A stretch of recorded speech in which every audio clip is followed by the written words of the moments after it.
Welcome in, welcome in. Hello, hello, hello. Hello, hello, hello, my favorite gamer words to tonight's Monday stream. And I forgot to get the chat popped up because just like every single stream, there's always one thing. There's one thing that doesn't work. Either it's because I just didn't get it started, it broke on its own volition, I broke it, or it's just straight up retarded. But anyway, regardless, welcome in everybody. Now it's up there. I hope you're having a good day today. If not, well, I was on Side Scrollers earlier this afternoon and had a fun time there, shooting this shit and talking about wrestling and movies. Two things that I'm not very knowledgeable about. Oh, but it was still lots of fun learning about those various subjects, and everything. And then now tonight, and wait, I know the title, and if you recognize the picture for the thumbnail, it is dark and depressing. But I do have some nicer, more levity-filled items in store too. So it's not all dark and depressing tonight. It's all kind of all over the place, there. So yeah. Oh, and starting out strong here. Thank you, Philip, for the 1,000 warp tokens. Thank you, thank you, thank you, thank you, thank you, thank you. Tweet, tweet, tweet. Maul is now part of the Skyverse. Hello, Maul in chat. Yes. Yes, that is one of the good, nice things I do have tonight. Is that apparently I have now joined the Skyverse, in an official Skybrowse video, and so I'm very excited to see that. But I have not watched it, yet. I was saving it specifically for stream, but I'm excited to watch a little bit later in stream tonight.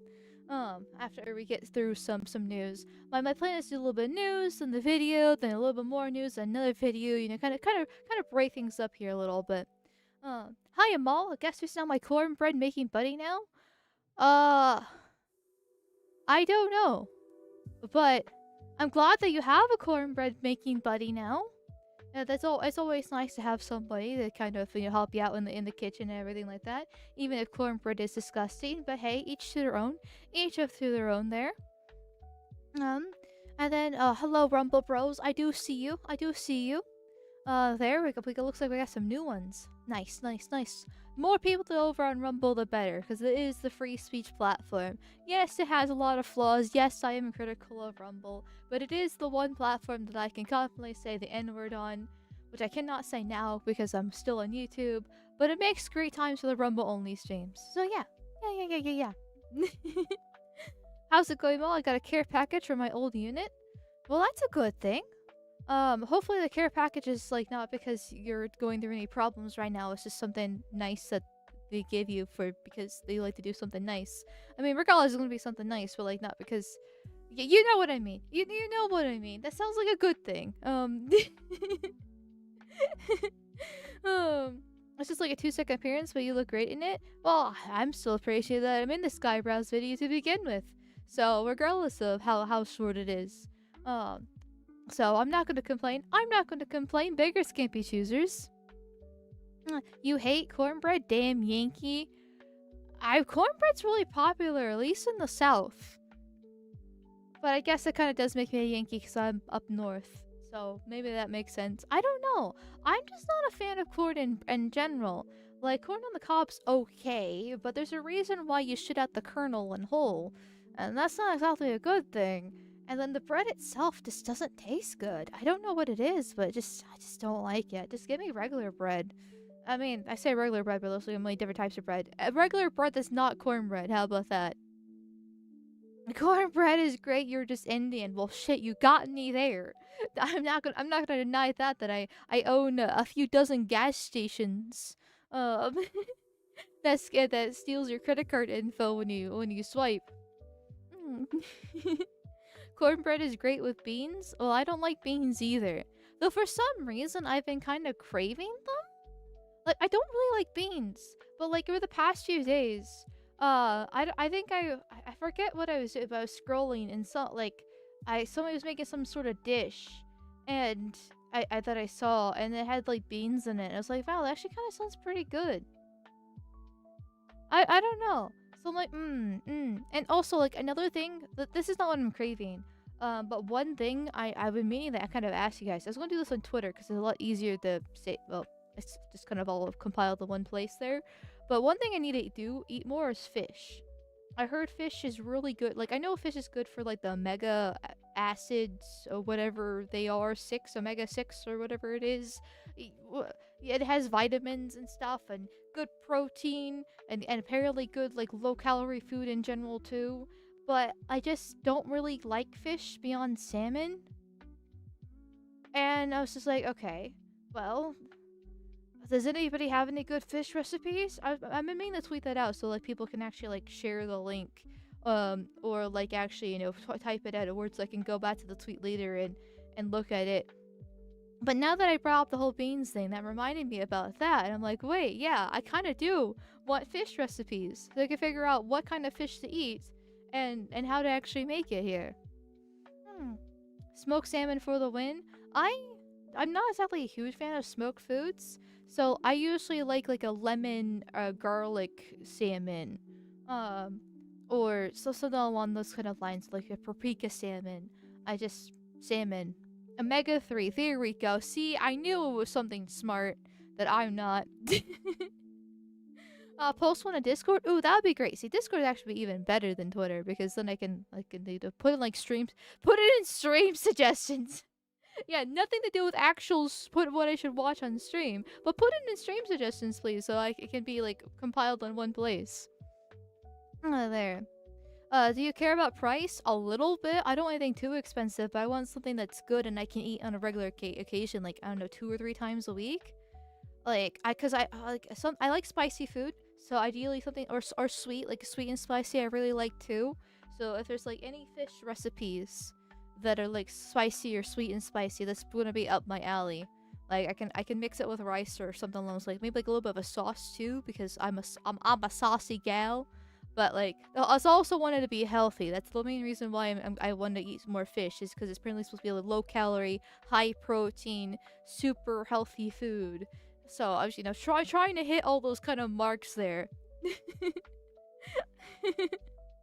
If you want more omega-3, there's capsules for that. Well, it's not just omega-3. I want the low calorie, high protein, that it has. Plus the rest of the health benefits that fish has.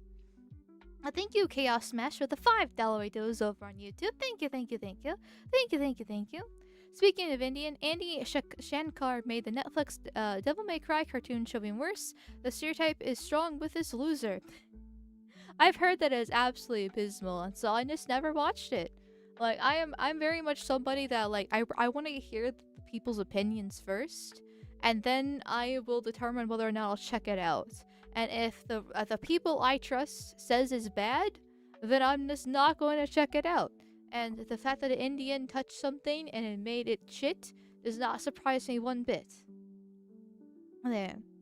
If there was some kind of portal giving you access to all the knowledge in the world, you could find the recipes. Well, I guess it's not exactly the recipes, so that's be recommended. It's the kind of fish, right? Like it's because like every fish has a very distinct flavor, and like I said, I like salmon, but like I know there's tuna, and then there was like catfish, and then like other fish in the sea, literally. Like I don't know what's a good kind of fish to actually eat. Which I guess Google could probably answer that too, but like, why would I go to Google when I have you chat that I can leech off of instead and interact with and get your opinions with? Because I care about your opinions more than a random person on Google here.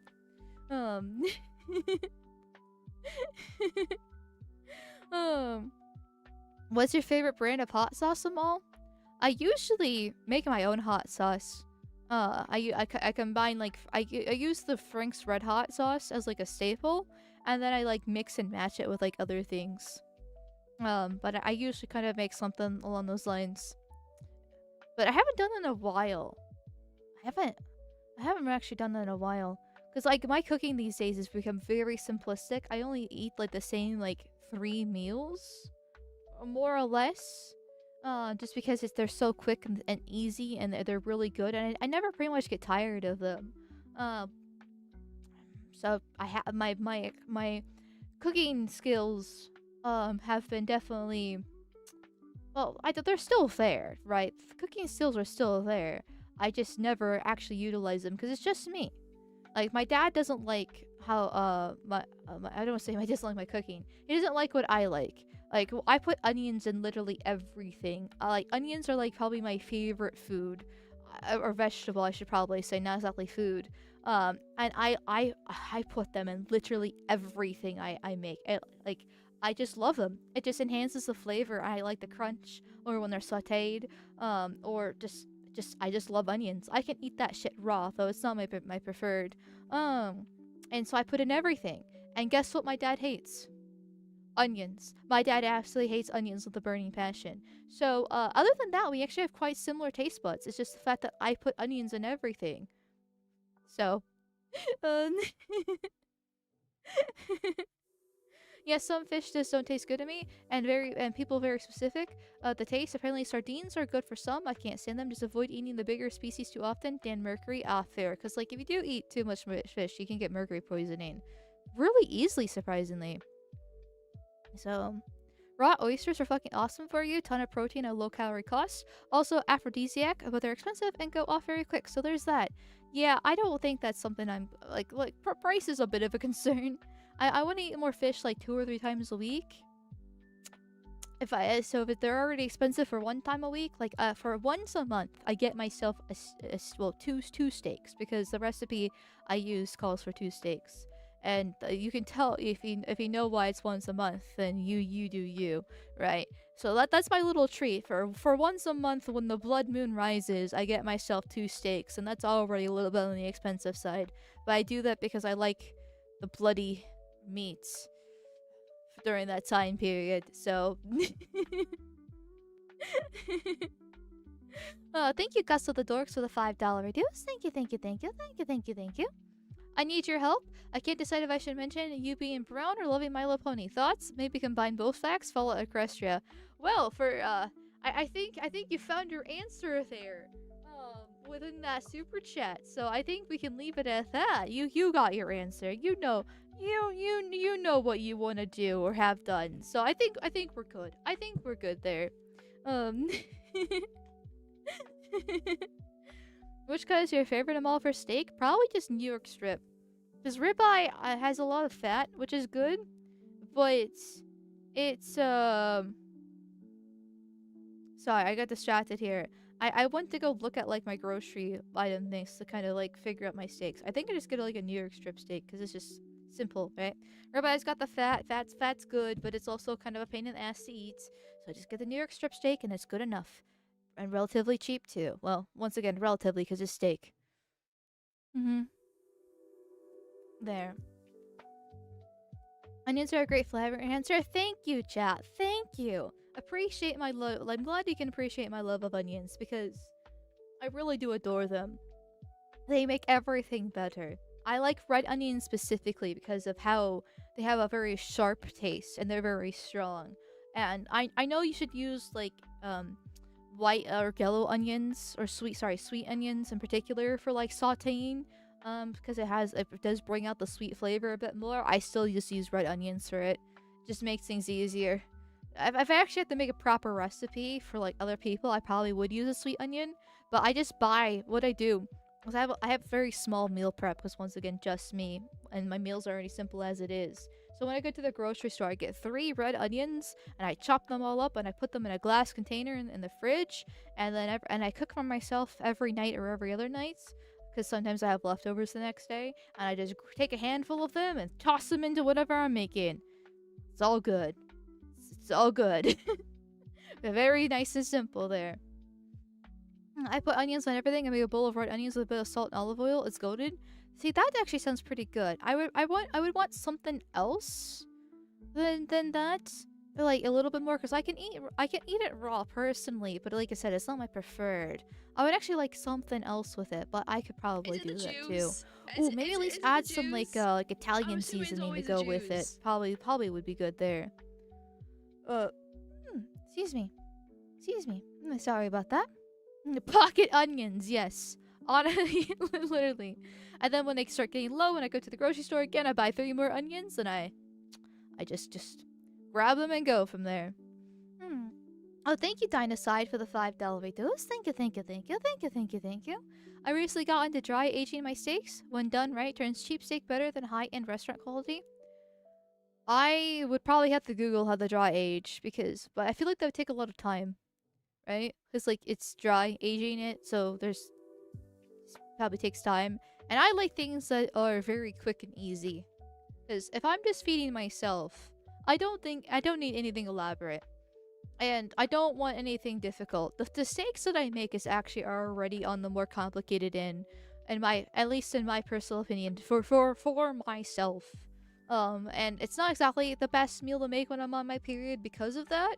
But it's worth it, so I do it anyways, and I'm very happy. I'm very, very happy with it. So, sounds a little bit too fancy for me, at least at the current moment here.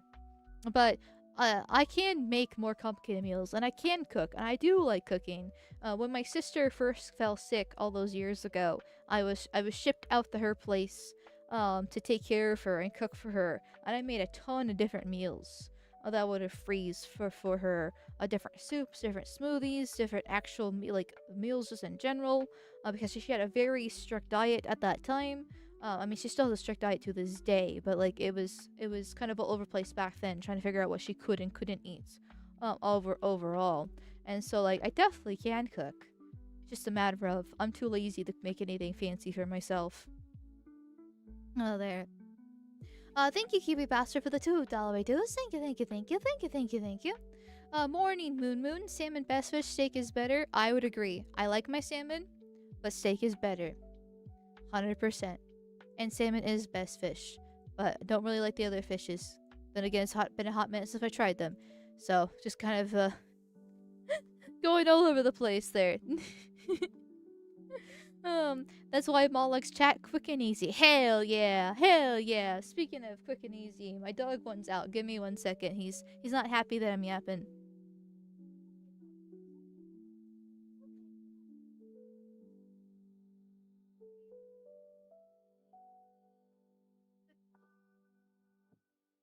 I love making rice with chicken, onions, and a bit of homemade sauce. I'd like to do that too. I purposely got a rice cooker a long time ago. In fact, actually, I remember, speaking of tweeting out your guys' opinions, or asking for your guys' opinions, I did that with a rice cooker many moons ago now, and then I got one. Makes my life a lot easier. But even that is a little bit more complicated. Like, what I make all the time are tacos. That's like my ultimate go-to. Like I mentioned earlier with chopping up the onions and throwing it in a container. Well, I get these like cheap steak strips. And I get a few pounds of them, and then I cut them up into even tinier slivers of it. Or is it shredded steak? I'm not exactly sure what I get anymore. I've been getting it for so long that I just know by looking at it and adding to my cart. And then I chop them up, and then I put them. I divide them into little freezer bags, and I make sure I weigh them so it's the right amount, 7 ounces, and then I throw them in the freezer. And then I just pull one out of the freezer, let it defrost in the sink while I'm streaming, or sleeping, or whatever the case is. Or if I need it quicker, I just put some hot water in the sink and just defrost it within like a half an hour to an hour.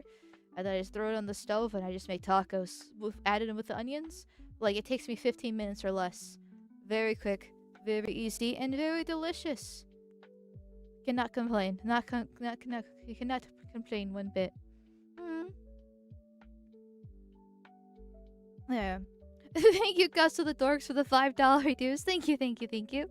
I'll be real. I want to make more MLP super chats since you didn't deny it, but your awful food takes have me borderline shocked in the silence. What do you mean my bad food takes? What do you mean my bad food takes? All I've said so far is that I really like tacos, I really like onions, and I like steak, and I like salmon. What's wrong with that? Did I say anything I dislike? Because I know I have some, I am a picky eater. And I'm gonna throw your $5 dues to MLP because I know that's what you want, goddammit. And I'm nice and generous god like that. But like, I don't know. I don't know. Ever had satay potatoes, onions? Oh yeah, I used to make that all the time for my sister. And like years ago too, when I would make more complicated meals for more than just me. So those are really fucking good. Those are really fucking good. But I'm too lazy to make it for myself personally. There.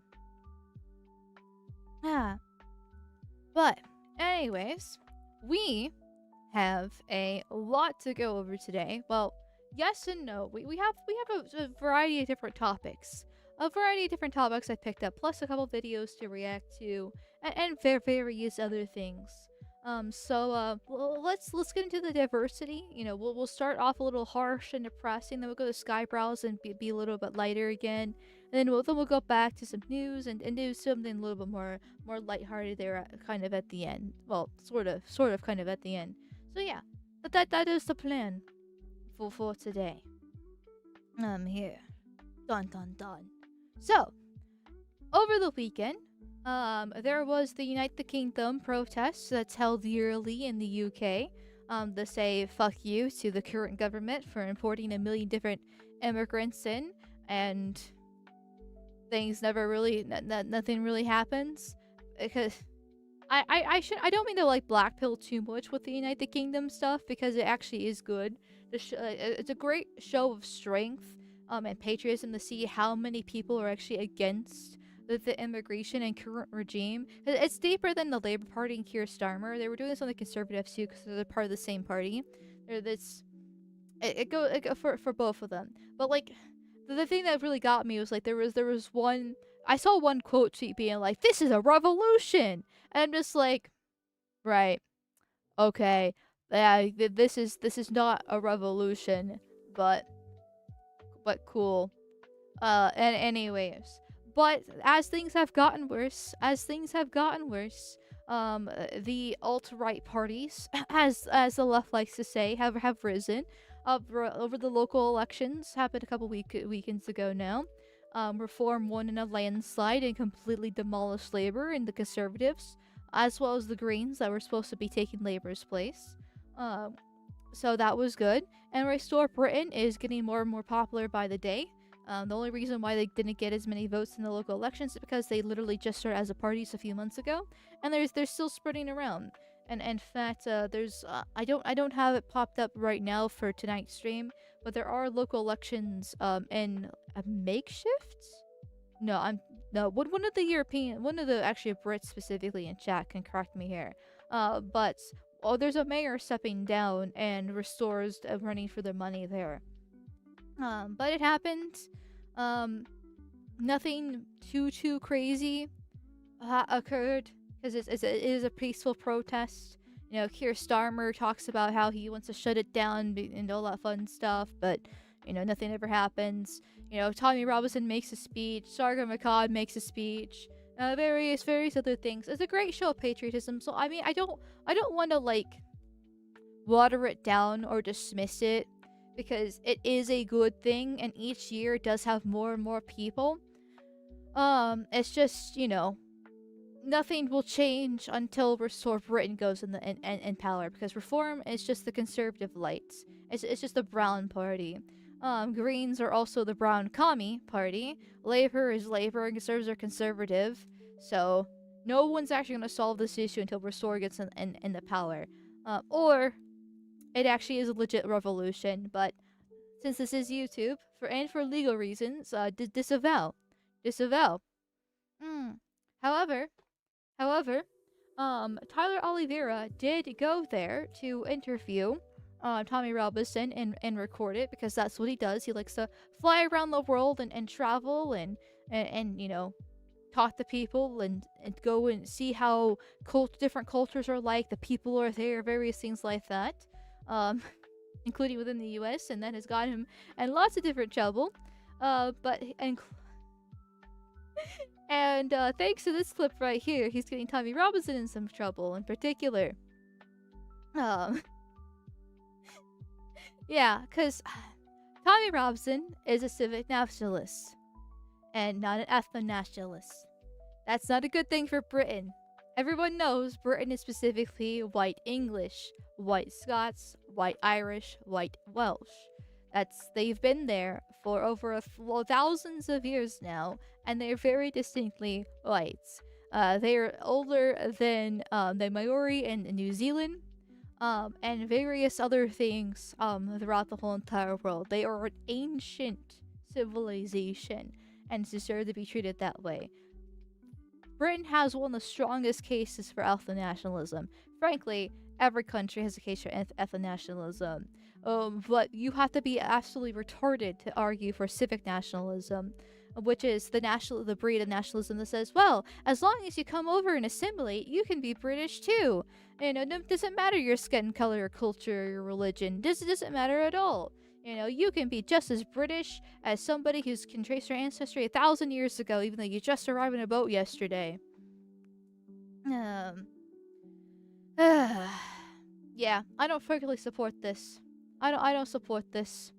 But, he just digs himself into a hole even more.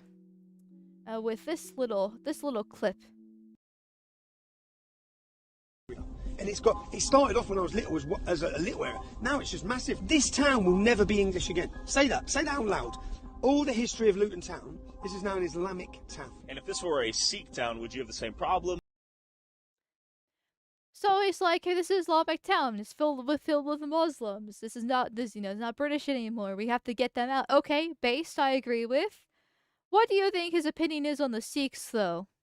I wouldn't have a problem, no. Tell me why. No, because the Sikh community integrate, assimilate, and they work very hard. There's no dominating gangs. They're not attacking our culture. In fact, they integrate and they feel and they become British.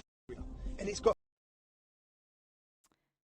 So it's not good when Muslims do it, but when Sikhs do it, it's totally okay.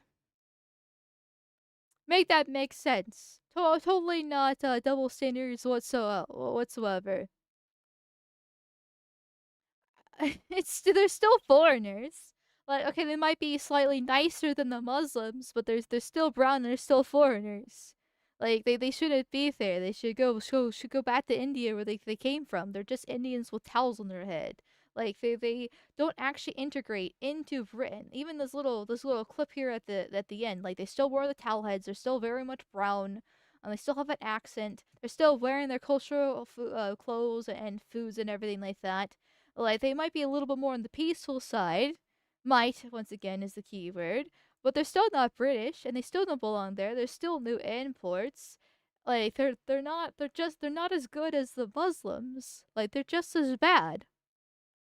And then to make things even worse, he has the audacity to say this, as their news came out, as a Sikh man stabbed an 18-year-old university student to death with an 8-inch ceremonial knife after claiming he's been racially abused.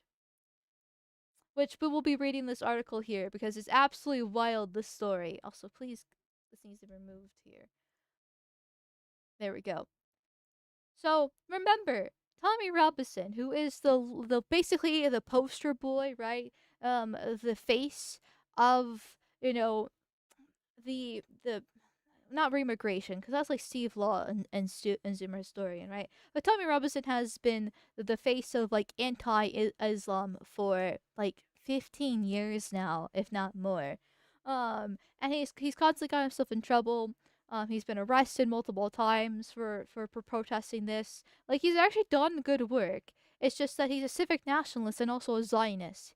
And I don't even say Zionist lightly here. Like, he literally has gone to Israel multiple times, and he constantly talks about how Israel, is amazing, and that Jews deserve a homeland, and that it's okay for them to be ethno-nationalists, and a whole bunch of other stuff, too.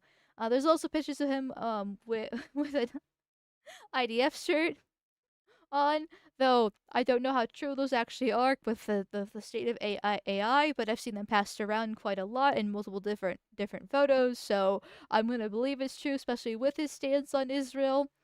Yeah, I'm not exactly gonna take his word for this, or exactly believe him that Sikhs are all cool, good in the hood, just as British, especially when this story comes out here. He feels harder for Israel than Britain, yes. Is this a problem? Like I know, I feel like he's almost containment in a lot of ways. Actually, he probably is containment based off the fact that he's more than likely a Mossad agent because of the fact that he's so anti-Islam, which is great. I don't like the Muslims either. They should be kicked out of the West. They don't fucking belong here. They have the entirety of the sandbox to go play in. But at the same time, you can't make exceptions for foreigners. Like, specifically the brown foreigners. You can take an American, and they still won't exactly be British because the American and British cultures are completely different. But the American is more likely to actually legitimately adapt and assimilate because their ancestors come from Britain, or at least Germany, so the Germanic areas in general. They can, they're still going to be white. Genetically, they're still basically the same. And then they can raise their kids there and have no issues. With the Browns, they don't do any of that. They're still very brown. They don't assimilate, and their cultures are so radically different. There is no possible hope of assimilation, as you can clearly fucking see, even within these clips. So that's just not possible. It's not possible here. There. He wasn't the only one that did it. Kate Hobson also did it. What are you referring to? They are real? Oh, the IDF shirts? Oh, okay. Okay. I'm willing to believe them based off everything else I've seen so far. What about the Jewish milkers? Well, no, listen. You can find fat tits on white women too. You don't need to go to the Jews for that, okay? You know, stay within your race. But going to the article here, because this has been probably one of the most egregious cases so far by the British state of two-tier policing, which is saying something in Britain, seeing how notorious that they are about this. A Sikh man stabbed 18-year-old university student to death with 8-inch ceremonial knife after claiming he's been racially abused, court hears. A university student died after being repeatedly stabbed by a man armed with a Sikh ceremonial sword, a court heard. Keep in mind, these are legal. Britain has a ban on various different knives, but these are legal for religious reasons. Is it supposed to be ceremonial? It's a real knife. It can actually stab and kill somebody. It's quite deadly, but because it's for religious reasons and you're brown, well, it's legal and it's fine, but only for Sikh. Finance student Henry Nowak, 18, was on his way home from a night out when he was allegedly attacked by a stranger, Vikram Digwa, 23, with an 8-inch Shastar blade. Yes, Vikram Digwa. One of the most English names I've ever heard, just like John Johnston. Great.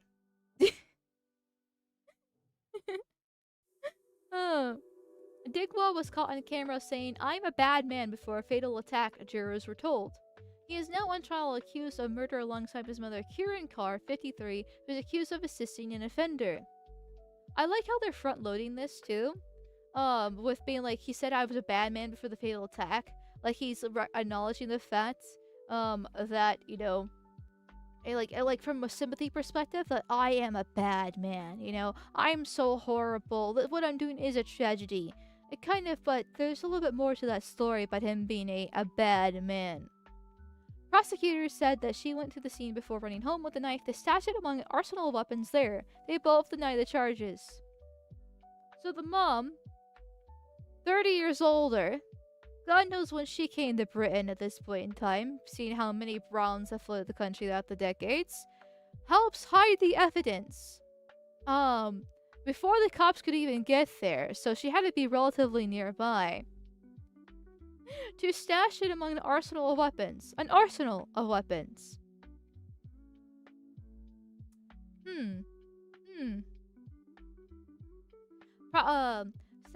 Southampton Crown Court heard Mr. Nowak was in his first term studying accountancy and finance at Southampton University when he went for a night out in the city on December 3rd, 2023 with friends from his football team. The teenager went home around 11 p.m. and having drunk less than the legal limit to drive. Jurors were told he was speaking to friends on Snapchat when he came across Digwa. After he was stabbed, Mr. Nowak tried to climb a fence to escape, but Digwa was aggressively pursuing him, leaving a trail of blood heard. Police were called to the scene but arrested Mr. Nowak after Digwa claimed he had been racially abused. Mr. Nowak was then handcuffed before passing out and dying in the street a short time later. Prosecutor Nicholas Lobenberg KC said, put simply, Henry drowned in his own blood with his lung having been cut by the knife going 8 centimeters into him. So, he might have been a little bit tipsy. They're trying to like say he's a little bit drunk, but he's drunk less than the legal limit to drive, so he wasn't really that intoxicated here. And they're trying to pin like racial abuse on him, but the guy was stabbed, had to run and jump a fence after being stabbed. He's laying in a pool of his own blood, and the police handcuff him and arrest him because supposedly he made a racial attack to this Sikh man.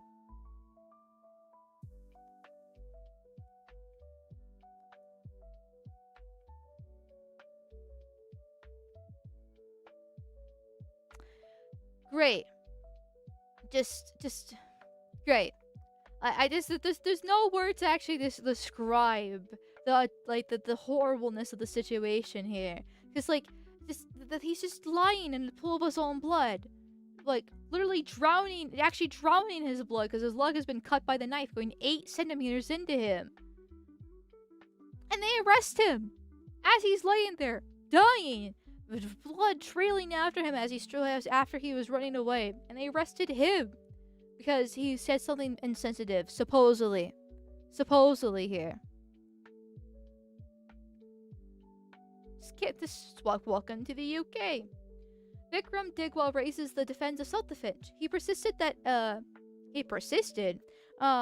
Henry perpetrated a drunken recent attack. He says he doesn't recall exactly how the fatal wound came to be inflicted.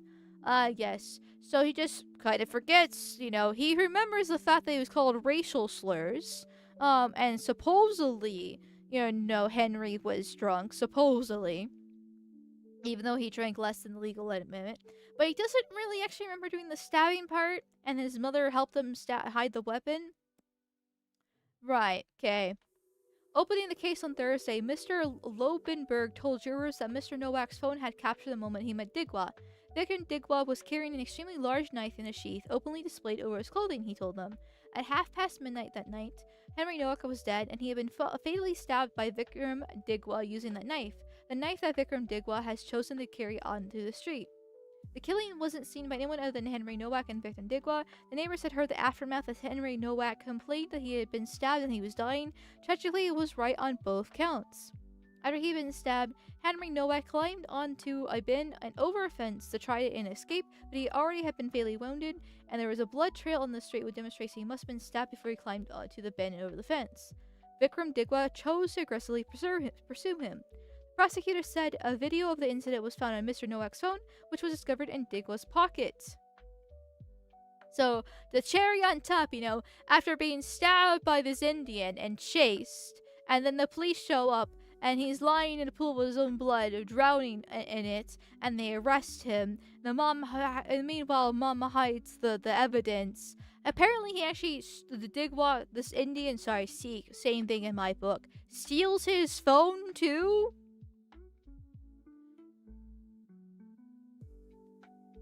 Okay, so remember when Tommy Robinson said Sikhs were cool and it's totally okay for Sikhs to just, infect Britain? Just like all the other brown hordes? Yeah, I'm starting to think they're all the same. I'm really starting to think that they're literally just all the fucking same here.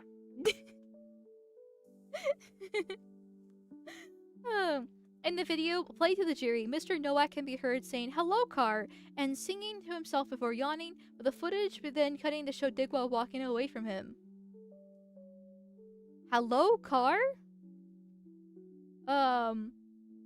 Maybe, okay, interesting. I'm not sure why Nowak would say that, but whatever. Which is the guy who got stabbed. Mr. Nowak was then heard saying, "In it, bad man, what a bad man, you're a bad man, say you're bad man, go on." Digwa replied, "I am a bad one," to which Mr. Nowak replied, "Are you a before the footage cuts off." So he probably was a little bit tipsy. Like, I'm not gonna fully say he's drunk because he was still, like, according to the report, it was less than the legal limit that's unsafe to drive. But he probably was a little bit tipsy after a night out with friends. He's 18, the little thing. But he's just like, he can tell that the guy's acting suspicious, right? We don't actually have the video of it. We just had the audio recording with this whole bad man thing. But you can tell that the Sikh is being suspicious with his knife out. And he's just like, okay, are you basically he's asking, are you dangerous? Like, you seem like a dangerous guy. Like, please leave me alone.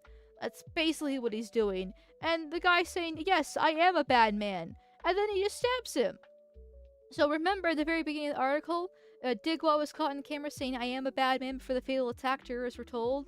And the way the article is framing it, it makes it kind of sound like, oh, that he's ashamed of what he's done because, I'm such a horrible person, for stabbing somebody, even though this was technically said before the attack here. Yeah, no, he really was just a psychopath. Really just was a psychopath there. So, but I'm all racism I'm all. Well, too bad, I am racist. Suck my fucking cock. I don't care anymore. Like, every once in a blue moon, I'll get comments on my VODs, or videos being like, hashtag not all, it's not all the Browns, blah blah blah blah blah. And every time I just roll my eyes when I see that, because I don't care anymore. I really don't fucking care if there's one good black man out there, or one good Sikh out there, or one good Muslim out there. Because at the end of the day, it is that one a good person within that demographic of third world shitholes does not make up for the fact that 99% of them are just awful. How many stories do we need to hear of white people being murdered before we wake up and realize that they're basically all the same? Like, it's not worth the risk. 1 in 3 black men are just felons. We don't know that felony is murder, or rape, or heavy theft, or whatever the case is. We just know that they're felons. We don't, but heaven forbid we look at the actual crime statistics there with it, and this is within going back to the United States. But everywhere it's literally the same with crime. No matter where you go in the Western world, and hell, even in the third world within itself, it's just a high amount of crime coming from these countries, from these people. It's ridiculous. Clarence Thomas in shambles. Yes, it's unfortunate because he probably is a good example of a one good black man. But I still don't care anymore because 99% of them are awful. So what I do is I work on an individual basis. So if a black man comes up to me and he's nice, I'll be nice to him because that's what you should do as out of matter of respect, right? You know, or a woman, or a tranny, or a Sikh, going back to this story, whatever the case is. Like, I'm on an individual basis, I'll still be nice to them if they're nice to me, but before they're nice to me and we kind of interact, I will be wary. I will be nervous. I'll probably walk a few feet away just to be on the safe side here. Like, it's like I'd rather be safe than sorry there. How many were nice at the gas station? 2. I can literally count on one hand. I remember them distinctly too, because of the fact, because I do live in an area where there's lots of black people, unfortunately. And when I worked at the gas station, we did have a lot of black customers. We had a lot of white customers, but I did go work at a gas station that was on the nicer end of town too. So keep that in mind. And still, the statistics were not in their fucking favor there. And they, every time I walk, oh, I see one, I'd be like, man, is this the day that I get robbed? Every time. And like, thankfully this didn't happen to me, but one of our locations did actually get robbed. And you can guess who the suspect was. You can guess the demographic of the suspect. I wasn't working at the location at that time, thank God. At that point, I was basically permanently at the same store that I was always at. But there was a time I was a floater going around to different locations, helping them out. And yes, one of them did eventually get robbed. It was one of the shadier parts of it. Because you know we had locations all over the place. And yeah, just the usual suspect. It wasn't even in the ghetto. Like I said, a little shadier, but like it still wasn't like in the ghetto or anything like that. But yeah, just you know. Compare Chad the Builder, then Nowak, never relax, never surrender. Agreed. 100% agreed here. Thank you, Lumi Loves Feet, for the $2 reduce. Thank you. Hey, Mal, put the store's paying out her credit card debt. Well, thank you. I appreciate that. But back to the article. Where was I even at there? Footage cuts off. Mr. Lobenberg said the defendant's father and brother went to the scene shortly afterwards along with his mother, who captured on video footage taking the knife back to their family home. The prosecutor said that Sean Digwa denied stabbing Mr. Nowak and instead claimed he'd been racially abused and attacked by a drunken man. Mr. Lobenberg said he didn't seek for help for the man he had injured with a sizable knife. Instead, he accused him of being racist and being drunk. He said police initially handcuffed Mr. Nowak but started giving him first aid when he collapsed. Well, Well, who could have guessed that the man who's been stabbed in the chest and has a trail of blood behind him and is saying, "I'm dying, please help me," would collapse after being stabbed in the fucking chest? Who would have guessed?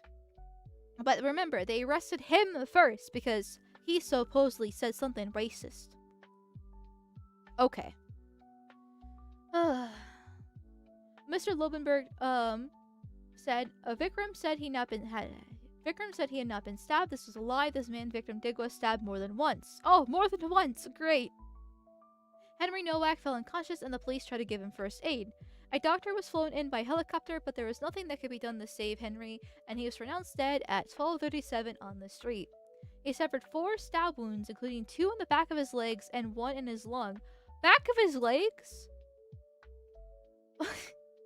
So he's trying to stop him from running. Like, because he was running away, he jumped over a trash bin and then jumped over a fence. And then somewhere along the lines, he probably did fall because, after being stabbed, it could, does wear on you, right? Imagine my shock. But 2 in the back and the legs, so I'm assuming to stop him from running even more. Like, I'm not exactly sure where in the back of his legs, but regardless of where, it's gonna stop you. It's gonna definitely limit your movement. Is it the Jews? Analysis of the knife found blood and fatty tissue matched to Mr. Nowak, and hairs from Digwell as well as hair from Carr were on the sheath. In the UK, Sikhs are legally permitted to carry a kirpan knife in public as is protected under religious exemption laws. Except for the fact that these knives can actually kill somebody, but beside the point.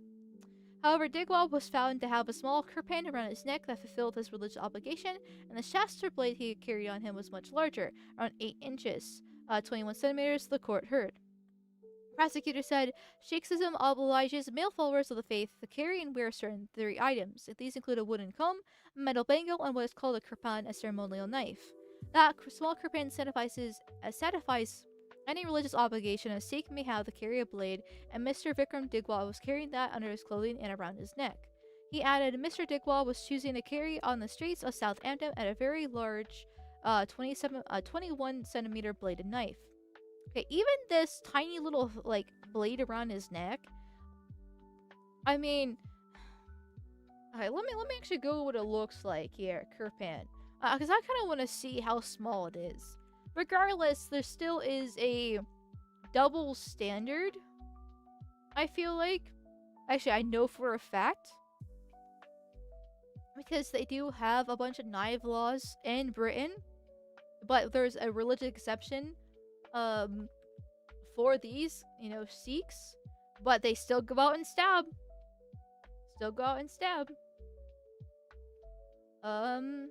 Okay, I looked up a necklace.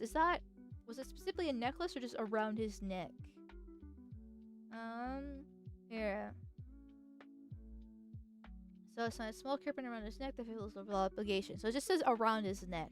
Because if you just look up necklace, it's actually kind of pretty and kind of cute. Like, I don't think this is actually going to be able to do much other than be, like a cat claw.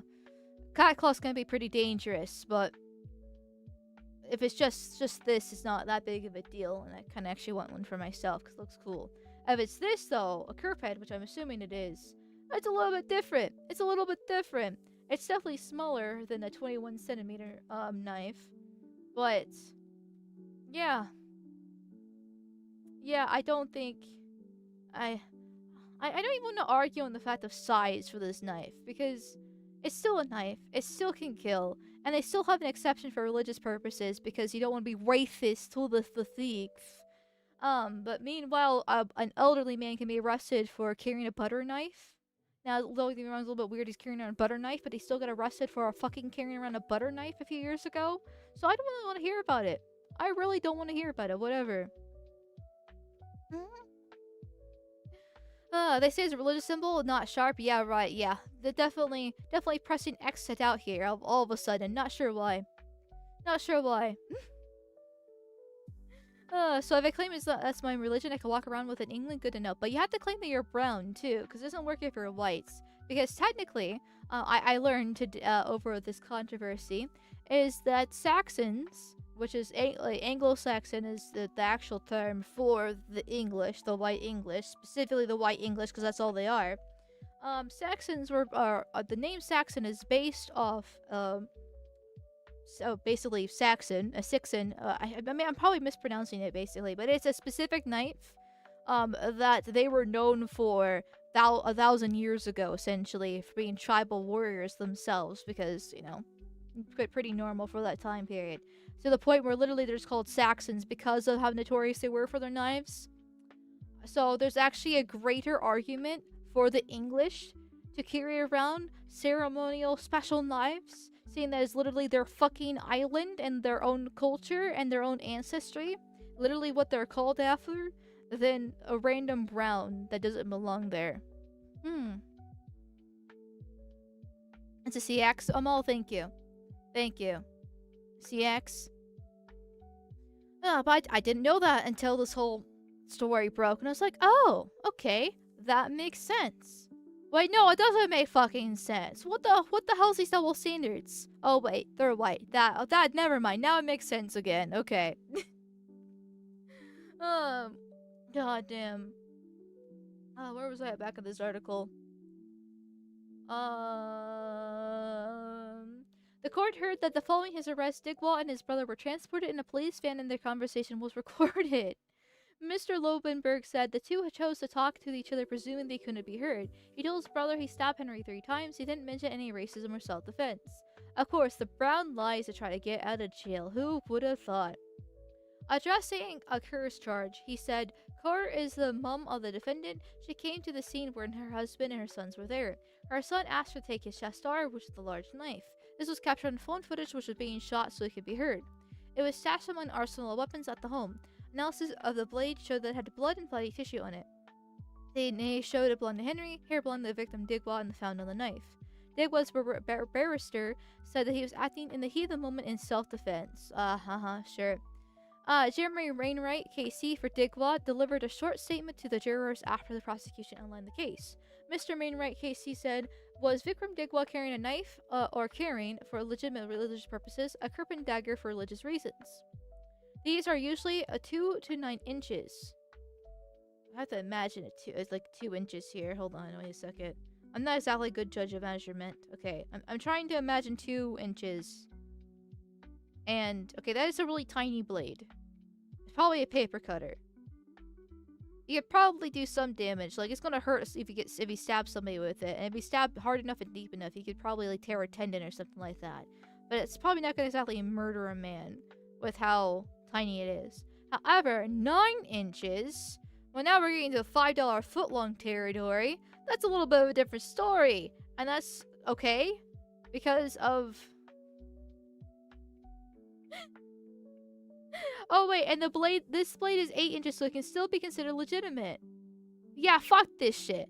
Fuck this shit. If it can be in between 2 to 9 inches, that's a rapid difference. And this one is still clearly close enough that, still large enough to actually kill somebody. So, yeah, no, get the fuck out of here. What do you mean religious reasons? Who started this incident? Was it Henry Nowak saying things to Mr. Digwell, or Mr. Digwell saying things to him? The prosecution say that there is categorically not a racially motivated attack by Mr. Nowak, but have they made you sure of that with evidence? Was there deliberate intention by Vikram Digwell to inflict really serious harm or kill when he uses kirpan, or is he acting in the heat of the moment in self-defense? You will be shocked and upset when you see the state of Henry Nowak and when you hear what was shouted at what was tragically a dying man. But did Digwell and his brother at the time realize they were dealing with a dying man, or was their anger generated by someone who was drunk, who had racially attacked them, and they weren't aware of the extent of his injuries? He got stabbed 3 times, actually 4 times, but like he admitted him 3 times. Like, that's a lot. That's just not. I get in the heat of the moment, that's when people start like wailing on others. But like, you stab in the chest and the back of the legs. Like, the back of the legs is what really gets me there, because the chest, okay. One, if you stab someone in the chest, they're probably going to die or have serious injuries. Okay, it doesn't take that much to put 2 and 2 together there. But the back of the legs implies that he's already laying on the ground, dying, or trying to crawl away, and he gets stabbed multiple times there. That's intent. They're really trying to give this guy an out because of the racial attack. But the possible racial attack, but there's still no, like, even if you think about it, there's still no logic behind it. Once you look at his actions, he lied. His mom tried to cover and hide the knife. His brother's also helping him out too. Like his whole entire family, even his father was there. There's no really reporting on what the father actually did. Just be there at the scene. But his whole entire family is helping him lie and cover this up. So it's once again ingrained within the culture. It's not just one violent psychopath that needs to be sent to the mental ward for help. The whole entire family is helping him. This is once again a very brown-coded thing to do. White families are not like this. They're more than willing to throw each other under the bus because they're ashamed of their child for doing something heinous of this. Like, if I were to kill a man, my dad would turn me in. In fact, actually, that literally happened last year. Not actually last year, sorry. 2 years ago, right? With Tyler Robinson, the kid who tried to assassinate Trump at the rally. Oh my god, it's almost been 2 years. Okay, anyways, his dad turned him in. Because, holy shit, my son almost tried to assassinate the fucking president of the United States. This is awful. I need to, like, be gone. Like, that was last year. Wait, no, I'm sorry. I'm getting my assassins confused. Tyler Robinson was Charlie Kirk. Yes, my apologies. And then there was the other dweeb so it was last year. Okay. My apologies. There's been so many right-wing violence that have been successful or almost been successful. Just keeps on happening. Just keeps on happening here. My apologies about that. Tyler Robinson and Thomas. Tyler and Thomas. Anyway, they're both teen names. I'm just making excuses at this point here. So please stop yelling at me. I'm ashamed as it is. So it was last year. Anyways, following Henry's death, his family has campaigned to raise awareness about the impact of knives, saying that we just want people to know how much damage carrying a knife can cause. This can cause such huge repercussions on so many people's lives. The trial continues. I like how they try to blame it on the knives here.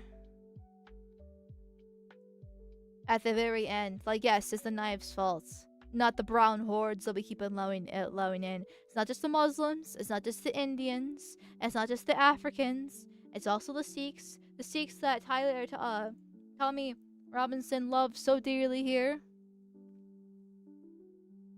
You know, because remember, chat, according to Tommy Robinson, the leader of the anti-Muslim, movement in the UK, the leader of the face, of all these United Kingdom rallies and all this other fun stuff. Muslims are bad, but Sikhs are okay. And it started off when I was little as a little area. Now it's just massive. This town will never be English again. Say that out loud. All the history of Luton Town, this is now an Islamic town. And if this were a Sikh town, would you have the same problem? I wouldn't have a problem, no. Tell me why. No, because the Sikh community integrate, assimilate, and they work very hard. There's no dominating gangs. They're not attacking our culture. In fact, they integrate and they become British. Yeah, so carrying around this 8-inch ceremonial knife and stabbing a white kid, that's becoming British, apparently. That's integrating. That's assimilating. They're great. They're peaceful. They didn't do nothing, man. They didn't do nothing. And even then, so this is coming from me, the American, but I know it is.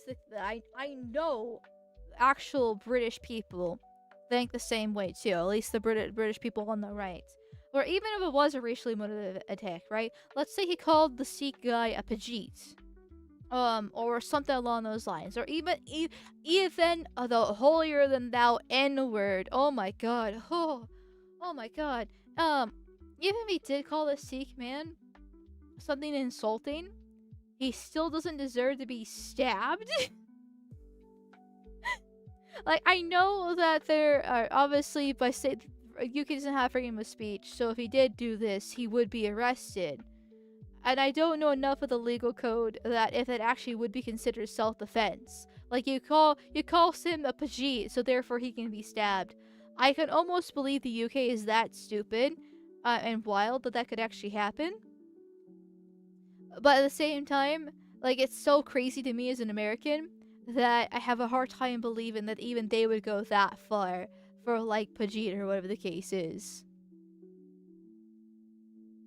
I don't know. I don't know, but like still doesn't mean you get stabbed for being slightly intoxicated and saying slurs. And even then, once again, it's an accusation here, because these Browns get to just get out of jail free card if they claim that you, a white person, said something mean to them. And this has happened actually in the United States. There have been multiple cases now where there was one story where a white man was stabbed by a black man, and after he was stabbed, he called the black person the N-word, and the black person was let go because of it, even though it was after he was stabbed that he was called the N-word. That's cool.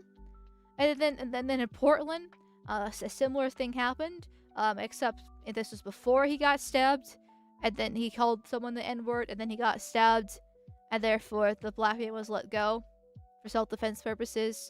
So I say this is ridiculous for the UK to go this far, but we do this in the US, so it's probably actually normal in the UK here.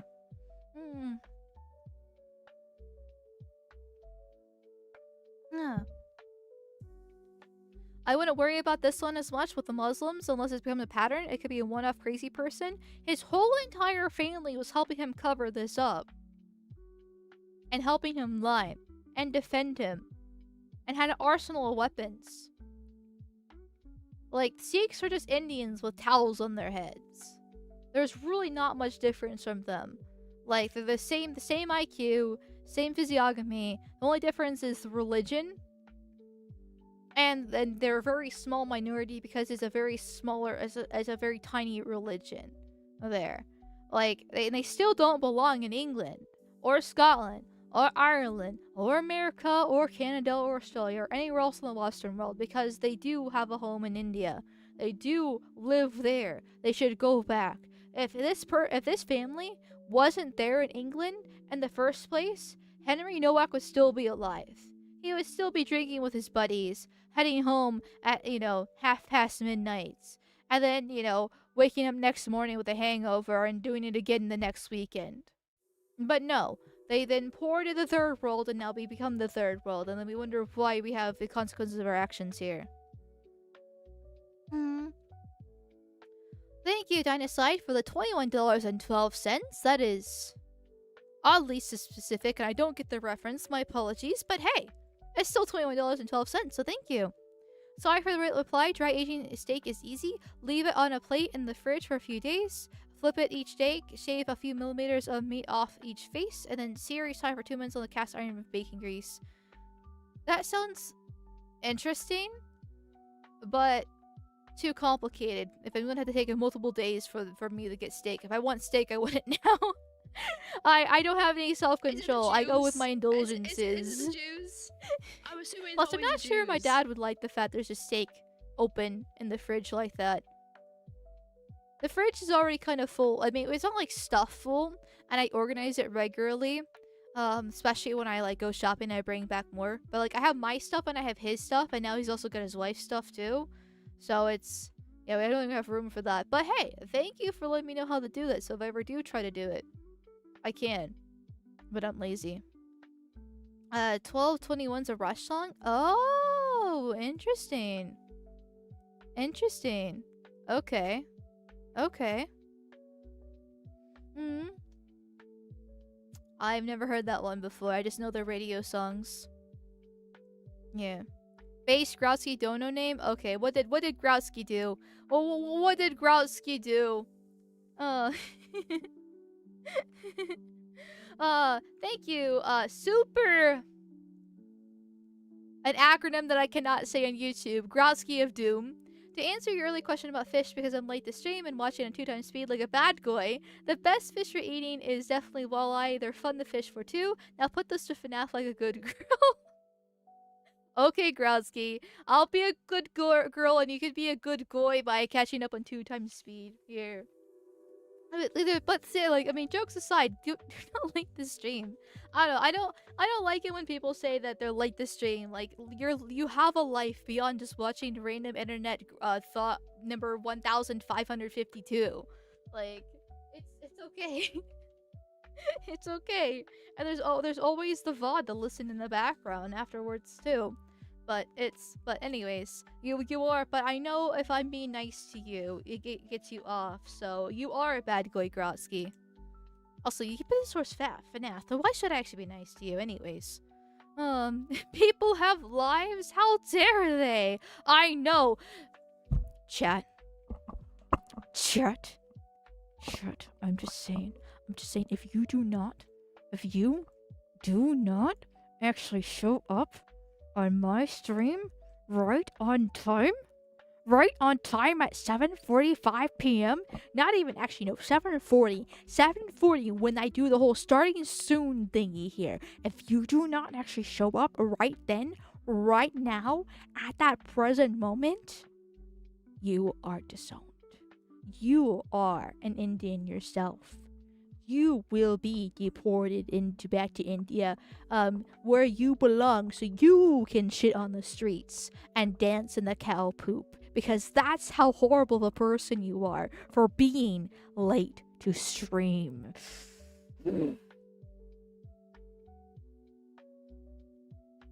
Thank you for the head pats. Anyways,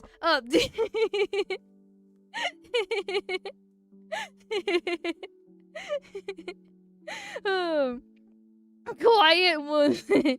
Make me be quiet. You can't shut me up. I will keep on yapping. I will keep on saying nonsense. I will continue being racist, and I will come to your house and murder you at 2 a.m. at night with my ceremonial knife because you said slurs at me. And you can't do anything about it. Stop giving me head pats, it ruins the effects. But thank you for the head pats because they are kind of cute. But anyways, I'm trying to be mean here.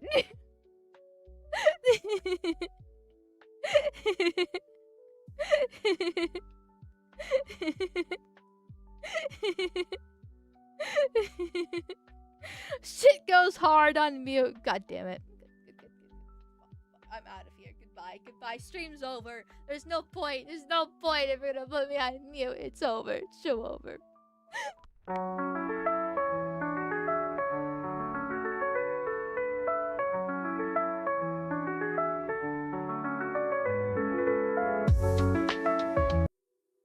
Okay, please don't actually leave. I'm desperate for attention and I have more topics to cover and videos to react to. I'm just joking. Please don't leave. Anyways, oh,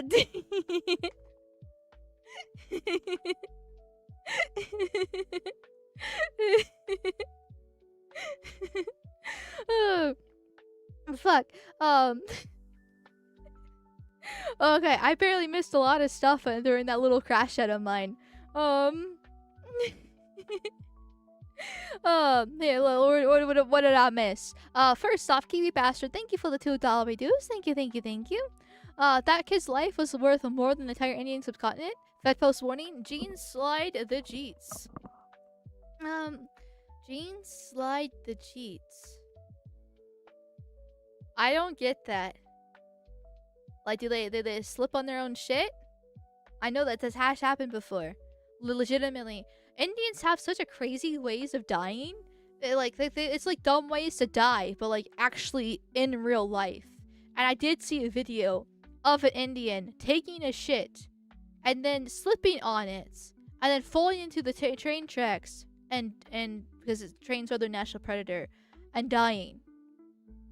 Anyways, thank you, Switch Zesbian, for the 50 warp tokens. Thank you. And thank you, Dave414, for celebrating Subby Bobby for 7 months in a row. Thank you. Give it a couple more months and I'll pop you out of Malboom. And then we'll replace the white race that way. There. And thank you, Trium, for celebrating your Subby Bobby for 12 months in a row. Thank you for being here and being my little Indian Pidgey. And being a good little mod, as you are. And then thank you, Maestro Marcus, for sending 500 warp tokens. Thank you. Hey, Amal, what do you think about my thesis for the right-wing super white pill that I posted in the Discourse server in the Icarus channel? I would have to go read it. Hold on, give me a second. Give me a second here. Let me go find Icarus. Icarus is flying towards an early grave. Let's see. I had to go find it. I see there's been some talking. Is this it? No, I'm not. Wait, is this it? I don't know. Can you please, like, pin it? Or at me and tag me for it so I can find it? You guys are apparently active. Which I'm not complaining. Please be more active. But I see there's lots of paragraphs. Well, I say paragraphs. It looks like a lot more words than it actually is because it has Discord so minimized. That'd be greatly appreciated. And then I'll read it and tell you my thoughts. There. Oh, we got a raid on YouTube? Okay, cool. Well, thank you, Words of Paradise, for the raid. Or, as chat's saying, Neon Leon Vital Idol raid. No offense, Words of Paradise, but you have like 5 different names. Please tell me what I should call you. I appreciate the raid regardless, though.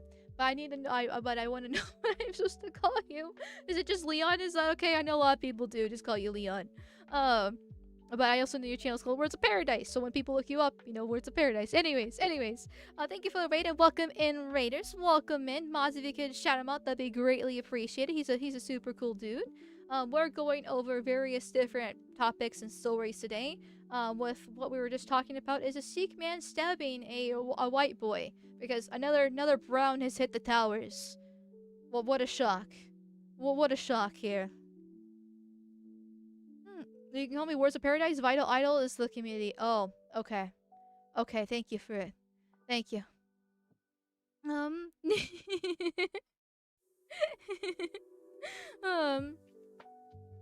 There. Alright, let me find the ping within the Discord server. Please let me click at Discord. It's so tiny. Okay. I cannot deny that the Iran war has negative externalities, but there is also a lot of signs that the Trump administration is trying to keep its promises, like its executive order of forbidding banks and financial institutions from discriminating against us for our political views. There's also a bill in the House, but it's having trouble going through. Of course it is. He closed the border immediately, at the scroll, and started deporting illegal foreigners to the point that we had negative net migration in 2025. We have travel ban in over 50 third world countries. The H-1B program has been heavily neutered. His migration policies have such a notable effect on national identity and demographics that if remain in place for the next 100 years, white people will have a chance of actually becoming like 4 or 5% more of the population, according to a statistic I saw. That is not a lot. I think this is why Trump defenders get so irritated at grapers and Trump skeptics telling people to vote Democrat in midterms.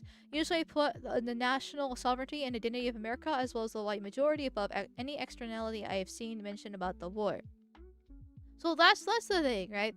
Is that I'm pretty critical of Trump, but you will never catch me saying to vote for Democrats over Trump or over Republicans. The only one I'm uncertain of is Ohio. But that's between a rock and a hard place between a Jewish woman who's a Democrat or the Indian scammer, which is Vivek, and who is arguably just as bad as the Democrat Jewish woman. So there's not even a voting of lesser two evils there. They're really just both bad. That I can't even make the argument. But other than that, like I don't say advocate for voting for Democrat or anything like that. I'm more just frustrated at the problems that Trump has allowed because the H-1B program has been heavily neutered.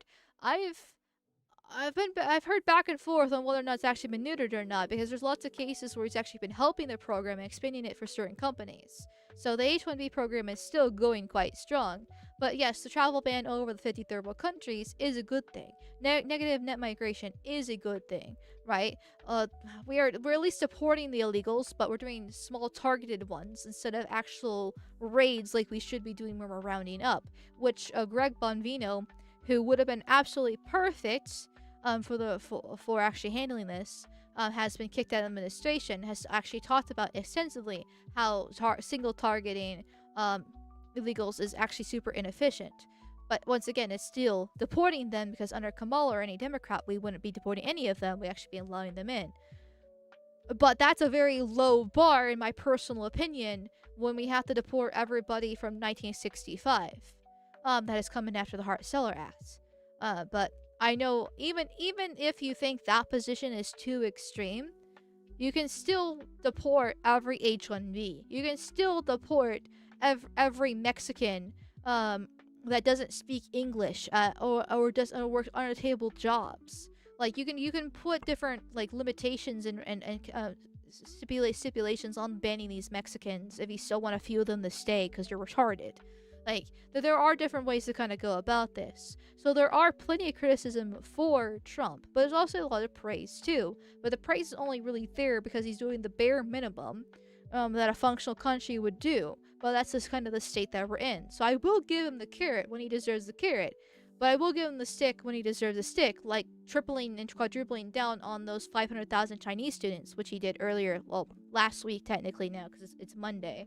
That's like his 4th or 5th time going on Fox News talking about how they're such a good thing, when they're not a good thing, but he refuses to backtrack on it. So, you know, like, everything you listed is good, but he has done bad, and I try to just kind of, you know, I try to see both sides.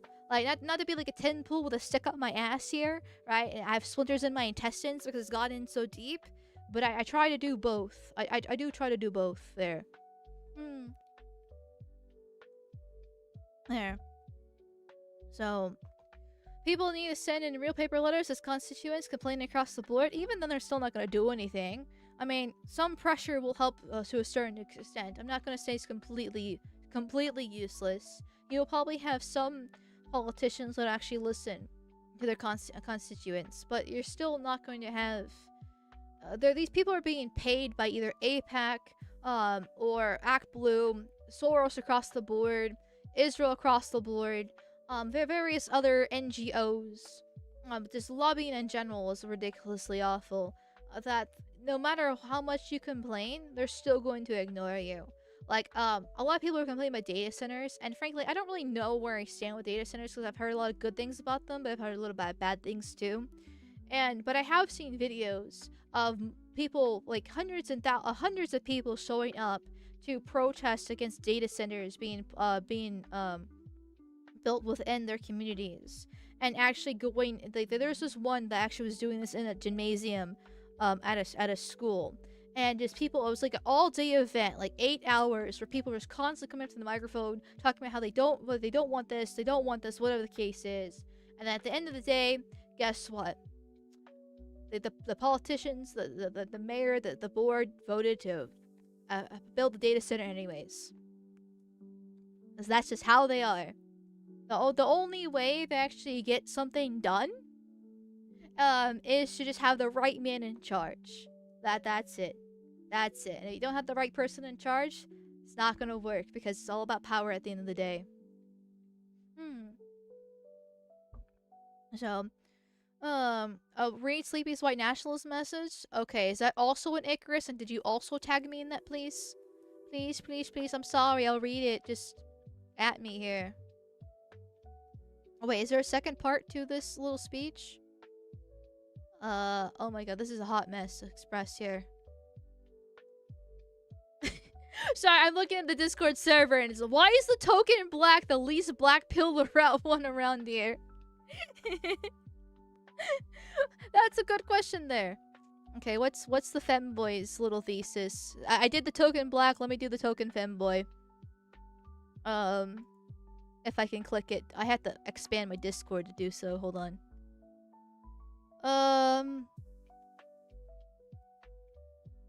Wait, hold on. This is long. This is long. Oh my god, this is really fucking long. Holy shit. Okay. Listen, if the token black can pay me $5, the token femboy can do the same. We're gonna leave it at that, because holy shit, that's long. I'll probably read it to like personally myself outside his stream here. There. Yes, because they're taking good farmland and making us pay for all the power they use. If they're so great, why are they not building them in the desert? Because they apparently need a shit ton of water, which is, I'm assuming, is going to increase your water bill. The problem is with data centers is that I am very uninformed. I'm only going over the flitters and fetters that I'm hearing over on Twitter. And I have a good feeling I'm not going to be for them based off what I have been hearing. But I also know that we're helpless to actually do anything about it, seeing how many people have protested and they just keep on being built anyways.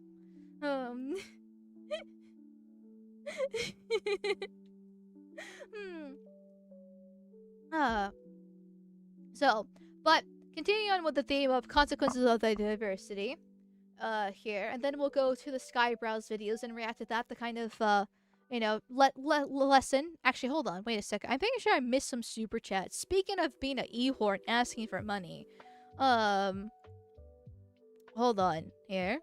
Thank you, Dynaside, for $15.27. Thank you, thank you, thank you. I don't know what that reference is either. I'm going to assume maybe another Rush song. But regardless, thank you. Yes, it's a Rush reference. By the way, Rush only exists because Geddy Lee's parents met on camp in the 40s.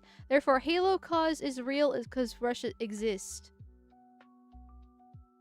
I'm just saying, maybe the number probably is a little bit exaggerated, because the amount of survivors I keep on hearing just increases with each fucking passes day. But anyways, that's a different story for a different day. But I'm glad Rush was able to exist because of that, because I do like their radio songs at the very least. And then thank you, Anime Acumen, for sending 5 gifted memberships over on YouTube. Thank you, thank you, thank you. Thank you, thank you, thank you, my dude. Great way to support the channel. In fact, actually, I did have a members-only stream yesterday. And so if you have the membership, you can watch the VOD where I geek out about Fire Emblem. Because I love Fire Emblem. And yes, it's great. It's also a great, well, Three Houses is a great, specifically Three Houses is what I played, and it's a great game. And thank you, Anime Acumen, for $2 reviews. Thank you, thank you, thank you. I show up uninvited with gifts whenever I feel so. Hey, I'm not complaining. I'm a simple whore.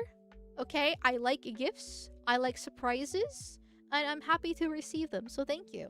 And once again, thank you, Anime Acumen, for being a member for 4 months in a row. Thank you, thank you, thank you. With a yes small. I don't know what that was in referring to. Was that me being angry about people being late for stream? If so, don't be late for stream, you coward. If not, I'm not sure. Excuse me. Sorry, my apologies. Okay, I'm retarded.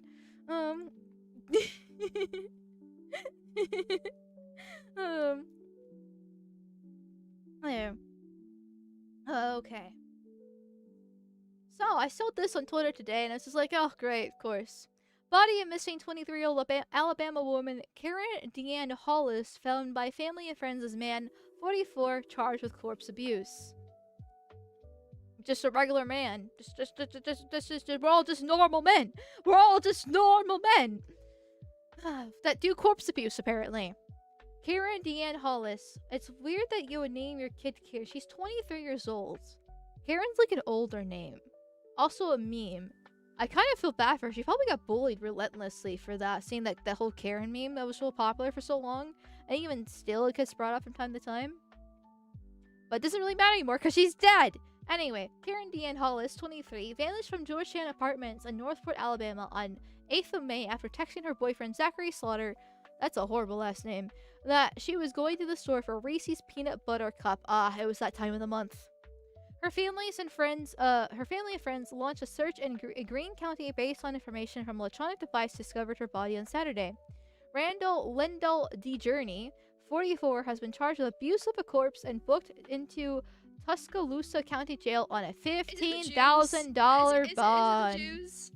I'm assuming it's Foul play suspected in the Tuscaloosa Violent Crimes Unit is continuing to investigate, and autopsy is pending to establish cause and manner of death. Hollis had a medical condition that impaired her judgment. Her sister, Brandy, said that the family is devastated and struggling to eat or sleep. I like how they're implying here at the very end. But she had a medical condition that impaired her judgment, so like she trusted this man or something along those lines. When chances are it was just another violent black man who just ran up to her, stabbed her, killed her, and then took her body away and then raped it. Because a lot of people are saying that he raped her corpse. We don't actually know what he did with the corpse. This is abuse of a corpse, and that could be rape, Right, that could be actually having sex with the corpse. That could be badly mutilating it so it's almost unrecognizable. That could be chopping up into little pieces. Basically just playing with her corpse. A lot of people are saying that that was raped. So but honestly, more than likely is the case in that the family actually found her and was able to recognize her. There, though, she also had the electronic device tracking situation that could have helped too. Regardless, animal. Absolute fucking animal. And you know the best part about this situation is? The best part about this is he's on a $15,000 bond. So I had to look up what the difference between bond and bail is just to kind of make sure and verify I'm using the correct terminology here. So bail is what Chud the Builder is on. That $1.25 million bail is what it is. But bond is what people reference as the 10% that you can pay if you don't actually have that much money to pay it. Where there is a third party that comes in and offers to basically pay that 10%, and basically like kind of cover for you, and that's bond. So that is actually 10%. That means his bail is $150,000. That's a lot of money, and $15,000 is still a lot of money.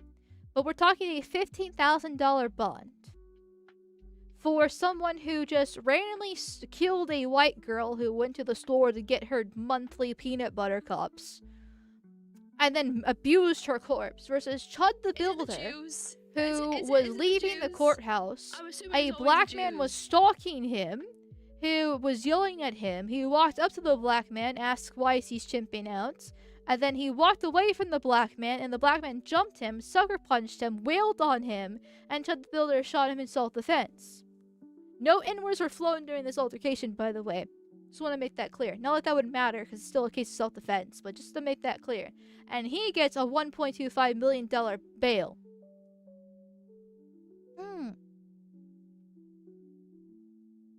I get it's different states.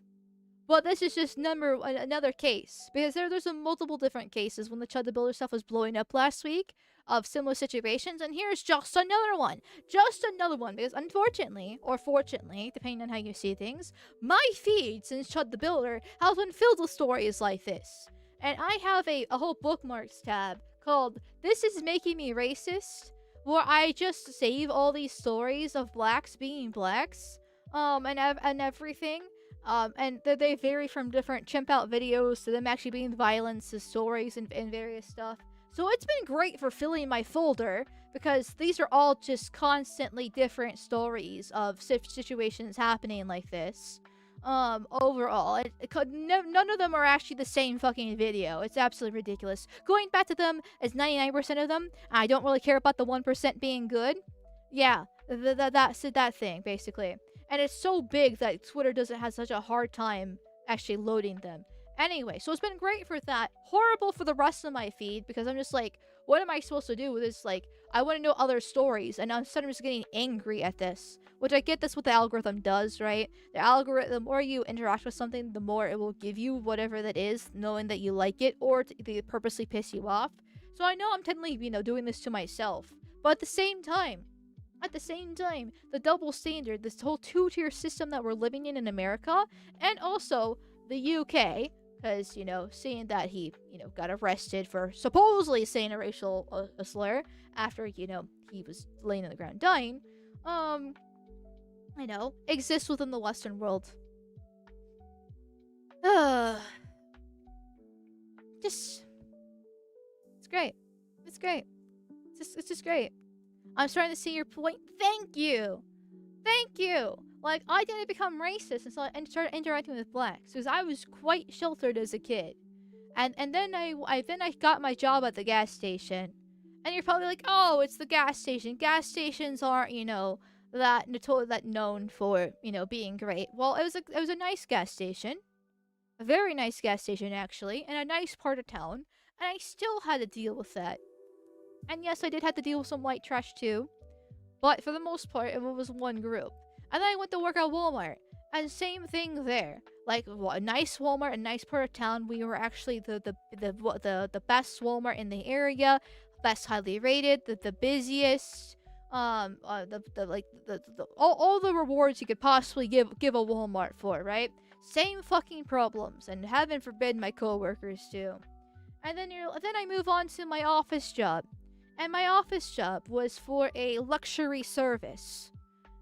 So not even regular white people could afford the luxury service there, because of how nice it is. But the urban youth would call on quite occasions, multiple times a day, just to kind of inquire upon the service to see if they could afford it. And the amount of abuse that I went through at that job, insane. And it wasn't even in person, right? It's not like the gas station. You could oh, gas stations are shitty. Oh, Walmart's shitty. No, it's a luxury service, right? It's a nice service. It's supposed to get the cream of the crop interested. And I still got yelled at on a daily fucking basis from one specific demographic.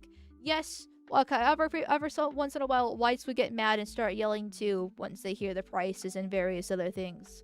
As well. But it still was one demographic was constantly a problem. So much of a problem that my coworker sheepishly came up to me one day and asked me if it's okay to be racist because of she was getting tired. She was getting fatigued every time she would, see their zip codes or hear their accents on the phone.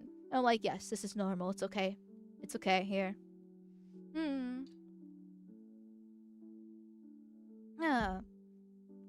Which black people have higher rate of criminality than poor whites? True and real.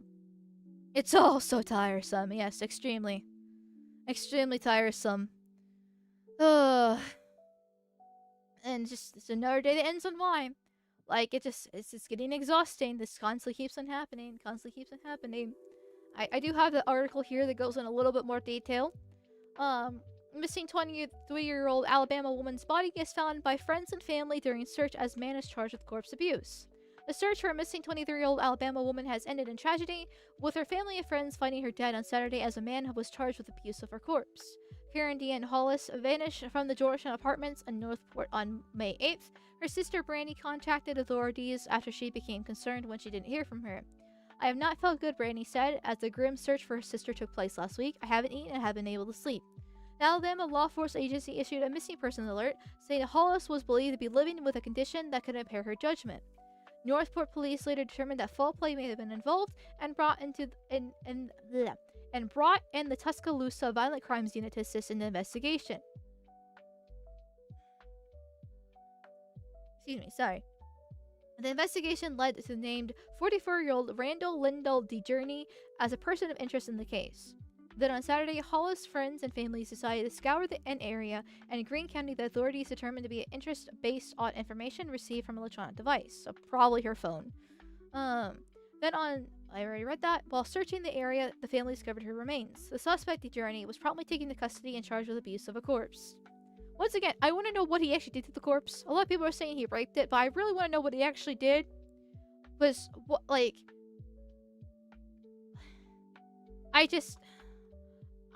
guess it doesn't really change anything, right? She's still dead, and he still abused her corpse in some way.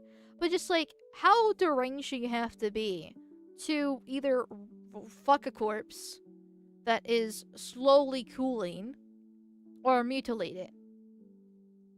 And the thing is, I can't even say he's insane, because chances are, right, he's on a $15,000 bond, right? If this man's on $15,000 bond, but if he actually goes to trial, he's probably just gonna be let go for insanity, being he's either too low IQ or too insane with that abusive corpse charge on him, to stand fit for trial. So he's gonna be let back on the streets again, because that's the proper way society handles situations like this. Totally. Not, the death penalty.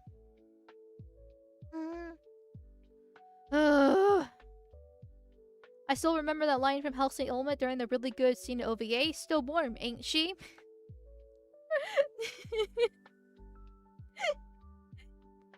It's only okay when it's white on white, not on white on black. Cause oh my god, I just realized actually, if it actually is rape, the abuse of the corpse, if he actually did rape her body, that adds to it's already bad that he murdered her. It's already bad that he abused her corpse. It's already bad that he raped her. But it's a black man defiling a white woman. Yeah. Yeah, that adds a whole another level of disgust on top of it too. It's like it's already heinous enough as it is. You think it can't get any worse, and somehow magically does get worse. Like that poor white girl did not deserve that whatsoever. Any of this. Like at least if they were like a mud shark, I'd be like, "Ha, you did it to yourself," right? Like, I mean, they're not saying she deserves to be beaten or deserves to be killed if they're a mud shark, but like it's to be expected because, come on, 70% of blacks are raised without a father. You really think the black guy is gonna stick around? And look at the racial statistics on black and white crime. It's astronomical. How many stories do we need of mud sharks getting, at the bare minimum, black eyes? Like, it's if you're a mud shark, you kind of do it to yourself. But in this case, she's not. Well, as far as I'm aware, she's just a 23-year-old girl.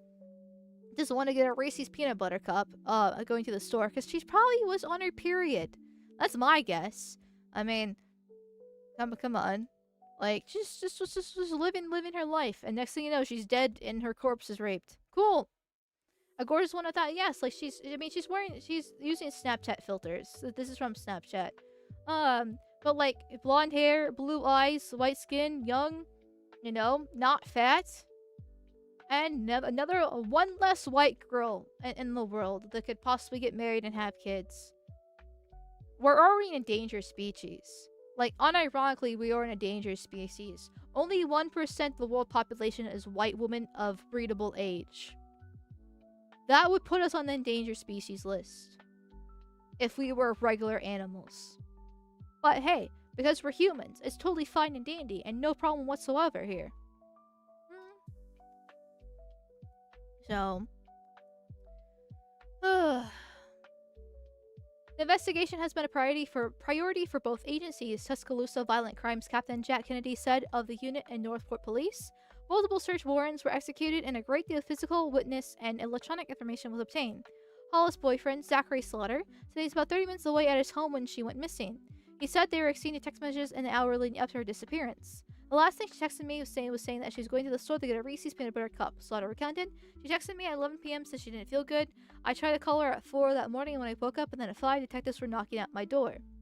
He said the police were questioning him about Hollis' disappearance at the time, as he's previously ordered by a bail bondsman not to contact Hollis over a previous domestic violence charge. Huh? Maybe she is a mud shark. I mean, I'm not saying that white men don't abuse white women, because that does happen. But we're talking about Alabama, which has a ridiculously high black population. And if you raise your children around something, they become normalized to it, so they don't have a problem with it. That's why most mud sharks are either super low IQ or raised in the ghetto or around enough blacks that they're okay with them. Not kind of really realizing what's actually normal for whites. There. But okay then. But Slaughter said the two reconciled and got back together. He then told police that he should look into the man he said gave Hollis a ride to the store, whom he said was a neighbor at the apartment complex. Oh! It was unclear where DeJourney is that neighbor. Okay.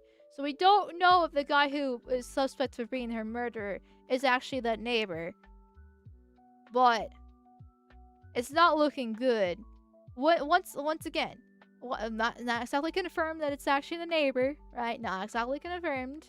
But I'm just saying, around blacks never relax. Even if they are your neighbor. The attorney has been booked into Tuscaloosa County Jail with a bond set at $15,000. Hollis' remains were sent to Alabama Department of Forensic Sciences for autopsy to determine the cause and manner of death. The investigation is now ongoing, with authorities saying the attorney may face more charges depending on the results of the autopsy. In the meantime, Hollis' family had been left reeling from the devastating news.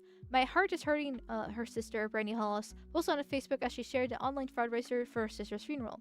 She wrote that her two sisters had plans to go fishing, asked her sister spirit to please tell our brother that I miss and love him. Slaughter told Wyatt that he never thought I'd be the guy that just lost somebody. To know that I should have been there, I could have been her, he said. I was one phone call away and she never got that opportunity. I wasn't there.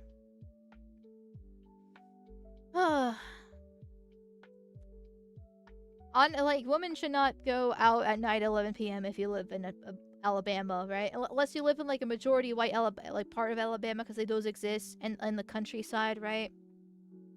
I don't know what Northport is like, but I'm assuming it's a town, and those are the concrete jungles where the urban youth like to play. So just don't go out that late. I mean, she's been fine for 23 years of her life, but all it took was one night where she thought it'd be okay to go to the store to get her Reese's peanut butter cup, and then she's gone. That's it. And then that's over. Yeah, don't relax. Don't relax around them, because you never know. Remember, chat, 1 in 3 blacks are men or felons. Not really worth the risk now, is it? Absolute desecration? Fucking greed. Completely greed. I just can't. Just can't. Yeah. And half a black woman have an STD. Yep. One animal could all be over, never fucking relax. Yeah, it's not worth it. It's not fucking worth it. I don't care how racist that is. I don't care if people see that unfair of me. Oh, well, not all black people. Who cares? All it takes is one. All it takes is one. And the statistics are not in my favor as a white woman. So I'm not gonna risk it. I'm not gonna fucking risk it. If you have a girlfriend, you have to take all steps to protect her. True. I mean, as possible, right? Because, you're only human. And unfortunately, all it takes is the wrong time at the wrong place. Because remember, we do live in a society where you can have to be a strong, independent girl boss. So you can't actually be around your girlfriend at 24/7 to actually protect her. Like, she could be going to work one day, and then at her lunch break, she, walks to the store to get food, or, had to go get gas, at the gas station, to fill up her car before going home, or whatever the case is. And next thing you know, she's gone. Because that's just what happens, unfortunately. Keep her safe by locking her in the basement. Now, that's something I can get behind right there. The white race percentage is getting lower. Isn't it like 10% global? I've heard in between 6 to 8%. I usually quote 6%, but I hear 8% more commonly.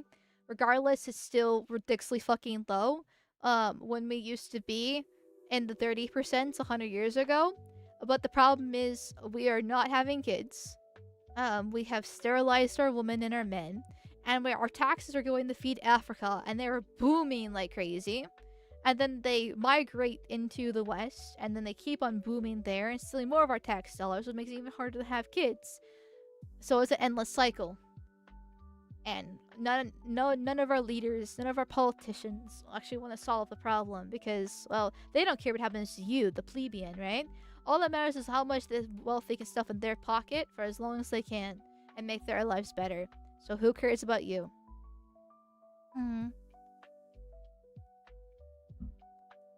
No one's telling you to let your guard down, just saying it's unfair to apply that label to all. That's it. I don't care. I legitimately don't care it's unfair. Like, suck my dick. Politely. I know, like... Sorry, I don't mean the chat here. Because, like, it's... I will keep my guard up. And until the individual starts talking to me, I will not trust them. There. Like... I legitimately don't care if it's unfair. How many stories do I have to go through of them murdering and raping before understand? How many videos of them just seeing them being just violent here? So so here's the white man wailing on this guy, but he's trying to steal his bike. And then this black man tries to step in, so he could be like, okay, maybe this is one of the good guys, right? One of the good black men trying to stop it. And then the urban youth tries to steal his scooter here. So yeah, you could maybe have the one black man trying to step in and be like, hey, this is unfair, don't, stop doing this. But then he tries to steal the scooter, then he learns. Not worth it. Or a group of monkeys is hanging by the pool. Full manager comes in. He also looks brown himself, and then he gets pushed in. It just keeps on fucking happening. I will apply the label of all until proven otherwise by the individual themselves. It's not worth it. It's just not fucking worth it.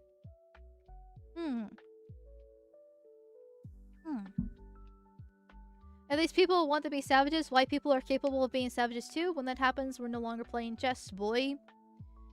Yeah, well, white people have been pacified through decades of propaganda. And even though we're angry, no one's willing to take up the mantle and actually solve the problem. And if I say anything more, then I'll be fed posting here. And I'll be fed posting, so, oh well. Pool's closed! Yes.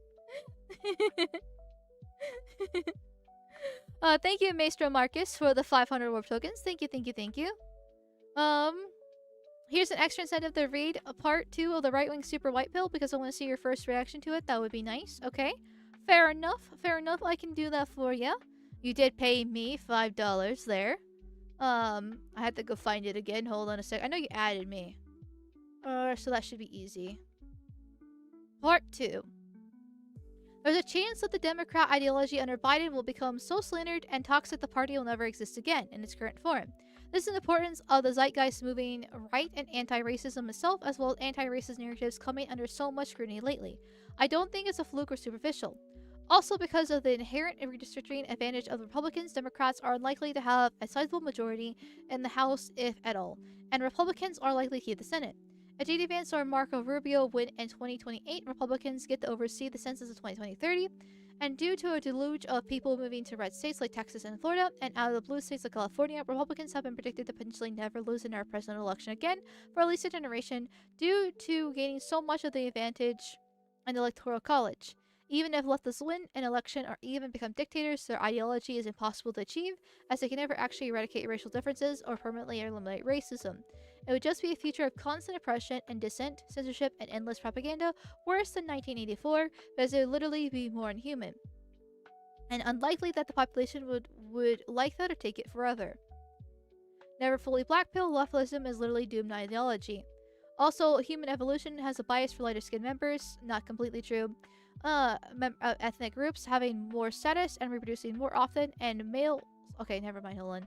Lighter skinned members of ethnic group having more status and reproducing more often, and male members of races are more attracted to lighter skin due to their brain thinking the woman is ovulating. Okay, so the last part, sorry, I said it's not true, but I was jumping the gun there. My apologies. You are correct about that. There's a reason why that the Brahmins, right, the highest caste of Indian, are very light-skinned.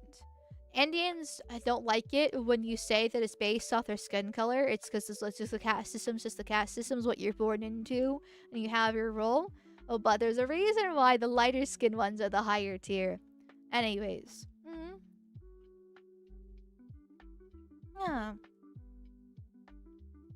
But to address the rest of what you said, you are correct. To actually kind of white pill a bit, and I will use literally what you said as the white pill.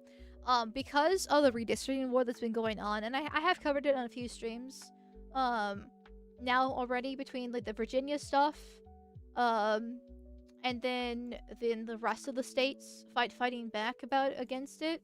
Sorry, these tabs are kind of old, so they kind of have to like load in. Here.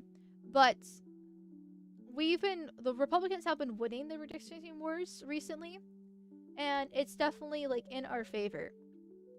And the only critique that I have is that the people leaving states like California, the thing about these people living in states like California is that they take their voting with them. They hate the consequences of their actions, right? They hate the COVID lockdowns, they hate the taxes. Excuse me. They hate how unsafe it is. So they go to these red states and they turn them purple because they don't realize that their voting habits is what actually helped bring this in the first place. And then you're also the fact that the demographics are still changing and they're still not in their favor.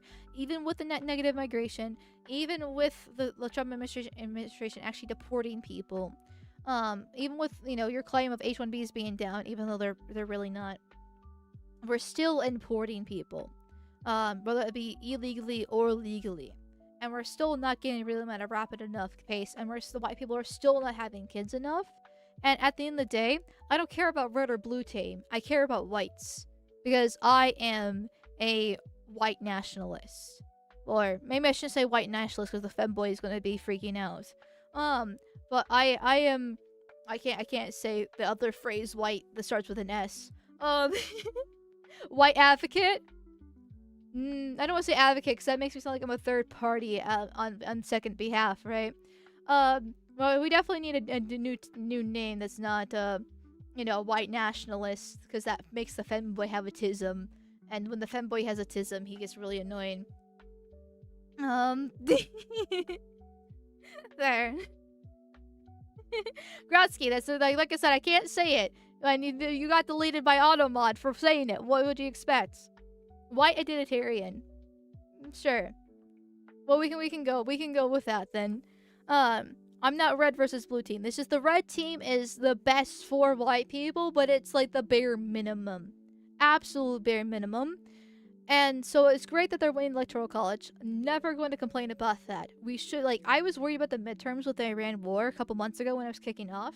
But even with the Iran war in tow, because it still is going on, and they recently had peace talks that failed. Once again, no shock, no surprise there.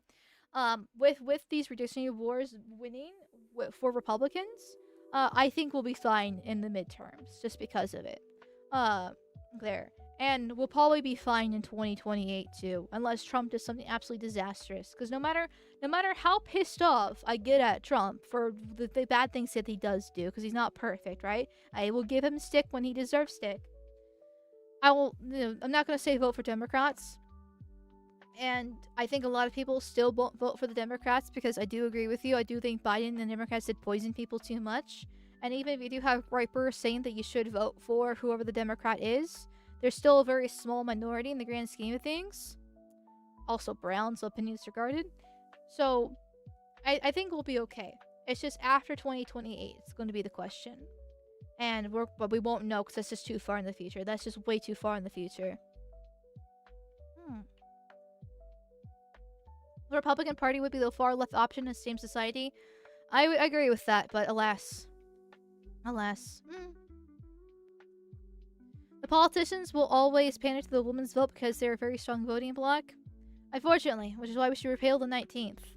There are so many changes. There's so many wishes I have for this country, but alas, none of them will come true. So I will keep on yelling in my dad's basement until I do. One day, right? One day. As long as Massey wins, I don't have faith for Massey because Trump hates him with a burning passion.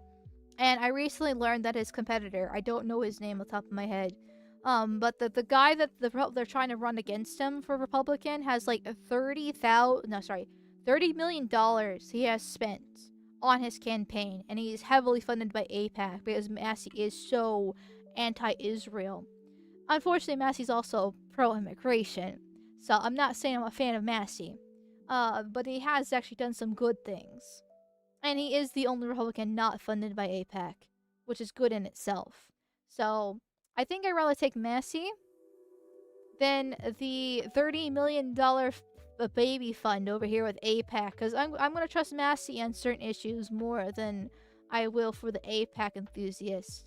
Even if Massey's a little bit more pro-immigration. Which doesn't make me happy to say that, but I doubt the AIPAC guy is going to be much better. So, Massey makes a lot of money from Muslims. Wouldn't be surprised. Not saying Massey's I'm not saying I'm a fan of Massey. But like, this is once again like a shit sandwich or a double shit sandwich. How much shit do you want in your sandwich? You decide.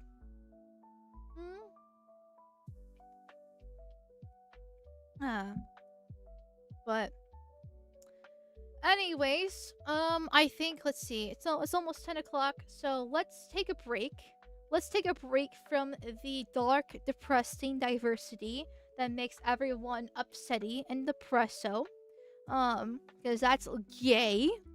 And let's enjoy some levity for a time period here, right? For a little bit.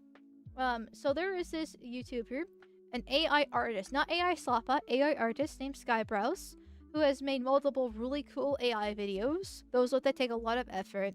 Like, there's a difference in AI slop and AI and gems. And AI slop's the Indian fucking shit that you see with like the AI voice and badly put together, whatever the case is. But the amount of effort that you have to go in to make these kind of videos is a ton. Will it ever will I ever give it the same respect as like actual traditional art? No. I'm not an artist, but I did dabble in traditional art for a period of time. And that will always, I will always give traditional artists way more respect, even more than digital artists, by the way, because there are so many cheats for digital artists these days that you still can never actually put it over traditional art. But AI art deserves love too, because of how good it actually is. And yeah, I barely have been added in a Skybrowse video. So here is my raw reaction to it. I am very honored to be part of it because, well, I'd be lying. I'd be lying if I said that haven't been hoping for a while that I'd be one day featured in one of his videos. So it does make me, it does make me quite happy. So I'm excited. I'm excited. Anyways.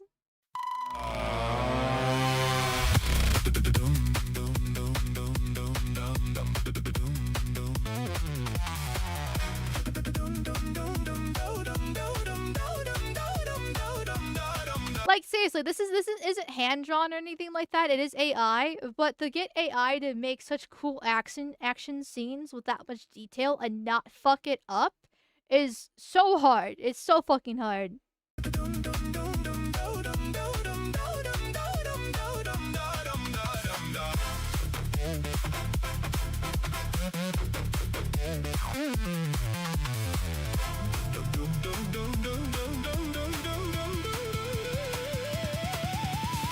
Saturated, inundated, moderated, suffocated, not sealed, shifting blame, discord earned its name. Hate the cold machine, feeding on the same routine. Give me something I can feel through tin foil and stainless steel underneath the skin. Oh shit.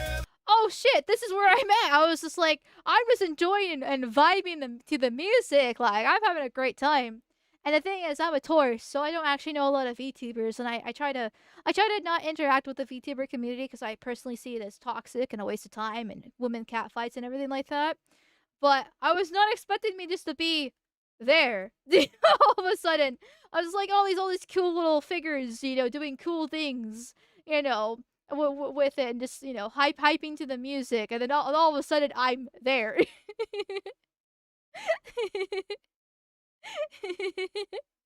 Damn, he made them all a lot hotter. Well, fuck you too. You're not wrong. I look so cool. I look so fucking cool. Oh my god.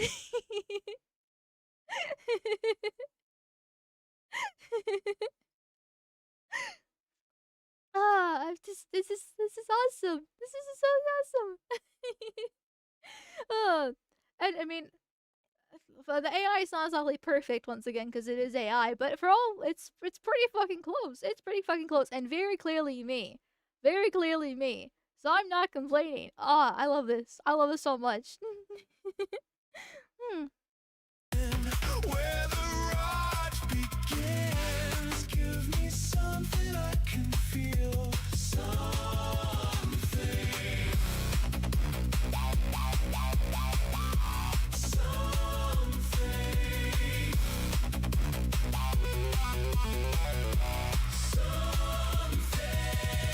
Everything everywhere, every error aired at once. Every weather in the head, every feather weighed a ton. Noise scatters, mangled chatter, muddies matters on the screen. Tangled wires and channels, meaning severed, sick, obscene.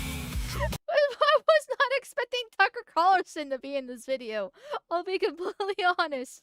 Why? I mean, obviously that's Asmon, but like, Tucker Carlson just shows up out of the blue. Like, what? That's not a VTuber. That's not a streamer. It's Tucker Carlson. The fuck? These matters on the screen, tangled Crossed wires and channels, meaning severed, sick obscene. Tripwire, violet circuit, watch the moderators raise. Masked opinions just to fail to save the face. Now here, waiting for the sky to clear. Give me something I can feel. Certified and safely sealed. Underneath the skin, where the plot sickens. Give me something I can feel. Something! More and more forms, more lore, ornate, normalcy. Acronymity, infinity, atrocity, affinity. Password is secure, but the words begin to slur. So cut the cord, break the cradle, watch it bleed. Dreamers lost and found. Okay, now we're getting to VTubers. People I recognize. Now we're getting to people I recognize. As other than that, there's like Asmongold, Tucker Carlson, and myself. I think it was supposed to be Next Taku, there, but like with a beard and everything like that. And we got Cinevere, Mizuki, Nines, Nianis. I'm sorry for the rest of the people, but I stay in my little corner. So no offense, so I don't recognize you, but I don't really leave my corner except when my master tells me to. And that's about it here.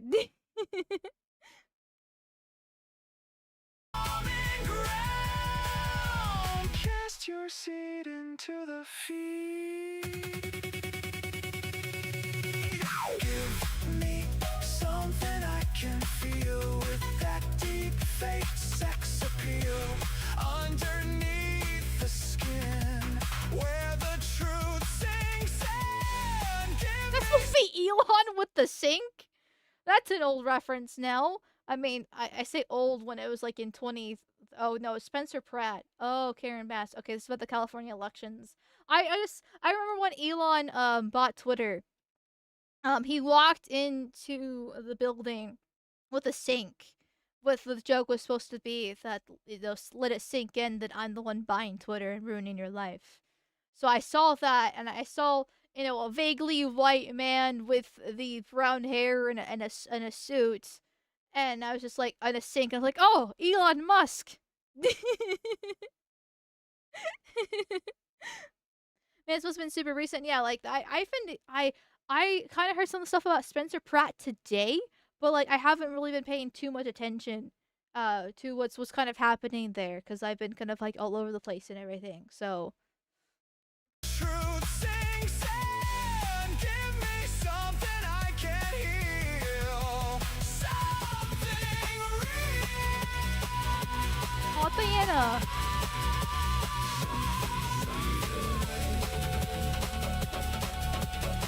I thought the joke was Elon was throwing out everything, including the kitchen sink. That probably was it too. Probably was it too. I guess it could go both ways, but I think it actually was probably the kitchen sink joke. But what can I say? It was a few years ago, and I have dementia. It's fine.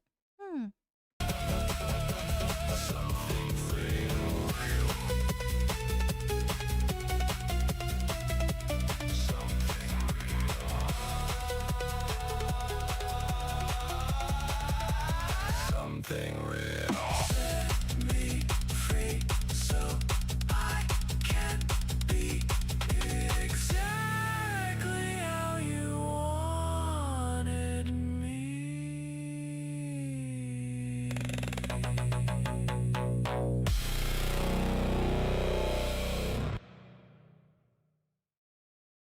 Okay, that was super fucking cool.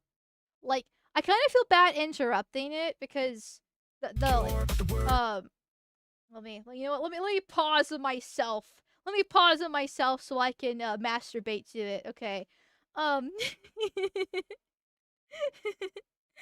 but like I want to commentate on it because like a React video, right? And like that's what you're supposed to do with reacting is, you know, pausing and talking and add your thoughts and all the fun stuff. But the music's actually good. Like, keep in mind, all of this is made with AI. All the animation, even the music's actually made with AI too, and it's just really catchy. Like, if I actually like, you know, probably like off stream, I'll probably play this in the background and like maybe actually focus on the music a little bit more. and like actually listen to the lyrics a bit better too, because I could tell it's about I wasn't fully paying attention to the lyrics because I was more paying attention to the actual animation, kind of like seeing who I recognize, kind of what's going on, all that fun stuff. But what I kind of picked up from the lyrics is about like censorship and the internet and all that fun stuff, with it. But I have a feeling the lyrics are actually pretty good too, just kind of based off the bits and pieces I was actually picking up. Um, so yeah, that was awesome. And thank you, Skybrows, for including me in this video because I look amazing. Much better than real life. Much better. That's just so, like, so pretty. I kind of feel weird calling myself pretty because, like, all this is me. But, like, at the same time, when I see images like this, I'm like, oh, she's pretty, right? Like, that's not me. Like, it's just so, like, I don't know. So nice. I just. Oh, there. Haha, you provide a reference sheet. He did the work. Yeah, honestly, I know my reference sheet's not the best to put into the image generator. Whatever like you use. I know. Well, actually, well, Gemini, not Gemini. ChatGPT is actually not that bad. I have a little mess with ChatGPT a little bit. Though I mostly use Grok because I already pay for Twitter Premium, so I might as well just use Grok. But Grok does not like my design whatsoever, so I've kind of given up on Grok. So I have dabbled a little bit with ChatGPT, and so I know it still doesn't fully like it too much, but it can make do. So good for good for him and whatever program he's using to make it looks nice, and also on top of it animate it too, because I know the AI doesn't like my design because it's, well, as you can see, an amalgamation. Who could have guessed that? Also, now why are you doing? There we go. Nice. Makes you look like action heroine. I know, it's so cool. And like not even just like, suck my own dick here being included in the video, but all the animation and looks nice. Like in the very beginning with the little action scene with this lady in black looks nice. Um or just a lot of the other action scenes, or like this the one with the dragon with the wires around them. I didn't say anything at the time, but like it's a little bit more of a simplistic, slower scene. But I like the lip singing to it. Like it's not 100% accurate, but it's actually pretty good for, once again, this being AI, and the long arduous process to have to put it in and make sure it stays consistent, and then also make the mouth movements so that it actually does go along with the lyrics, and make the AI do it, because you have to tar running the AI a lot of times. Like, is it, once again, as difficult as actually drawing it by hand? No, I still will always have more respect for traditional art, but it's still impressive because how AI is still not perfect. It's still improving. It's still growing. It's going to be a few years before it will be the cream of the crop. But you could already make such amazing art like this, because this is legit AI art here that he was able to do. So, but even though I'm a clankophobic, right? I don't like the robots. I do respect the AI quite a lot. Hmm. Yeah. Thank you, Philip, for the 1,000 warp tokens. Well, thank you, my dude. Thank you for your generosity. It's Roku glad I could be up for your recommendation. Now it's Tim. I can tell you're making a joke, but I don't know what your joke is. I'll be honest here. Like, I'm sorry. But thank you regardless. I'm sorry I'm retarded. Not very simplistic here. I forget exactly what Leon said. Dragon is a white pill version of the dragon he created once. Some kind of inside joke slash meme or something. My memory is so bad. Not exactly sure either. I fucked up my kick time for bed. Bye, Melon Chat. Well, good night. Thank you for stopping by, and thank you again for the warp tokens. um, also, um, I do want to give thanks to another AI artist here. since he's also part of the Skybrows community, and I was included in his AI video. Quingo wrote Wars. Well, first off, before we do this, here is Skybrows video. There we go. Give it a like, and make a comment for the algorithm. Watch it yourself. Actually appreciate the music without the dumb woman, yapping over it. Same with the animation there. Be greatly appreciated. But there's this one as well that was included in. Like I said, he was inspired as well by Skybrows, and he's part of the Skybrows community. And yeah, so I figured I could watch that as well, because not to be gay, right? Because we don't like the gays here, but to be just a little gay, a little homosexual at the moment.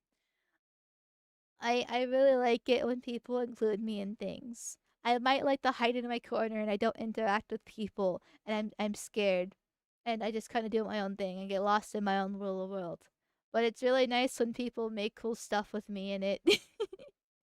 Whether that be AI videos or even AI slop, I still enjoy the fact that because yes, there is AI slop, and people do have made AI slop things of me. I still appreciate it because that means you like me enough to do something nice, like to make it in the first place, or fan art, or whatever the case is. I still really like it. So, thank you, thank you. Stars are pulsing brighter through the cosmic veil. Fusion hearts are burning, never gonna pale. Okay, there's a lot of VTubers in this one. I would be lying if I said I wasn't uncomfortable. But I can still appreciate beauty, and I can still appreciate the effort into it, and also the music, if it's good music.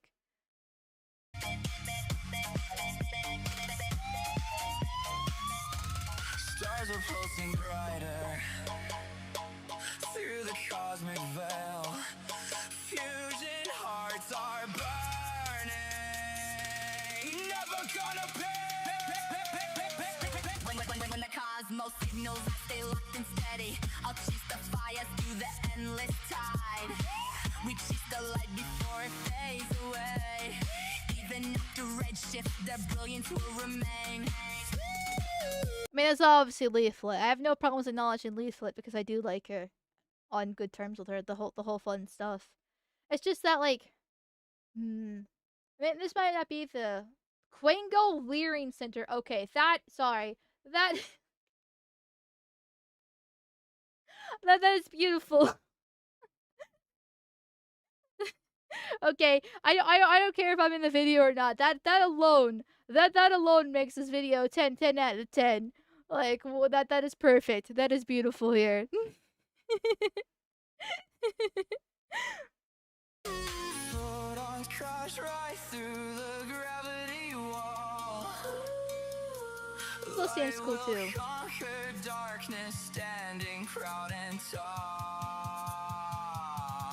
We are cosmic dreamers, so the universe is vast, but the stars keep shining brighter ever last. We are stellar seekers, standing in a world so grand. Stars keep shining brighter, lighting up the land. Supernovas bursting with their radiant display. Quasars Mizuki, nice. as they guide the way. Stars are pulsing. I don't know who this person is, but I hate the fact that the German tranny is actually kind of attractive.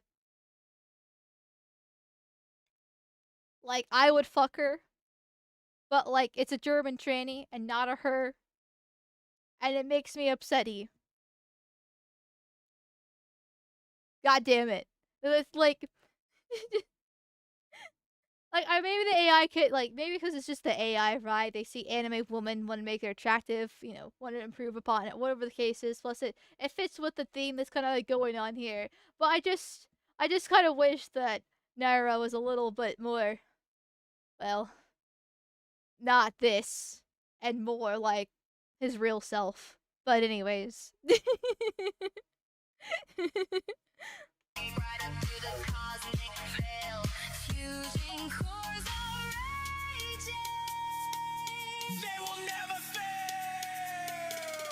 I could never turn my eyes from glory, purely standing in the wonder of a cosmos built securely. Watch the constellations paint a masterpiece to see, burning through the ages with the blazing majesty. Power fused together, rising from the core.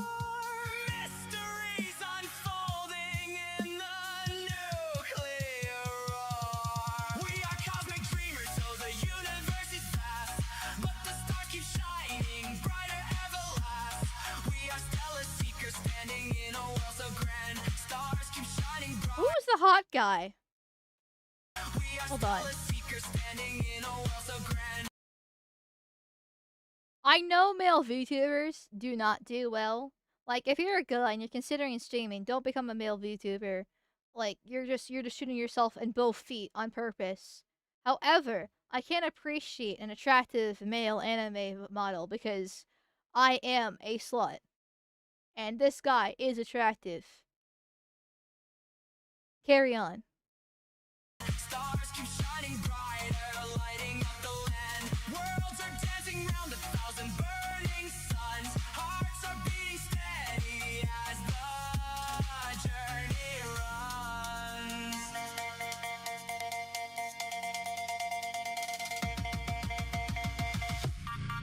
I wanna reach them through the endless dark, but the distance calls me back from where they spark. Wonder burns inside me like a guiding mark. Gravity can't stop this everlasting arc. Oh, Oko and Mizu! Okay, they're like the only VTubers I will actually like comment on. Well, maybe not the only ones. There's a couple, but like I'm actually legit friends with Oko, and I'm on good terms with Mizu, and it's nice to see them together. Theirs, and it's nice to see them actually appreciate it because they're usually excluded from these kinds of videos. I get they're drama tubers and are very controversial, especially Mizu. I know Mizu is extremely controversial, with his takes on various things. But like, it's nice actually to see like my friend being involved there. I know he's not actually brown. He's a babinku, and I'm gonna butcher it because I don't know how to pronounce even English. Gyru, however you fucking pronounce the damn thing. Anyways.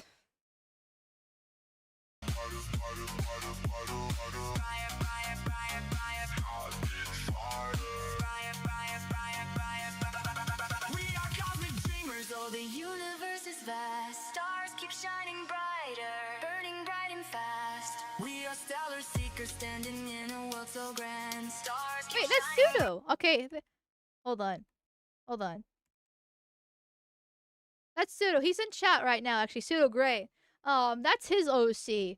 And I must say, Pseudo Gray, one, thank you for being the one actually inviting me into the Skybrows community. Cause shout out Pseudo Gray there, because he's the one that contacted me, reaching out to allow me to be part of this amazing community and be a part of Skybrows' video.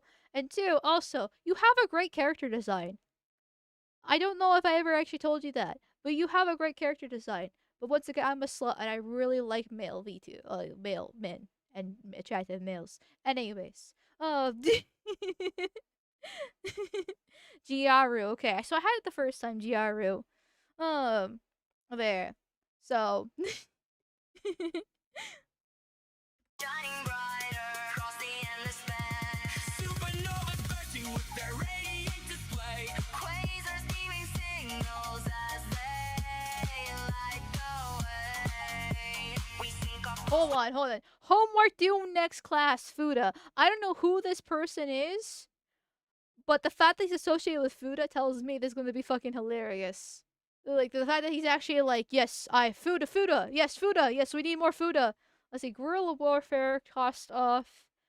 This is not lore. Augur, something, augurilling saboteurs, no bananas in combat. Well, seeing how we talked about diversity earlier, I'm pretty sure bananas are actually involved in combat there. But I'm more curious about the Fudas here.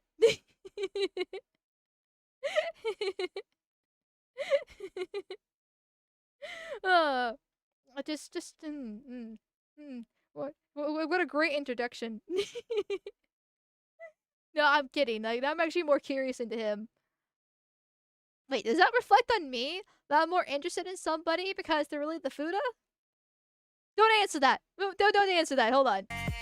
We sync our pulse with galaxies in their eternal spin. Momentum multiplies, the power deep within. Waves of brilliance ripple through the boundless sky. Lightning flashes forward as the cosmos amplifies. Blood is charging stronger with the stellar high. We elevate the glory that will never say goodbye.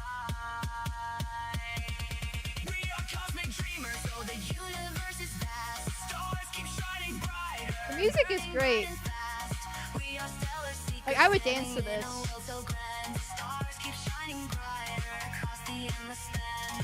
Supernovas bursting with their radiant display. Quasars giving signals. I can already imagine myself dancing to this music, not gonna lie.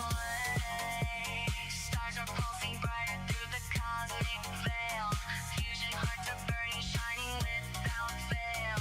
Galaxies are turning in their golden trail. Stars keep shining brighter. Forever they'll prevail.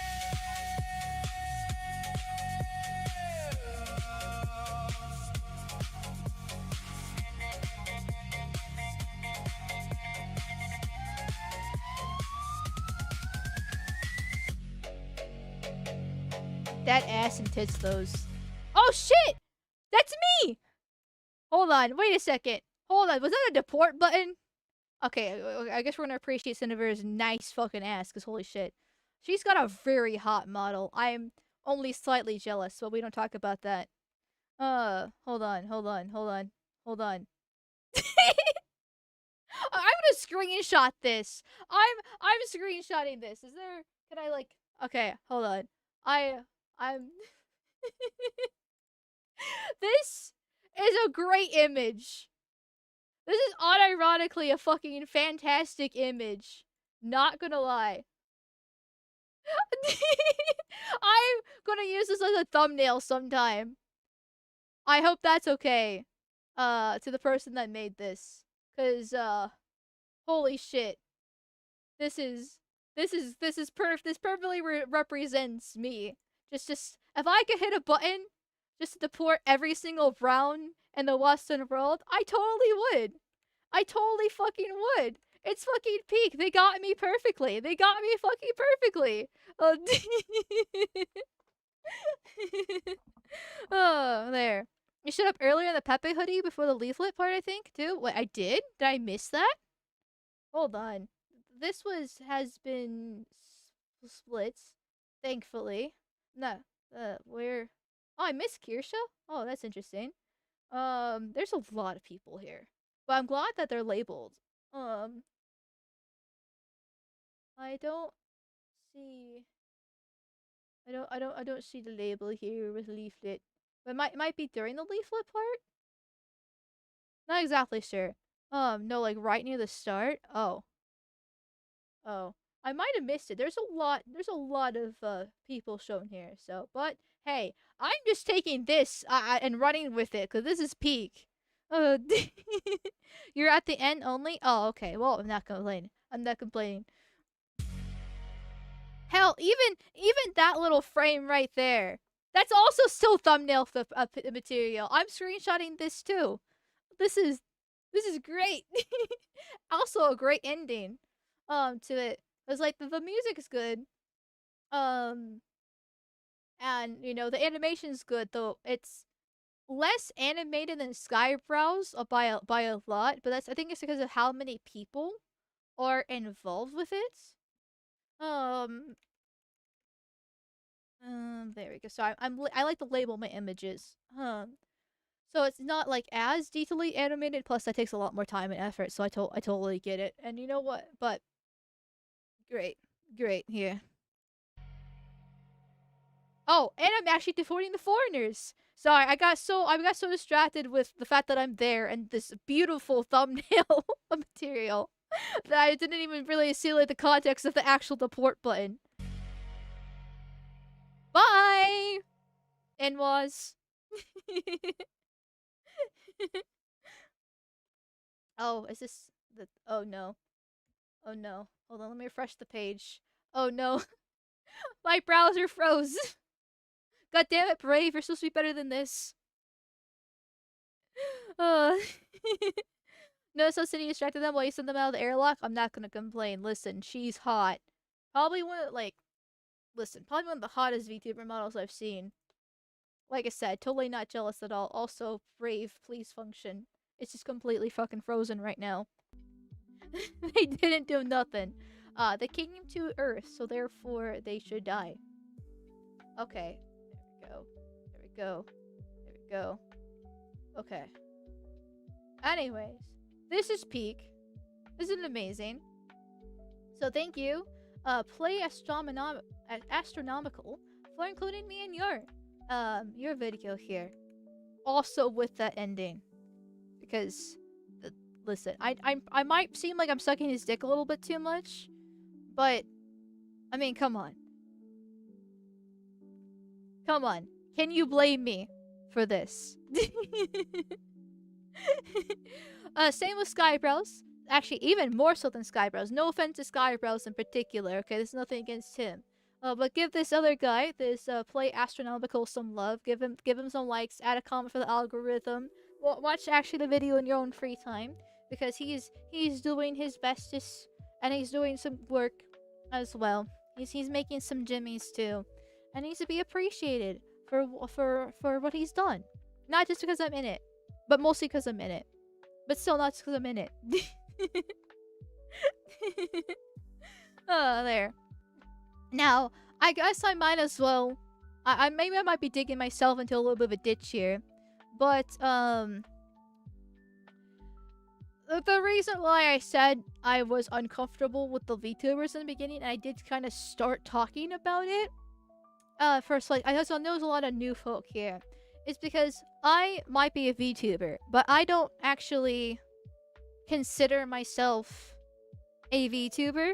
I know that probably sounds retarded, but I'm a tourist at the end of the day. I will fully admit that. Because I never really watched a VTuber beyond Kirsha, and I only watched Kirsha because she's political. Because all my interest is politics. That is my bread and butter. I've been involved in politics since I was 12 years old, and I started doing more right words, you could say, around like 15. Roughly for like that would probably be like the rough estimation there. And I've just been heavily into politics since then, watching Sargon, Arch, Lulu Levi, Teal Deer, and various other people throughout the years that have come and go with the times. And for the longest time, I thought VTubers were just whores. I just thought they were just a new version of online e-thought. Right, I guess e-thought doesn't mean online, anyways. Internet, but just a new version of women, just pretending to be sexy or cute for male attention and money. And it wasn't until I found Kirsha that I realized that, wait, I'm retarded. There's no difference between a VTuber and a PNG tuber like Sargon used to be back in the day. The difference is really that I can be animated, you can see my facial expressions, and have a cooler design. Well, maybe not cooler design, but you know what I mean, right? I mean, hell, it could be like Armor Skeptic and how animated his were with his PNGs. In those cases. So it's like, okay, this is a medium. It's not specifically for thoughterry. And it's like, okay. And plus it's great for anonymity, because like being anonymous is huge to me. Like, to get a little bit into VTuber drama, there's every like 3 months there's a VTuber versus IRL trend, which is retarded. The whole point of being a VTuber is to be anonymous, is to be your character, where you actually play a character or you just use it as a design to not show your real face. The whole point is to just not show your real fucking face and body. If you do that, you're a whore. It's that simple. And even still, I don't like most VTubers because I still see them as essentially whores. And if anything, I do firmly believe that if you're a woman and you're online, you're an e-thought. Like, even if you're political, I still see it as e-thoughtery because you're a woman online and you're still getting money and attention from men instead of being off the line with a husband and kids. Now, obviously, you can have a husband and kids and still be a VTuber, and that's possible. There are a few out there, but you cannot deny that women who at least pretend they don't have boyfriends or pretend to be single are a lot more successful than the ones that admit they have a boyfriend or husband. So it's just one of those things, unfortunately. So, and most VTuber drama is retarded. It's two girls catfighting because they want to be the queen bee, or they have disagreeing opinions, or they don't like the judgment for being stupid and being a woman. Whatever the case is, there's not a day that does not end in Y that there's not VTuber drama, whether that be with the big names or the mediums or the small ones. There's always something, and I just don't like to take part of it. And so my solution to this is just to not talk about it, to not acknowledge their existence. The only people I acknowledge in this video alone, and there's a ton of them, are my legit friends, which is Oko, and then like I said, I'm in good terms with Mizu. We do get along, and then I get along with Leaflet and Celestium. Like, I've actually talked to them a couple times, and we're last I checked, we're cool. At least I hope we're cool. And who knows, maybe me saying this actually starts drama and biting myself on my own ass. There. That's it. That's like basically it, because I just don't want to be involved with this shit. I want to stay in my lane and make my political content and play my games and vibe and chill. Because I don't want to be dragged in that stuff. I know you can get great views participating in drama. And there have been a couple times where I've considered, throwing my hat in the ring for various subjects, because it does kind of lean into, like, maybe a more political aisle there. But I know as soon as I dip my toes into it, I'll be dragged into it more and more and more. And I just don't want to deal with that, frankly. I really just don't want to deal with it. I'm happy staying in my lane. There.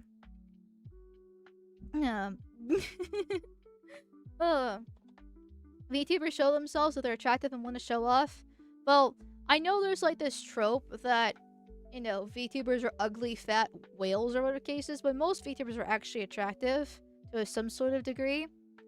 Like, not all, obviously, but if they're charismatic women, they have a base. 9 times out of 10, they're probably attractive. If they're not actually secretly a man. Or Indian. Which is what I am. So, I'm the 1 out of 10. Oh, there. Where was I at again? Oh, sorry, I was at the end here. I went too far. There's my deport button. I like my deport button. Yeah, I love my deport button here. There. Well, the thing is, for the most part in the Skynet community, you scrolled. We only give a damn if you're a base retard, so regardless of your numbers or where the hell we include you. So yeah, you can be a tourist, but if you're base, so people like Astronomical or Skybrowse added you in. I mean, I appreciate it, though I do subscribe to the fact that women can't be based, but hey, a compliment's a compliment, so I'll take it. And I definitely do appreciate being involved with this stuff, even though I personally don't involve myself into VTubers and VTuber drama in itself, and I do consider myself a tourist. Because of, because I know that I am, right? I mean, I don't want the medium to change. Like, I just kind of want to do my own thing. So, it's not supposed to be, technically you're not supposed to show your face. So, but I also know Western VTubing is radically different than Japanese VTubing. And I think that's one of those things we're just gonna have to accept the fact that it's a cultural import that we've completely Americanized. And we just gotta accept that fact. And it is what it is. But I also know that myself alone is also different than even normal Western VTubing. And I'm okay with that. But I don't want it to change either. I just want to do my own thing.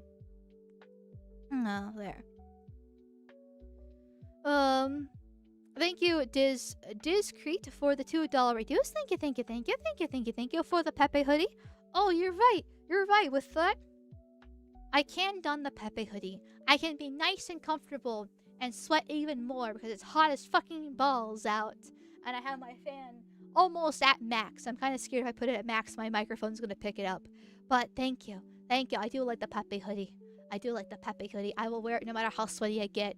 And then I will leave it crusty afterwards and don it again on another day and make it even more sweatier and crustier until eventually it will meld with my skin and I will never ever have the P.E.P.E hoodie off me again because it's permanent. It's and sealed with my sweat and dead skin. So thank you.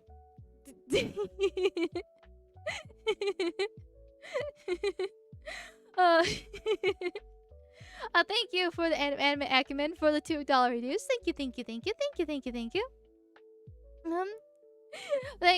Oh my god, can I press your button? Sure. We can press it together, but like, I want to also hit it too because it's my button, okay? It's my deport button.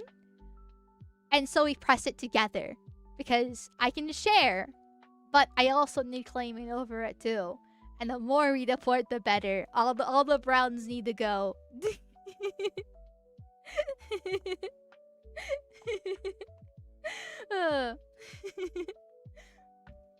Amalgamyte mashes easy deportation button vigorously. Oh yeah, I would hit this button until it fucking breaks. Fuck the red versus blue pill, right? Or red versus blue button, sorry. With that moral quandary that was popular for way too long a few weeks ago.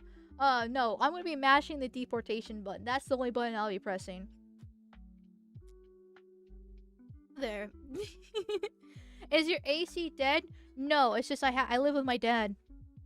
And I think we all know. We all know the meme that dads don't like, you know, people touching their thermostat.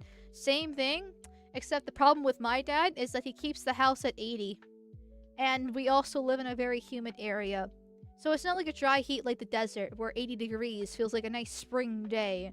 No, but we're talking 80 degrees and 90% humidity in the house. Also, my room, not the room that I'm currently in right now, but my room is the hottest room in the house. It gets the most amount of sun. And that 80-degree house turns into easily 90 degrees. And even this office of mine that I'm in right now, I'm next to a furnace with vents over my head. I'm in this little storage room downstairs. The downstairs itself is really cool, but as soon as I shut the doors for streaming, for soundproofing and everything like that, it turns into a sauna. It's great. He keeps it at 80? Yes. He keeps the house at 80. It's great. Personally, I would like the house at 70. Like, 75 is still too warm in my personal opinion because of how bad the humidity gets here. But 80 is the thing. But thankfully, one of the members of the community did show me that there's something called a portable AC unit that you can get off Amazon. And I've been waiting to buy one until it gets warmer again because they are expensive. But since it is getting warmer, I've been yelling at myself, being like, okay, come on, Amal. Come on, Jamal. Buy that portable AC unit and actually look into it a bit. So I can actually put it in my room. I'm gonna get 2 of them. One for down here in this little office of mine and one in my actual room. Because once again, how hot it gets. And then my dad can keep the rest of the house at 80. And if his whole excuse is for the electricity bill, and I'm very curious if this actually, if getting these 2 little portable AC units will affect the electricity bill or not. Well, obviously it will affect the electricity bill, but I'm kind of curious to be like, okay, which is cheaper? These 2 portable AC units in 2 specific rooms and not the whole entire house? Or just having the house at like 72? I kind of want to know. You can get an AC unit that goes into your window. That's what you have. My actual room window is too small, and this little storage room doesn't have a window. Like, there's no ventilation in the storage room. Like I said, there's a furnace 10 feet away from me. I have vents over my head. There is no ventilation in this thing. So oh heck yeah, the portables eat power. Well then. Well, I guess we'll have to see. I mean, I pay for half the electricity bill anyways. So I'll be eating it regardless. Like, the thing is, I have offered to my dad multiple times that I will pay more than half the electricity bill if I can have the AC down lower. And he still refuses. He still's like, okay, you know, he still has it at 80. Because he doesn't want me paying for even more.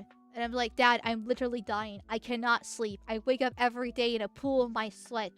It's disgusting. I feel like I'm dying every day. I'm chugging water. It's fine.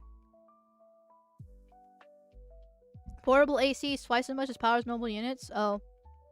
Well, I guess I'll just have to look into it then and try to find a solution. Because even, like, I have a box fan. And I have a ceiling fan in my room. And I have both of them on max in the summer. And I still am sweating because of how hot my room gets. And even this little storage thing. Once again, I have a fan here. And it's almost up at max. In fact, I'll put it at max now because I am still quite hot. And it still doesn't really help a whole bunch. So.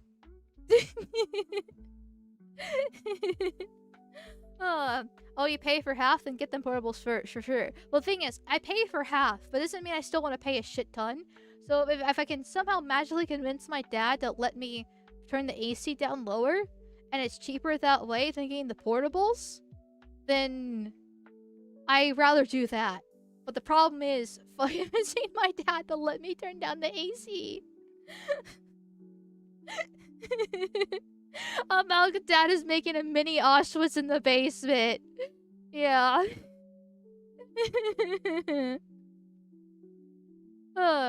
What is odd? It should be cool in the basement. It is cool in the basement, but not in the storage room specifically. Because like I said, furnace right next to me, vents over my head, no ventilation, computer running, you know, for streaming and gaming, whatever the case is. It's a tiny room. Well, I mean, it's decent size, but like it's still a very tiny room. It's supposed to be a little storage room. Yeah. Start walking around in your undies because it's too hot. Embarrass them in the compliance. I'd rather die than do that. No, it's not. That's not. No. I'm sorry, but I can't do that. Oh, thank you, Anime Acumen, for the $2 dues. Thank you. Good. 2 times the fun? Yes. But the P.E.P.E hoodie's always 2 times the fun. I'm assuming that's what you mean. Because I love the P.E.P.E hoodie, and P.E.P.E hoodie also deserves more love, too. They become Aryan and hentai pill. Grosky, mods, can you, like, time them out for, like, 5 minutes? We're not...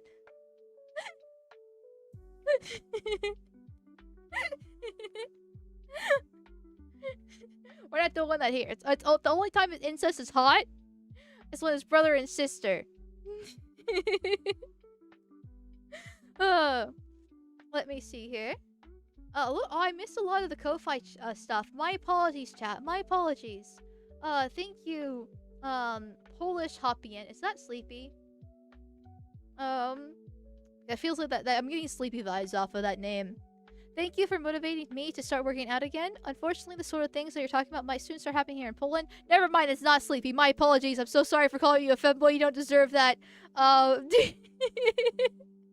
don't know who you are. This is something that's the femboy would do. My apologies. I'm sorry for calling you a femboy. I'm sorry.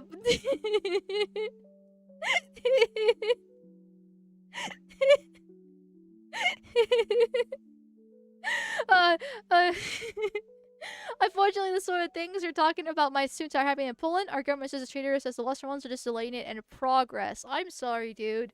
Like, everyone talks about how base Poland is, and I just kind of assume they're correct because of it. I know they shoot the illegals, which is always based in my mind, as illegals deserve the death penalty. But I do know in places like Ukraine and Russia, they're starting to import brown hordes to replace the men that have died from this endless war. More specifically, Ukraine. And I know Poland's not in a war or anything like that, but I can see that kind of happening. I know Hungary had elections recently, and I don't know what actually really happened because I'm not like into Hungarian politics, but apparently it wasn't exactly a good thing. So it seems like Eastern Europe is slowly... They're a little bit delayed, but they're slowly getting corrupted. Well, even more corrupted than the RDR. So... Thank you, Kiri-sum, for the $6 reduce. Thank you, thank you, thank you, thank you, thank you, thank you. Here, I'll cover the Femboys Ramble fee. I don't know the Femboys Ramble fee is worth $6, but since you did it, I will, in a second here. And then thank you, Kiwi Bastard, for the, $2 reduce. It's a private message, though, and holy shit, Ko-Fi made the whole private thing even harder to read than it already was in the first place. You're fucking luck. If your message wasn't telling you to clarify the Fed post, I probably would have missed it. Okay. I'll be back in just a second. I gotta pee. The Piss Princess is activated here. And then I will read the Femboys rambling over white nationalism or supremacy? The white nationalism. And, because you know every single right-wing server is filled with Nazis and femboys, and we're no different here than an amalgamation station. And then I'll be right back. Oh, and then also, oh, wrong thing. Yeah, then we'll do some more React Sloppa, because I need another video this week. Anyway, 1 second.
Speaking of how hot I am, I pulled down my pants to pee and a layer of sweat rubbed against the toilet seat.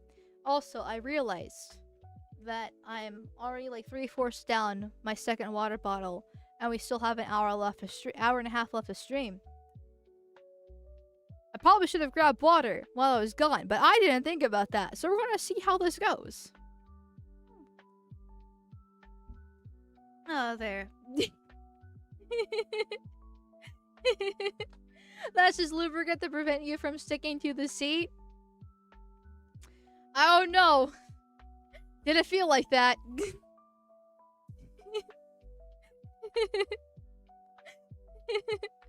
A penny for the thoughts of a femboy abomination is far too much. Hey, listen. I will give the femboy credit where credit is due.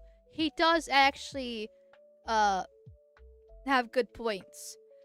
Unlike me, the dumb Floyd, he's read quite the extensive list of books. I just yap on the internet, and I keep on telling myself I should read more, but then I never do. So I have to give credit where credit is due. I see you guys talking about Mentis Goy cattle in chat. This is not about libertarianism. This is about gaming. It's Gamergate, okay? Listen, it's Gamergate. And as somebody who's a veteran from Gamergate, or at least a lurker veteran from Gamergate, I should say, I saw this and I was like, should be up my alley, right? As I have been paying attention to the mixtape controversy, I usually don't participate in gaming discourse too much because, despite being a veteran of Gamergate, I'm also a tourist at the same time. But the mixtape stuff has been quite interesting to me personally. So I saw this and I was like, you know what? This looks interesting. But first off, since I was paid shekels, I will give Femboy the credit where credit is due. Again. After much demand for reasons that escape me, I decided to continue with my explanation for the problems with white nationalism.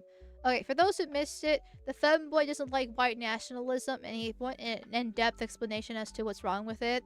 It basically boils down to the fact that white nationalism is not... People that are white nationalists only care about their actual country. They don't care about the benefits of the white race. They'll always put their country, let's say America, over... Oh, actually, that's wrong. Like, they'll probably always put Germany over America, even though America has a higher white population. Because they're from Germany themselves. So it's the wrong term for describing what it is.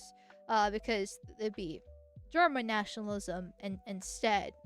And Germans are white.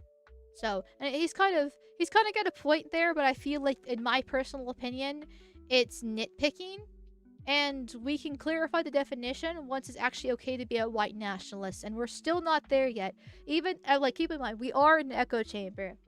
And we all agree with each other on most things. Not everything here. But we do agree with each other on the vast majority of stuff.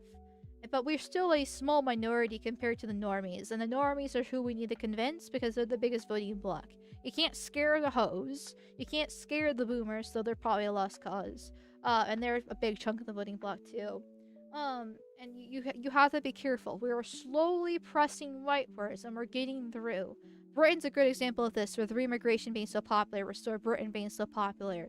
But it's still the phrase white nationalism still gives them the heebie-jeebies. Which in a way is a stronger argument to actually rename white nationalism. Or, basically rename it so it doesn't have the same scary tone. Because if the leftists are going to use subversion of language, then we might as well too.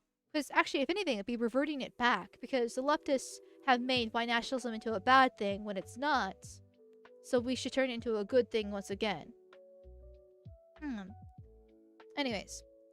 While the perverse explanation only served to show why the term white nationalism is conditioned from the term itself, this explanation will be about two things. Why the political goal given by the definition is foolish, and why using the term white nationalism is a detriment to the advancement of pro-right ideas.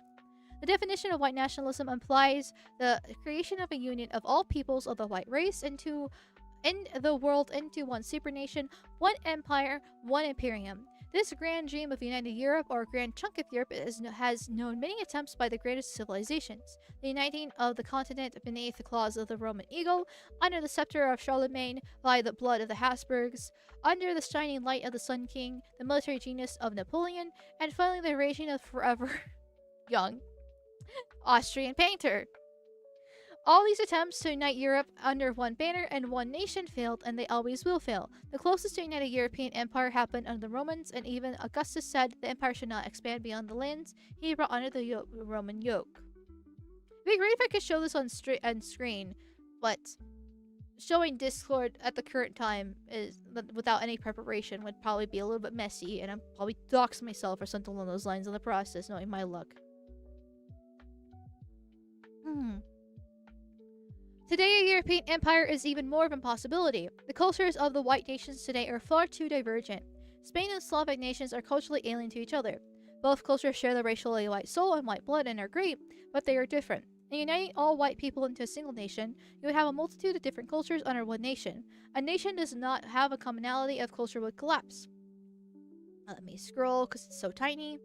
If a united white empire is created, it would either destroy itself from the inside or must destroy all the unique and beautiful cultures of white people into one sludge. The European civilization, like all civilizations, is an organism. The different nations and cultures of Europe can be viewed as different parts of that organism. Each part of an organism serves a specific function and you cannot force them together. Forcing a bone into the brain only leads to the death of the organism. The uniting of the white race as one grand nation will only lead to the death of the civilization. To the final and far more boring explanation, to use the term white nationalism, and I made this with no disrespect to the individuals that call themselves white nationalists, is to submit to the global order of liberalism. It is to embrace the system of globalism and enlightenment that has been forced upon us. It is to agree unintentionally with the liberal definition of a nation. It is embracing the modern and rejection of the traditional. For all the history, a nation was viewed as having a commonality of race or ethnicity. The modern word nation is a modern English version of the 1300s word nation, I'm guessing, which means race of a people, a large group sharing common ancestry, ethnicity, or language. It is derived from the 12th century French term nation, which roughly means birth, rank, descendants, relatives, country, homeland. I'm just reading those definitions and I think, wow. So, yeah, America is actually a white nation. Suck my cock. Anyways. This term is further taken from the Latin root natio, guessing, which meant origin, origin, breed, stock, race, tribe, people. Once again, America's a white nation. The Romans would use the terms nationum and natio. They mostly use this term to describe other tribes, mostly Germanic tribes. The Greeks use the word ethnos, which means band, tribe, kin, people, nation. If you think this sounds familiar, then good, because this is where we get the term ethnicity from. Even among the, even among the Proto-Indo-Europeans, they're still recognized the importance of such using gin. I know I'm mispronouncing all these root words from these different languages. My apologies. Which mostly likely meant to beget, to give birth, to produce, to create. Before the peoples of Europe could even dream of the civilizations they would build, they still understood that a nation is of the same blood. Yeah. Okay, let me drink some water. Hold on.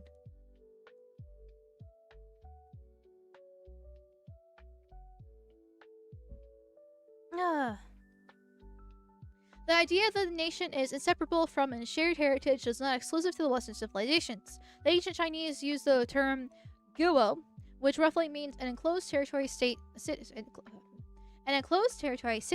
feudal state, or sovereign polity.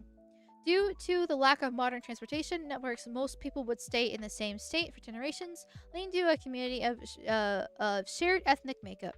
The ancient Japanese used kuni to describe what we would consider to be a nation. Just like previous examples, it placed the importance of the shared heritage of the people.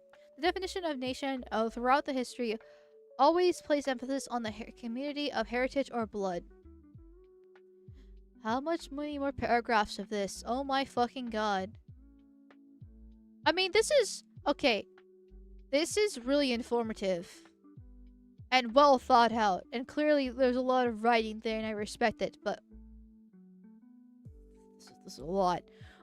This is only recently, under the influence of enlightenment that liberal ideas, that the world nation has lost the community of people that it uses defined for generations. This is why the term white nationalism is a submission to the current liberal global order. If going by real definition of nation, which is a collective of individuals with shared heritage and culture operating under a political body, let me scroll, then white nationalism would effectively mean pro-race race. This is a submission to the global order.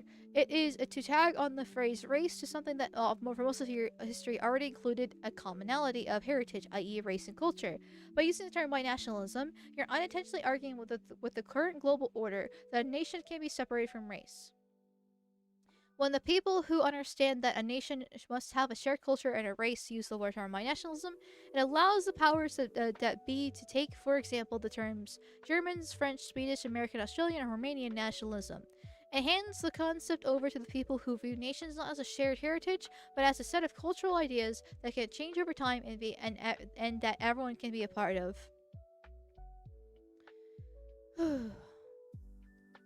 You should tell Sleepy to shut the fuck up.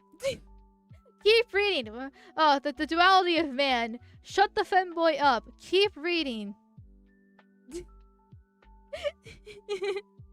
He's beginning to make sense. Don't become a global homo. Yeah, I agree with everything he's saying right now, which I will add as to why once I get through it. It's just taking a minute to get through it. I'm trying to hold back my comments until I read the whole entire thing here.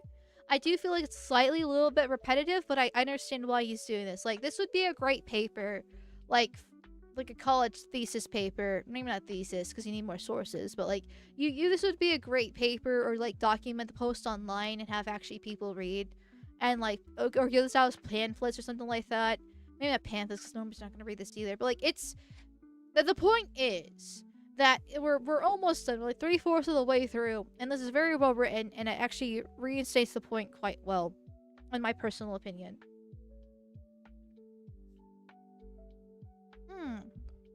The longer this goes on, the harder it becomes to make people understand that nationalism is for the people of this nation, for the children of the people who build it. That is why I always use the term American nationalist while explaining how America was founded as a nation of white people. At this time, it seems easy just to call yourself a white nationalist because so many everyday people don't hold the true definition of nation. Yet one must never give in to the system that wishes to destroy everything he loves. He must hold his position and principles against the tide of liberalism, which seeks to destroy his nation. The longer he holds and doesn't buck to the pressure of those who seek to destroy him, the more people join his side, and the easier it becomes to push back. Language is the means of communication among people. It is essential we do not let the enemy change the meaning of our language. We must reclaim the language of our ancestors bestowed upon us. 2 closing notes. Most white nationalists simply use the word white nationalism to promote white cooperation at the time when the very destruction of the white race seems so imminent. For reasons stated in this essay, I do not believe this is a good term, instead prefer the term white identitarian. For the final note, I would like to say that I do not wish to disrespect white nationalists or call them a bunch of good goys. I simply wish to give them an explanation of why I believe the definition of white nationalism is a contradiction, and definitional application is not what white nationalists want. The logical application of the definition is bad, and using the term white nationalism is submissive. Now, does this actually matter? Will the history of the pro-right movement be changed if we use the term white identitarian instead of white nationalists? No, it will not. Was this pointless and slop? Yes. Well, I will say it was not slop, Sleepy. It was very long, but it was not slop, and it was quite well written even towards the end here. So maybe a little bit more than $6, but $6 is $6.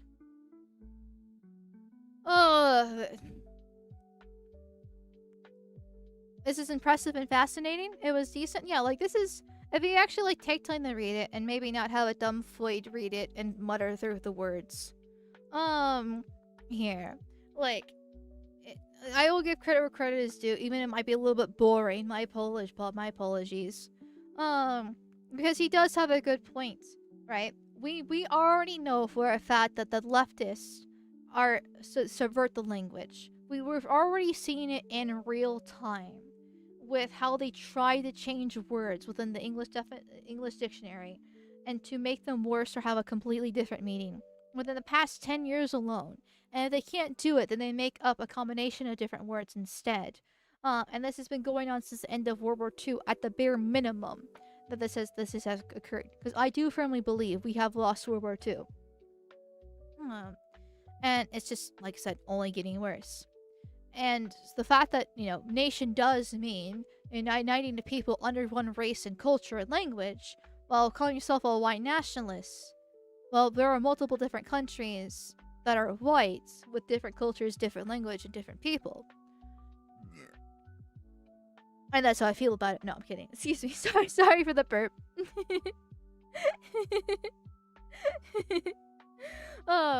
There.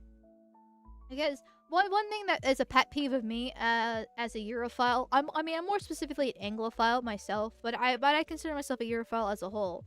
It is the fact that Americans just lump Europeans into one big boat. They're all the same. Like, if you actually think for longer than 2 seconds or press upon it, the Americans do know that, Germans speak German and French speak French, and they recognize the languages are radically different. And then if you ask, American what a French person, cultural touchstones of France, they're gonna say, like the mimes or the Eiffel Tower or their pastries and their wine and their cheating hose that they have there.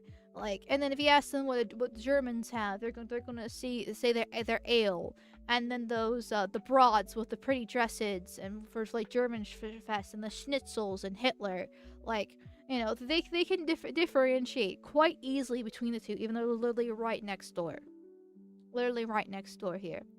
And but for some reason, and I'm assuming this is just because it's easier this way, uh, and also because the EU, I do blame the EU a lot for this.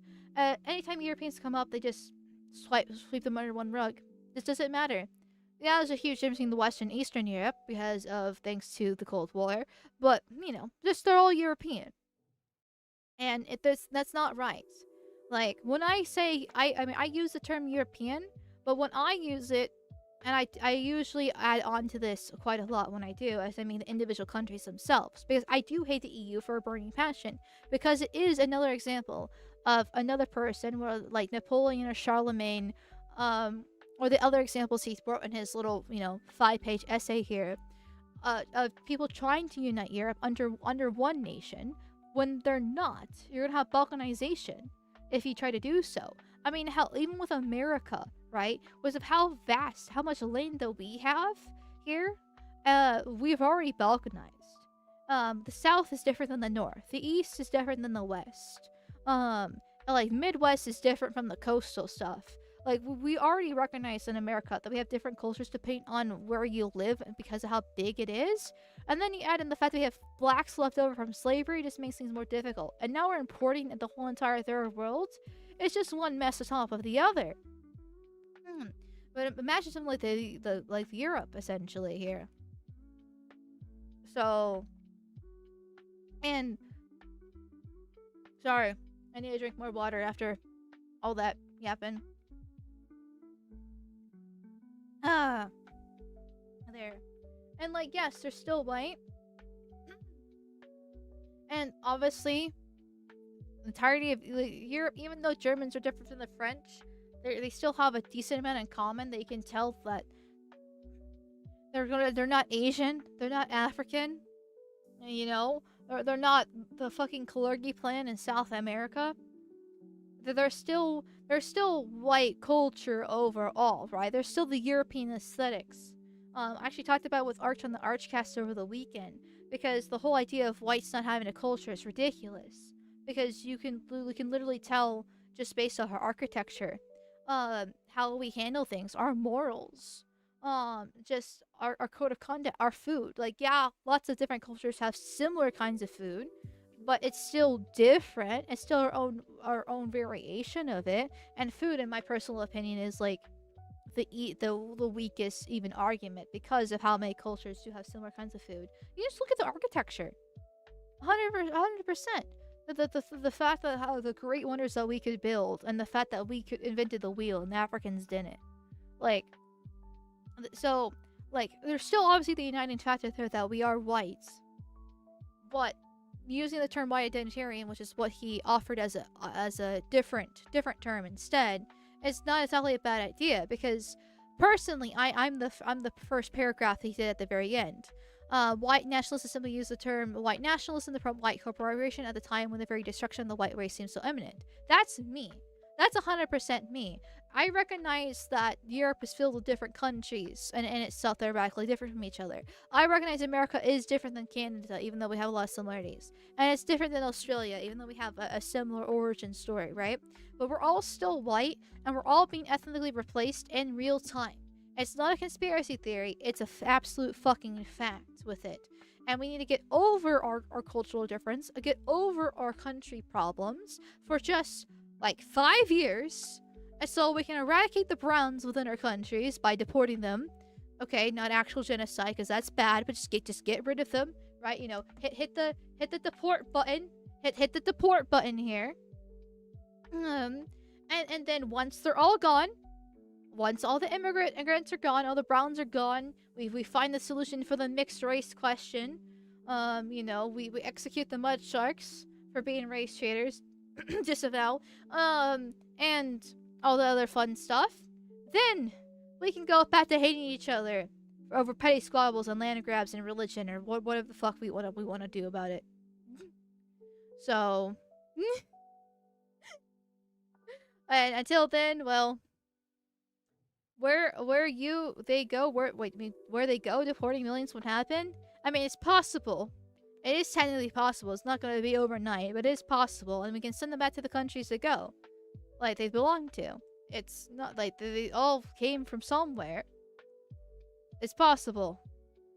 Like the Mexicans go back to Mexico, the Indians go back to India, and the Chinese go back to China. Like they're all called Chinese Americans or Indian American or Somalian American, whatever, half Indian American you want to make them to be, just send them back. And as for the mixed, I support Zoomer Historian's plan of using the paternal father. Because usually it is a white woman with a brown man when it comes to the mixed race question. And so just, send them back to where the families can be deported together. So.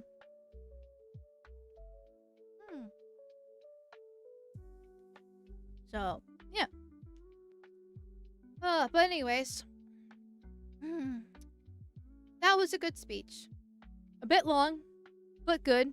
I will give credit where credit's due once again. I've said this like a million times now. So. And with that, let's get into a little bit slightly not as serious. I mean, it is serious because industry plans are serious.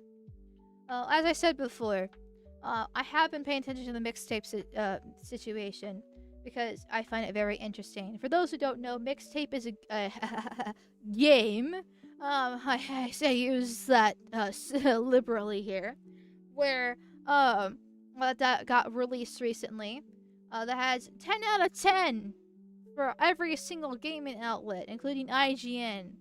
And it's a little bit suspicious that a game, once again, where you literally don't have to press a single button through the whole entire 3-hour experience, got such high reviews when it literally could just be a movie, and it's just woke millennial slop. And it's like, okay. And then you find out more and more details about it, and it's like, oh, this is legitimately an industry plant. Like, it's not an allegation. It's true. The daughter, the woman who made it, her dev team, her industry, she is the daughter of Larry Ellison, one of the richest man in the whole entire world, beside Elon Musk. Also a Jew. Just to point that out there. Just a little curious how those all things kind of connect together. Just saying. And on top of it, recently came out, and he might have this in his video. It's 3 days ago, so maybe he probably won't, because of it. So I'll mention it now. But apparently they got fuck. Now of course I'm blanking on it. What's it called? But basically music rights, perpetual licenses. There we go. Because it's called mixtape. It's about music, right? It's no nostalgia bait slop stuff. They got perpetual licenses for the music within the game, and that shit's expensive. Like unbelievably, mind-blowing, expensive per song. Not even GTA has perpetual licenses in their video games because of how expensive it is. Somebody said, I read this off Twitter, so take it with a grain of salt, but that could be anywhere between between 50,000 to 500,000 depending on the song. One song can be in between the price range. It depends on the popularity when it came out, various other factors, etc., etc. And this game has multiple songs and perpetual licenses for all of them. All of them. Just a little bit suspicious that an indie game, quote unquote, can have perpetual licenses for multiple songs. Just a little bit sussy-wussy there. So, people suspect since our movies got bombed or get rejected, they put it into a video game. I mean, good for her. Like, fine, you can make a video game over whatever you want, but you cannot try to make it pretend that it is a indie game and a genuine one when you have every single gaming outlet giving it 10 out of 10 except for a couple, just a couple 9 out of 10s just to kind of, show that's, and all these other details come out of it. Like, you're just lying. And it's not even a game. Hey, Internet. Sorry, I'm gonna restart that real quick. 3, 2, 1. Hey internets, so it appears that Gamergate is trending yet again, alongside more proof of the fact that game journalists aren't really gamers, but rather they can be more or less described as an interconnected, corrupt group of ideologues who have taken over the industry and then used their platform to basically spread propaganda, mostly neo-Marxist propaganda. To those of us who have researched this topic and looked into the industry at large, this is an obvious fact. But Jews. My personal opinion is that Gamergate's never ended. It really has never ended. It's just ongoing here. I mean, we got my favorite person ever, Anita Sarkeesian, Sargon's wife. Here, I'm trying to frame by frame this. Hold on, bear with me. Bear with me. I want to read. Oh my god, how many frames are in this? I want to read the titles. Okay. Gamers don't have to be your audience. Gamers are over. I remember that one from back in the day. A guide to ending gamers. It's so dangerous to go alone. Why are gamers so angry? We might be witnessing the death of an identity with, you know, the little game controller there. The death of the gamers and the woman who killed them. Ooh, so powerful. Sexism, misogyny, and online attacks. It's a horrible time to consider yourself a gamer. Gaming is leaving gamers behind. I think I remember that one too. It was all like part of a coordinated attack because it's, you know, all industry made. An awful week to care about video games. Misogynist trolls a dry feminist video game critic from her home. Yeah, I don't give a shit about Anita Sarkeesian. That's a lie. A disheartening account of the harassment going on in gaming right now, and how Adam Baldwin is involved. Feminist video blogger is driven home by death threats. Same thing. Fanboys, white knights, and hairball following misogyny. And then I can barely read that one. Anita Sarkeesian threatened with rape and murder. For daring to keep critiquing video games. Every time I hear the phrase rape and murder together, I think of one of the soundboard effects of the Discord server of Trump saying, rape and murder, rape is good, rape and murder, rape and...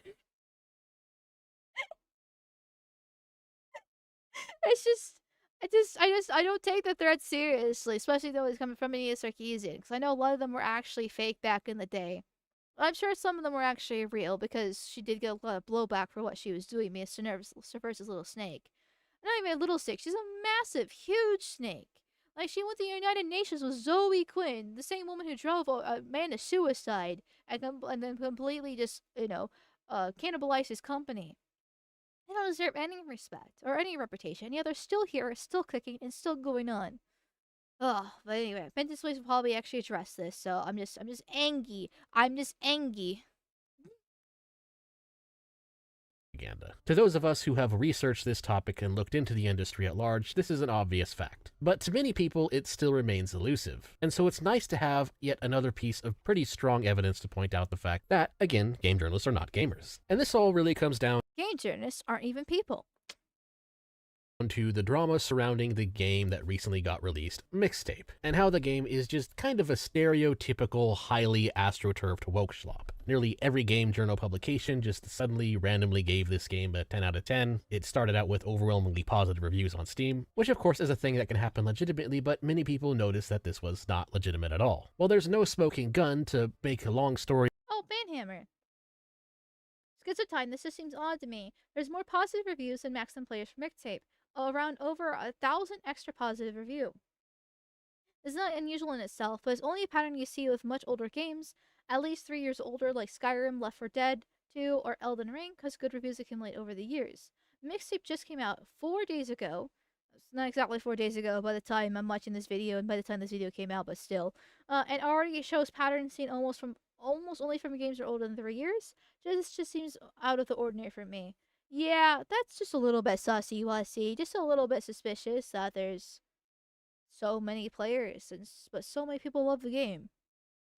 Of the drama short, there's some pretty strong evidence to suggest that this is fake that many people have already gone into, so I won't really go too much into that. What I will point out instead are the things I believe most people are missing with this, which is that even if all of these reviews for Mixtape were in fact entirely genuine and truly coming from these journalists as their actual real opinion, and so despite the evidence of billionaire backing and nepo baby devs pretending to be indie devs, let's just pretend that all of these journalist reviews are entirely real, that the journos actually actually sincerely believe it is a 10 out of 10 game. Because I would argue that if they really do believe this, then it is actually just as, if not more, delegitimizing to the game journalist industry than if they were bribed to give all these positive reviews. Because I decided to do the thing. I decided to actually, well, sort of play the game, to see what all the fuss was about, and to see if this was a something burger or a nothing burger that I could just ignore. Because again, sometimes culture war things matter, and sometimes it's just stupid slop. This is one of the times that it turned out it mattered. Now, yeah, unfortunately, because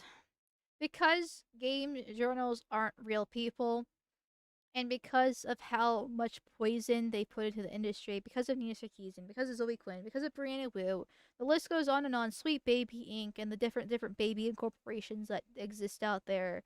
Like I said, the list just goes on and on.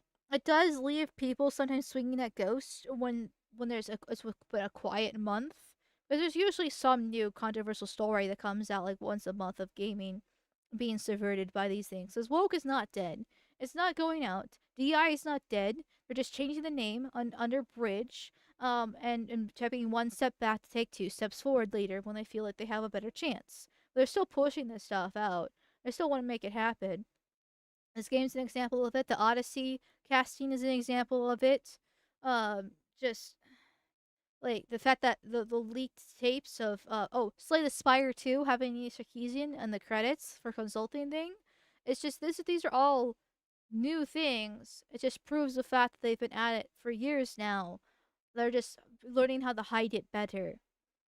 But because of these factors, it does make people start swinging at ghosts sometimes for certain things. And it's like, okay, it's not that big of a deal. Or, okay, you made it up. Or, it's a little bit of an exaggeration in one of the cases. But that is far and few between. Just depends on how much of a slop tuber you actually are. fortunately for me, I didn't actually have to physically buy the game or play it myself, because Mixtape is really just a story. It is more like an interactive movie than a real game, which by itself, that doesn't automatically make it a bad game. I mean, there's plenty of visual novels and story-based games out there. Tons of RPG games are just story-driven. But when I watched this game, basically just by watching somebody else stream it, I noticed a lot of problems that stood out. Here's just a quick mini review. The problem with the quote-unquote game is that it's a story-based game with a very predictable and very generic story. But the thing that shows the problem with game journalists is how it's supposed to be a nostalgia-bait story, but it doesn't actually do that if you're a gamer. And I wouldn't even say it's that bad, as in it horrible 1 or 2 out of 10 bad. It's more like this game story is a solid 4 out of 10, or a forgettable D+ experience. I know 5 is technically mid, right? It's supposed to be the middle. Like, the middle review. And like 7's when you actually start getting to like a good game. 6 to me is like a certified bleh to me when it comes to a game. Because I know 5 is supposed to be mid, but 5 is just like, for a video games cannot be mid. Right? Or actually, well, they can be mid, but they can't go under like a 6. Because, like, once you get past that point, they're basically unplayable. You're wasting your time. There are millions of other games out there that have been released throughout the years. And even your old head, who's been around since, like, the 80s and 90s and have played all of them, there's still good, legit indie games out there. There's still anime to watch. There's still, other things you can do with your time. Overall. And then waste it on, like, a 5 out of 10. Because games are supposed to be entertainment, they're supposed to be relaxing, they're supposed to be fun. And if something is a 5 out of 10, and video games are usually pretty long. It's not like a movie where you waste 2 hours of your life, you go to a theater with your family, and like the movie sucks or whatever the case is, it's a 5 out of 10. But, you still had a fun time with your friends or family. With a game, you're usually sinking a few hours into it, more than 2, and you just wasted your fucking life, literally, in that point. You can't have a game of less than like a 6 without it being just basically dog shit. And for it to be rated a 4, yeah, that's just bad. That's just straight up bad. Like, I know it's only slightly less than a 5, right?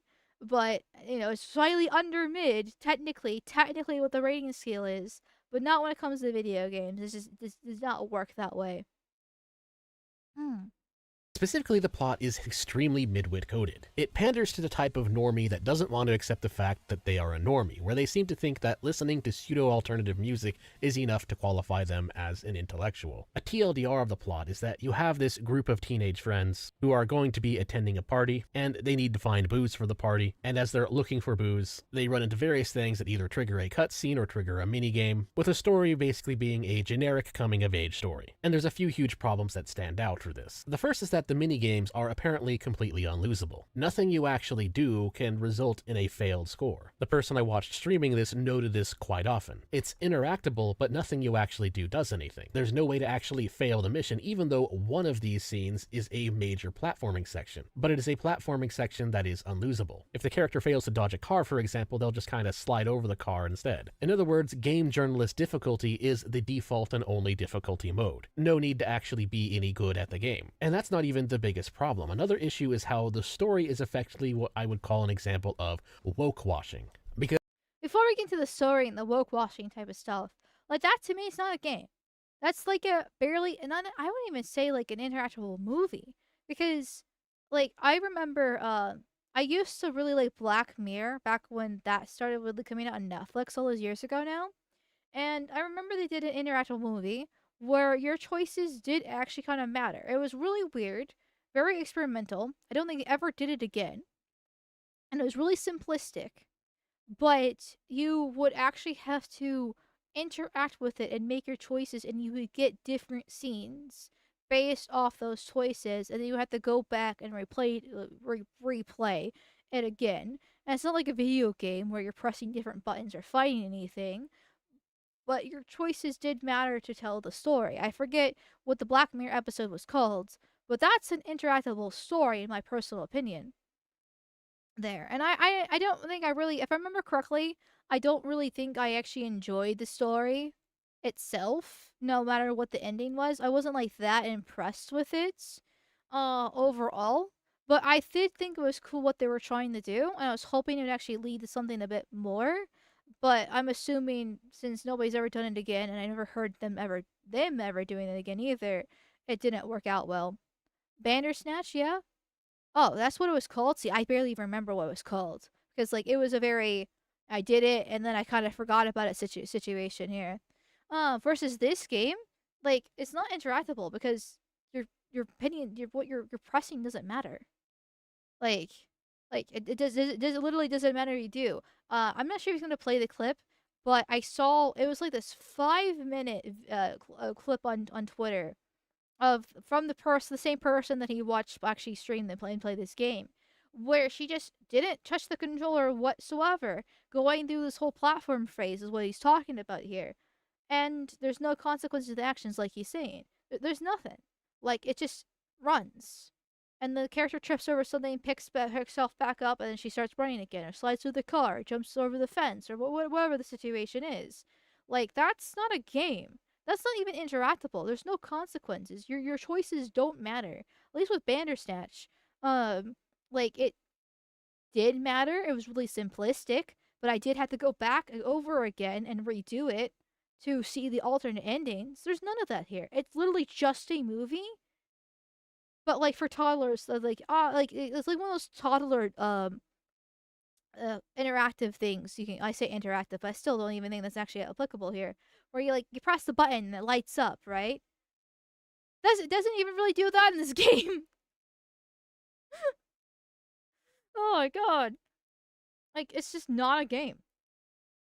As I happen to be one of the people who was born in the 80s, and I came of age in the 90s. So you would think that a nostalgia bait game based in the mid-1990s, as well as the fact that the area that the game takes place is very similar to the area that I grew up in, I would have thought that this game would have given me a fix for nostalgia. But it didn't. It completely failed. Because all of the dialogue in the game and everything the characters go through is heavily politically correctified. Because these kids do not talk or act like 90s kids. Rather, they talk like a heavily Disney-fied version of them, where nearly all of the very much not politically correct banter that you would normally talk like in the 90s has been completely removed. And then, of course, they top it off with the usual DEI representation characters. And it is all, again, very midwit coded. None of the characters are like... Also, I want to point out, too, that while because the immigration problem that we're facing in America starts after 1965 with the Hart-Celler Act, the demographics of the 90s were still decently white. Obviously, we had the blacks suffer from slavery. Yeah, we had a couple Mexicans thanks to the amnesty from Reagan in the 80s. Yeah, there's a couple Asians here and there. Oh, but it was, if you look back at old videos, because 90s, for us fellow Zoomers in here, because I am a Zoomer myself, there was videotapes of high schools in the 90s. It's still majority whites. You have like a couple token blacks. You have maybe one Asian, one slightly darker skinned individual, but it's still like 90% whites, if not more, at least from the demographics of high school. Meanwhile, with this game, you have a white girl, you have a darker skinned man, and then an Asian chick. It's very diverse for being the 90s here. And then it's only gotten worse with immigration since the 90s, especially as the people that did illegally come in the 80s and 90s started popping out their kids, and those kids started becoming, teenagers and adults in the early 2000s and 10s, and then they have kids themselves, and the cycle repeats, and more of them keep on coming in, and now we have the problems that we have today. Watching a movie from the late 80s, 90s is amazing. 90 to 100% white. Yes, because it did actually legitimately reflect the demographics. Like my dad's a legit boomer. Like he was born before the Hart-Celler Act of 1965. That's how old he is. In the 60s, before the Hart-Celler Act, America was 90% whites. Today, in the year of the Lord 2026, it is 50% whites. Within a single generation, we basically halved ourselves. Little bit less than half, but like still, it's horrifying to think about. And yet they're trying to take this nostalgia bait 90s fucking shit and just woke wash it. Because that's exactly what they're doing here. Even if I wasn't born in the 90s, right? I can't exactly relate with this nostalgia debate here. I still know kind of what it was like because we literally have the records. It wasn't even that long ago in the grand scheme of things. And in small towns, it probably was like 99% white. Yes, like there are literal demographic maps you can see. And down in the South, right? Thanks to leftovers from slavery, it was definitely a decent chunk of blacks. But then all of a sudden, in the 70s and 80s, Texas and New Mexico and Arizona and Southern California get a little bit more mystery meat involved there, you could say. And then it just gets worse and worse and worse, and it starts spreading more northern until there's only a few white havens left in America, and even then are being targeted by immigration lawyers and NGOs. And I'm actually almost scared to even mention them because like it's kind of like that half meme where people post beautiful places and be like, and within America or like Europe, and be like, wow, imagine how much better this would be if you import bajillion Indians here. Like, say same thing with the last few white majority states that we have. Rather, the story remind me specifically of the painfully average kids who would spend their days getting high and listening to music and then getting high again and then listening to more music again, and round that goes. That's pretty much their entire life. Those are the kinds of kids I directly made an effort to avoid back then, and honestly still disassociate myself from today because they're just boring people. They just kind of exist in a state of constant vibes and having no real thoughts of their own, and honestly, they don't really ever grow out of that from what I've seen. A lot of them Normies. He's describing normies, which unfortunately is a huge majority because they're normies. That's normal. Yeah.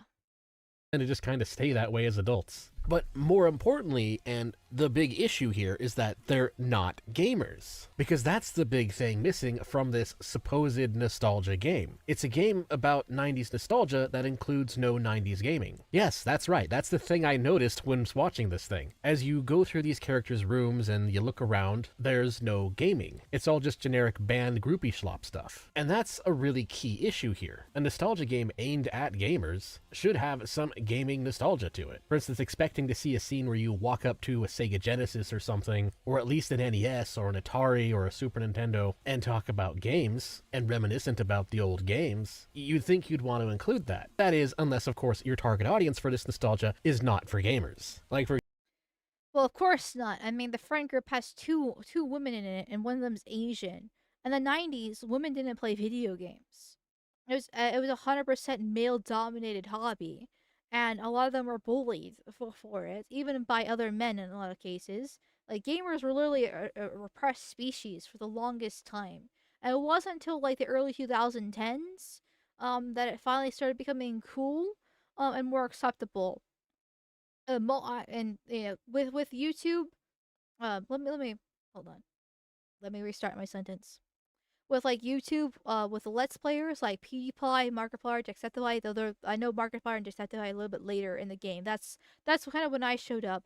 But there was quite a few people before my time on YouTube, because once again, Zoomer here, I started doing Let's Plays, and it started becoming more interesting there. And then, of course, beloved Aeneas Sarkeesian from earlier in the video, starting to push this whole, women in video games stuff, as well. But also the game quality was just peak, like in the 2000s. I mean, obviously the old stuff in the 90s was good too.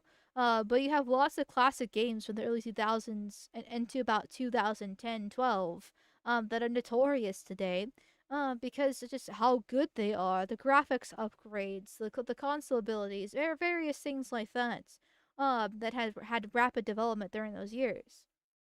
But in the 90s, the women wouldn't have been interested in it. That's if they're gonna make a game about nostalgia baiting gamers, women shouldn't be involved in it at all, other than the cute hot chick at school that the guy has a crush on, but is a little bit too nervous to talk to, because, back in the day, it was actually okay to talk to girls, believe it or not. But of course, like he says, this game isn't made for gamers. It's just woke propaganda because Larry Ellison's daughter wanted to make a game, well, wanted to make a movie, but has been unsuccessful, so this is her second best bet here. Even when I was growing up, the normie games that were probably popular were COD, sports games, etc. Yes. Call of Duty and Halo were all the rage when I started growing up and paying attention. And I didn't like them because they're FPSs. But that's because I'm a woman. I'm a Floyd, right? I don't like first person shooters. I like role playing games. That actually the story actually does matter. But that's me, the woman here. So Example, one of my best memories from that time is playing GoldenEye with my friends. Or if not with friends, playing Shinobi 3 at 2 a.m. on a Friday night. That's the kind of time that you had if you were an actual gamer from those days. And the weirdest part is they even seem to tease it. These seem to be upper middle class kids in Northern California. And so they have things like TVs and computers in their own room, and yet attached to this classic CRT TV is no games.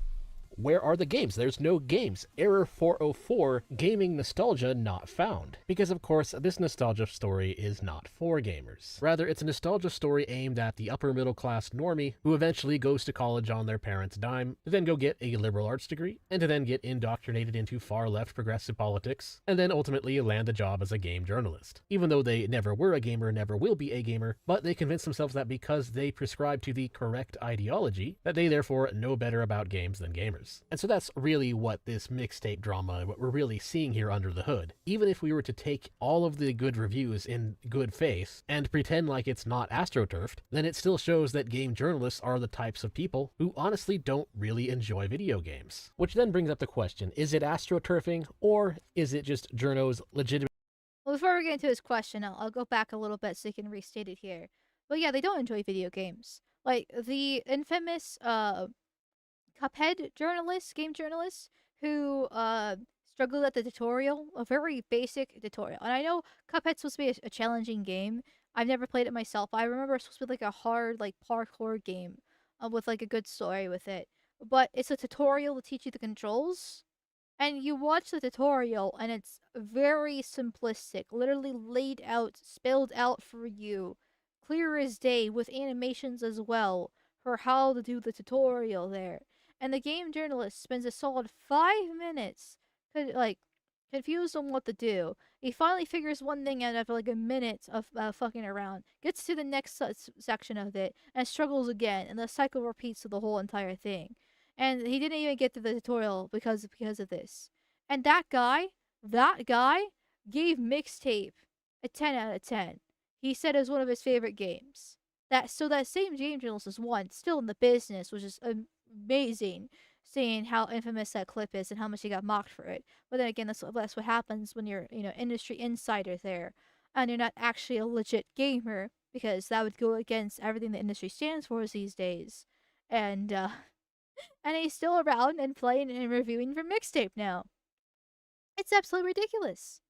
But that's why you can't trust gaming journalists. Not even IGN, which used to be the gaming review website that you would go, and if IGN gave it a good score, you knew it was a good game.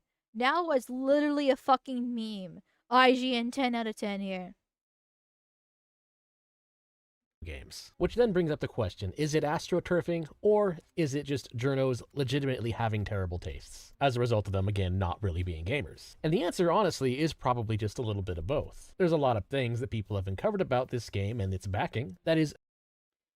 Let's see here. Wow, these mixtape packages that A_I sent out contained fully functioning CD player and retro headphones straight from the game. This is so cool. Okay, what? Well, once again, this is supposed to be an indie game, by the way. How does an indie game have the funding to give a fully functioning CD player and retro headphones straight from the game? Like custom headphones from the game. Okay, then.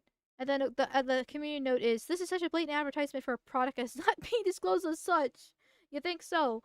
And the quote tweet is, published by the daughter of the 5th richest man in the world, which is Larry Ellison. I think he's higher than 5th. I know last year I covered an article of him actually almost being the first one and being Elon Musk. But I know they're kind of like vying for the top at the same time. And Ellison has been using his corporations to buy up various other things. I think he also bought TikTok, if I remember correctly. I know I did a video about a tiny hat buying TikTok, and I'm pretty sure it was his media company that did, if I remember. But it's been a while. Government funding, fully licensed soundtrack despite being indie, perfect scores, expensive gift sets sent to content creators, mixtapes, industry plant, you can't convince me otherwise. Yes, no indie game should have the funding for this whatsoever. Especially without any grassroots major online support, where you hear about for ages about how excited people are for the game, right? But even then, like with how the graphics are, which they're not amazing, but they're not horrible either, like it still would be expensive, plus the voice acting, and then just the licensed soundtrack still gets me every single time, because the perpetual licenses are so fucking expensive. It's unbelievable that an indie game, a legit indie game, can actually pay for this, but it's not a legit indie game. Saying that's posed for the daughter of Larry Ellison here. Very obviously fishy. Or as I pointed out on X, you do not need to be a conspiracy theorist to see something is wrong with these initial overwhelmingly positive Steam reviews. You do not need to be a conspiracy theorist to see something wrong with initial overwhelmingly positive Steam reviews for Workshop. I'm reading his tweet, and I'm realizing I'm pretty sure he's reading his own tweet too. Sorry. For the most part, I like to read whenever people have stuff on the screen, so I want to see what the context actually is.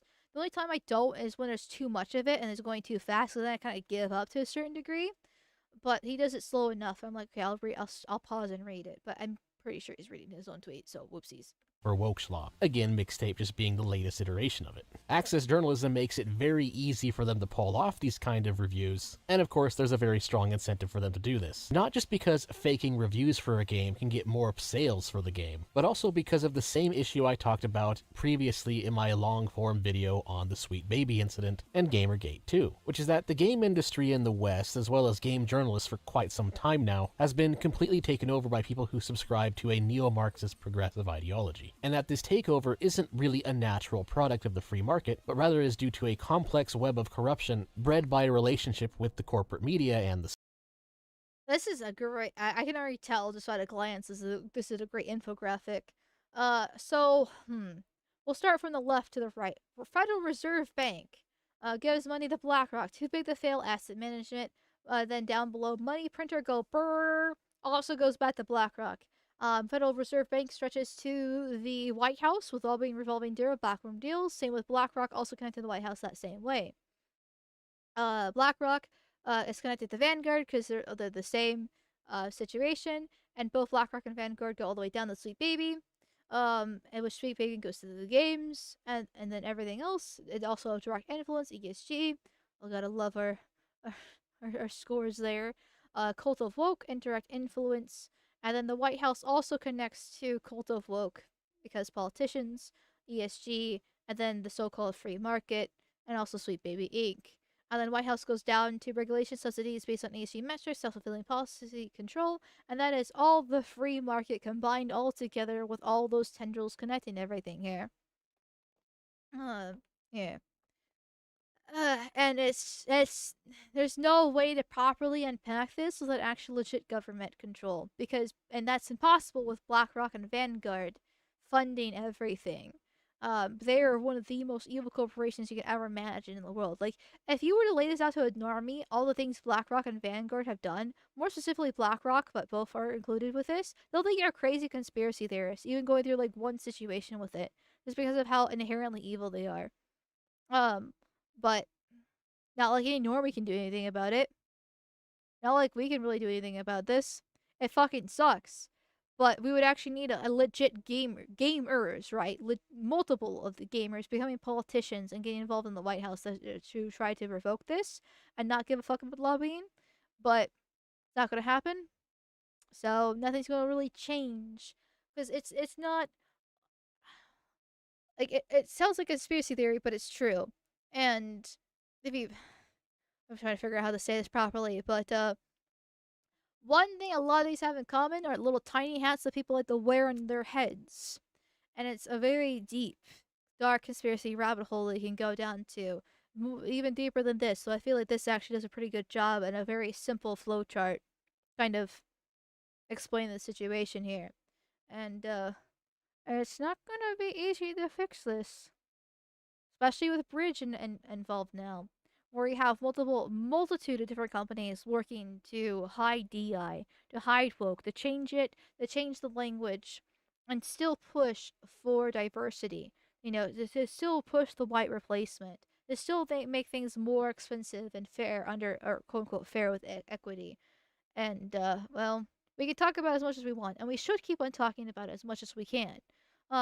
You know, and hopefully we don't get shot down by the police or, you know, YouTube or whatever social media platform, but it's not going to be easy. We're still going to have quite a few years of bullshit before things would even change.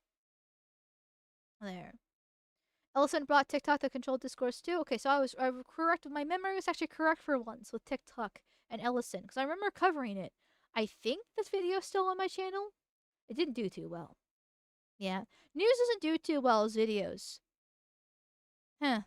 Funny how that works, isn't it? But, yeah. Anyways.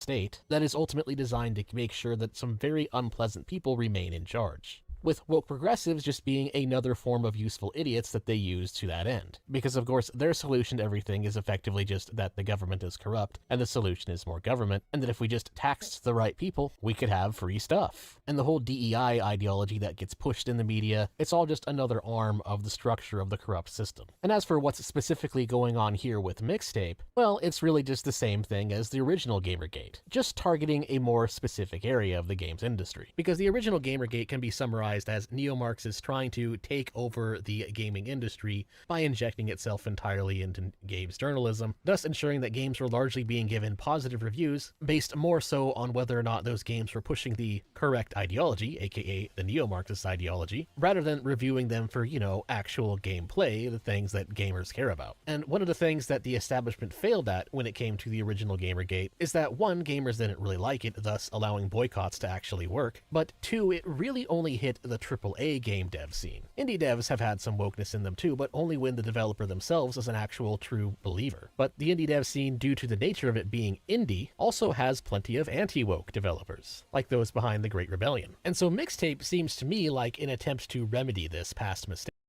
Okay, I feel like, okay, I'm pretty sure I saw a couple people in chat mention this game before. Is it actually good? I'm assuming it is, seeing that he's bringing this up and he has the play button, which means he's actually bought it. Last played today. Is that the game he's playing right now, actually? There. But I bet I have heard it mentioned beyond chat. I just like, but in very like quick passing. So I don't know anything about it though. It's Jimmy. Okay. Okay. It's only one person saying that it's good though, so I'm not exactly sure just yet. But I mean, hey, having actual purposeful anti-woke people making video games is a good thing too. fake. What the corporate journoids seem to be doing now may very well just be an attempt by the establishment to take over the indie dev game scene by falsely labeling games with large amounts of establishment funding behind them as quote-unquote indie, then having game journals give it a bunch of heavily inflated reviews, which allows them to then ensure that the latest woke schlop propaganda title, whatever it may be, is always at the top of the indie game charts as well, and wins Indie Game of the Year purely by brute force of establishment astroturfing. I know I'm gonna believe that conspiracy theory because that makes complete fucking sense. Everything he just said, it sounds completely like what the industry would actually do. This is all super incestuous. Like the side scrollers, Craig had made the real game awards because the actual game awards have for years now have been just woke slop. We all know how expensive it is to even get your trailer into there. A lot of the games don't actually reflect what real gamers are actually into or interested. And so Craig from Side Scrollers actually tried to make the Real Game Awards. It's gone on for a couple years now, and obviously it's not hitting the same numbers as the real game as I was gonna say the Real Game Awards, but like as the actual Game Awards, right? But but it's still a counterculture that he's trying to build himself. I mean, I guess with other people now too. That actually does represent real gamers and what they're into. And I with each passing year, I hope it gets bigger and bigger because that's would actually represent real gamers, not whatever the industry wants and pays for. And so nobody really trusts AAA games because they usually are woke in some way, shape, or form. The dialogue, the characters, and how they're designed, either it be fat, ugly women, or the blacks, or the race mixing, or just like I said, the language they use. Well, whatever the case is, there's usually some sort of injection within it. Even with remakes, like posters being changed, scenes being cut, because it's considered objectifying women. There's a bunch of different ways that they're trying to change the games and make games these days that don't actually reflect what gamers want and what actually makes a good game. It's just pure politics. That you just can't trust them anymore, which is why people lean more to indie, which is now why they're going after the indies. And well, hopefully they're not too successful. I'm hoping this mixtape thing is enough blowback. I know people are accusing Expedition 33 as a psyop for indie games because they're not actually indie, but they are indie at the same time. Because Expedition 33 devs used to be Ubisoft devs that came together, and the reason why called 33 is because there's 33 of them. Well, actually 32 plus a dog. And they worked on it for many years, and they definitely had a lot of money flowing in. But it was through Kickstarter. They got a decent one, if I remember correctly, which I could be wrong with this because it has been a year since the game come out. So correct me if I'm wrong, chat. I believe they did the whole thing where they did a funding goal online, and then they reached their goal, and then they went to investors for help, to help finish the rest of the game. So it's not completely indie, and then they also use AI assets too, but I don't really give a shit about the AI assets there. But it was definitely more independent, small dev team, which is a small, like actually a normal sized dev team is actually 32 people. But these is industry float. That's a small small dev team, but it's regular size. So people were kind of worried that it was going to be AstroTurf, but since it's a legit good game, nobody really cared about it. And frankly, I don't really care either. Like I wouldn't call full indie, but it's made by independent people because they split off from Ubisoft for their passion projects. They had connections, yes. So once again, not full indie, but they weren't established AAA either. So some weird in between. Not exactly sure what to call them because those people are so far in between. That's what appears to be really happening here. Pretty disgusting and petty, to be honest. It's almost as if the AAA game devs and corporate journos got mad that the indie game dev scene is starting to outperform the schlop that they have been pushing for. Speaking of the game awards I brought up, and the 2026 game of the year goes to Mixtape. The worst thing about Mixtape is that it'll 100% win indie game of the year over actual video games that deserve it. Yeah, more than likely. More than fucking likely. Sadly.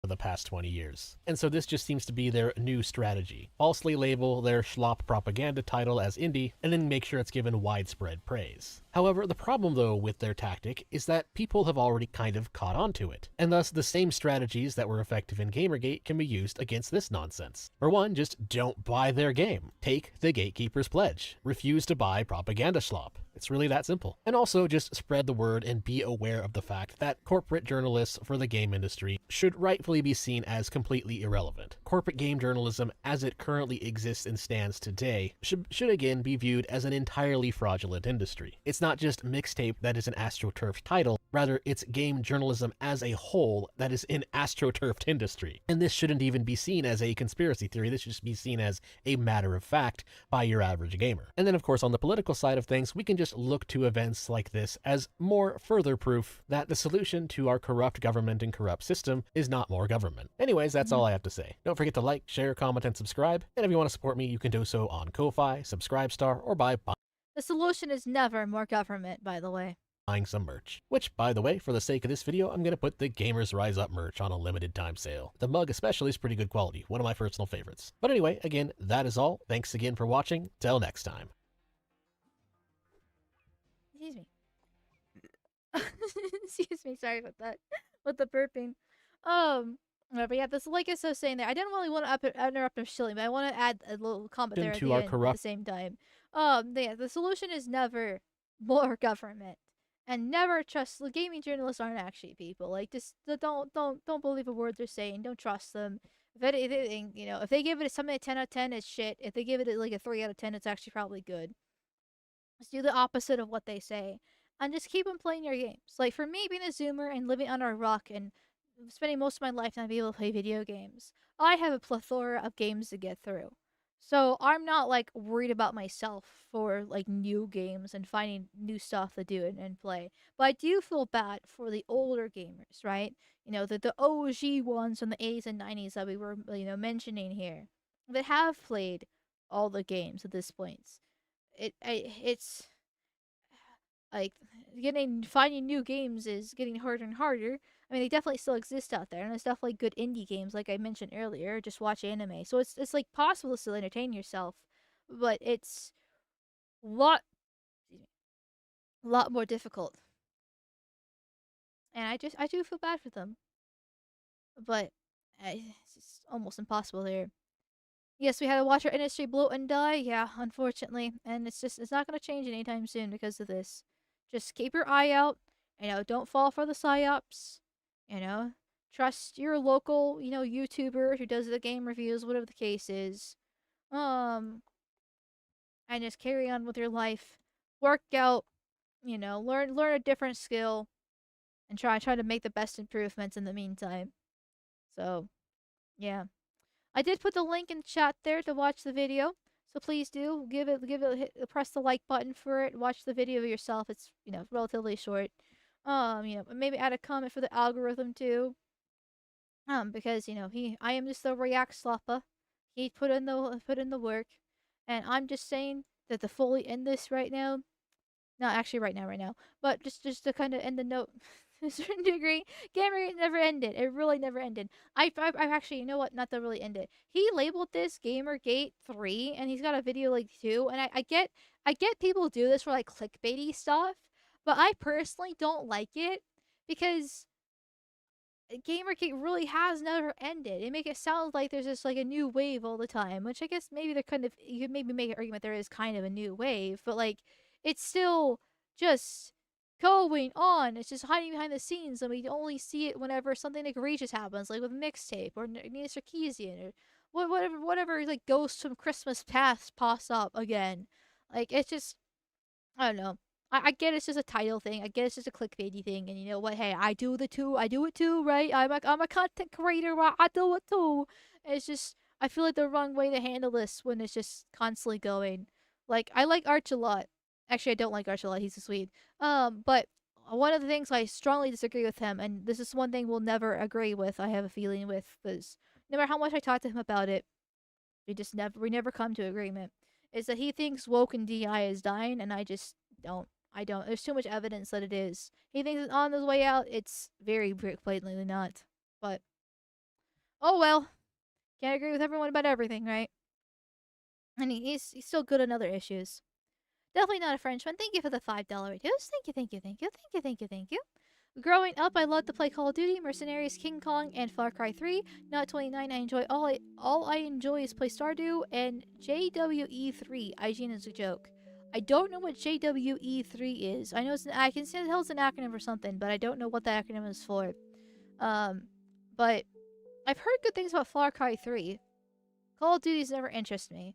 I never heard of Mercenaries, and King Kong, I'm assuming, is based off of like Godzilla and everything like that. I mean, I'm sure you probably played more games than that, but I know there's a lot more out there. But for you to enjoy, if you haven't played them already, which is, you know, relatively a good thing for being older and a Zoomer. Actually, the oldest Zoomer. The oldest Zoomer is 29 these days, which means the women are hitting the wall. Fun fact. No, does not include me. I'm not there yet. Postman Hosokart. Also, God is too Aryan for her. I'm sorry, I'm a Floyd. There. Woken DI existed way before it was called out. Hollywood is already praising multiculturalism and fetishing and crime. Oh, I know. It's existed since I'm gonna pinpoint the end of World War II. That's when you can really pinpoint when things changed and the things were being pushed after the end of World War II. I know you can go further than that, but for the sake of it, like, if you go so far back, we're gonna get to the beginning of time, unfortunately. But yeah, there. Thank you, Kiwi Bastard, for the $2 reduce. Thank you, thank you, thank you, thank you, thank you, thank you. Oh, private message here. Hold on. Hold on. Okay, I won't read it out loud, but I will address it at the same time. Give me 1 second here. There we go.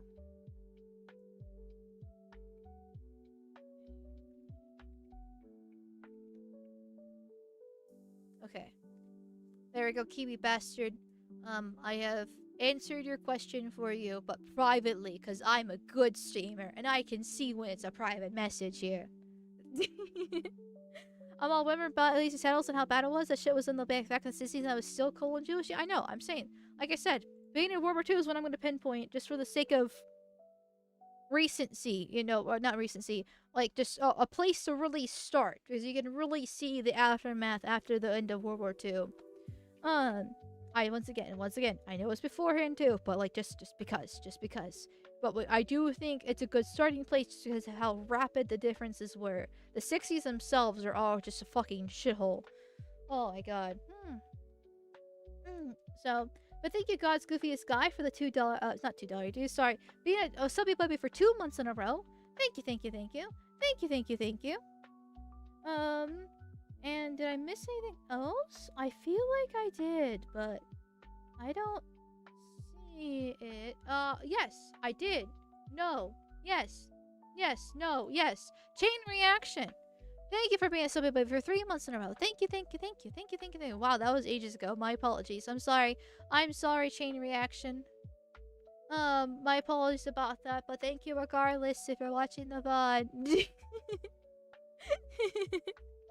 Oh, there.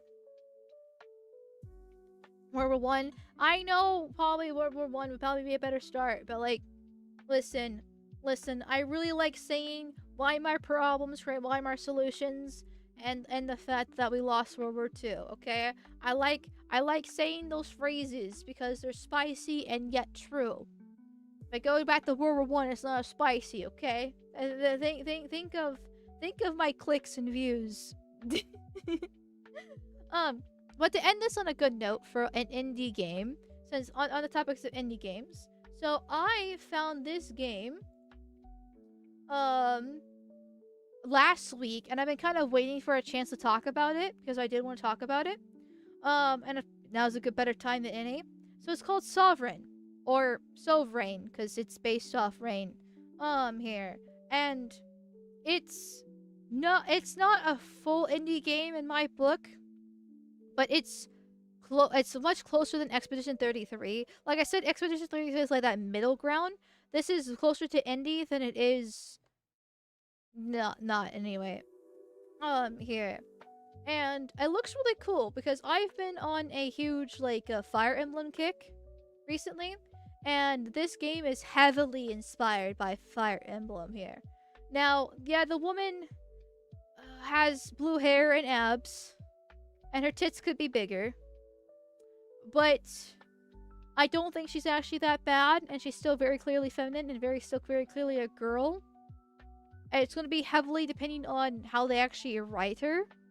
This game is a tactical RPG inspired by the classic. Sovereign is a turn-based tactical RPG blending political drama and family destiny. Travel eras, forge bond, and command epic pixel art battles across the world torn apart.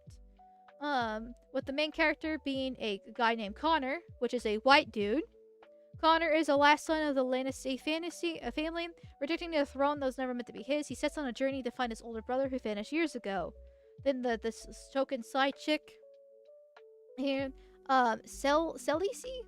I don't know how to pronounce the name, I'll be honest.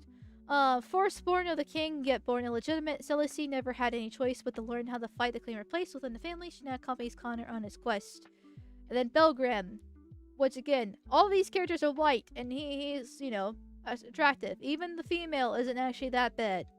For modern times. Belgrade is the first legitimate son of the house Linasti. As a settled soldier, he is raised to be one day lead his family. I mean, colorful hair is a Fire Emblem thing? Yeah, like, I don't think the blue hair in itself is a concern. My only concern about the female is how she's gonna be written. Like, she could have bigger tits, yes. The abs are a little bit, like the abs bigot type of deal. But, like, it's not that bad. Like, in my personal opinion. Whatsoever. And it's very heavy, like, you can clearly see it's Fire Emblem inspired, like, classic. In fact, how I found this was being on the Fire Emblem subreddit, because apparently the guy who's making this, it has been working with the Fire Emblem community for how to improve the game, as much as possible. But it's not just Fire Emblem, it's based off of, because there's a Kickstarter here. It's also inspired by, Sea of Stars, which is an indie game, Elder Souls, and Game of Thrones. Sea of Stars, handcrafted pixel art with strong artistic direction, retro-inspired RPG enhanced with modern design sensibilities, emotional and memorable original soundtrack. Fire Emblem Path of Radiance, deep and strategic tactical RPG gameplay, strong character development and meaningful relationships. Elder Souls, challenging large-scale boss encounters, fluid and highly readable combat animations. Game of Thrones, morally complex non-Machian characters, mature, grounded political storytelling. And they have this massive Kickstarter page here, which is already it hit the goal within 12 hours because it got so much love. And of course they have different like stretch goals because it's a Kickstarter here. You know, they got crowdfund in the first place, then they got new unit classes they're gonna add, then hard mode. Now the next one's gonna be voiceover in Ian and Japanese, so you know, based right there between those two voices. Then PS5 and Xbox Series X release. And then I don't know what the last one's gonna be because they haven't revealed it yet. Got community goals too, for various different things. And honestly, to me, it looks good. Now I get I'm the Floyd with that's a Taurus and hasn't actually played that many games in my life, but like, I saw this and I was like, shit, this actually looks good. This looks up my alley. I'm interested in this game. Myself personally. Like, you know, it's not perfect, you know, and various things. You very Fire Emblem inspired, holy fucking shit, with this picture. Like, if you told me it's a Fire Emblem game, I would almost believe it. Except for the dancer design. That's a little bit, I don't know, a little bit more than normal here. But yeah. And they're all white characters. All characters so far are white, except for the little aliens, because that's the fairy little creatures that exist within the world here. So, I'm sold. Well, I mean, obviously spend responsibly, right? If you know, check out the game for yourself, see if you're actually interested in it. I'll play the trailer here. I don't think I'll be copyrighted for playing the trailer, so I should be good.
Nothing too flashy trailer-wise, but it does, you know, show more movement than the pictures do, or the GIFs. That kind of deal here. But yeah, I already backed it myself because like I said, this was up my alley. But obviously, it's a Kickstarter.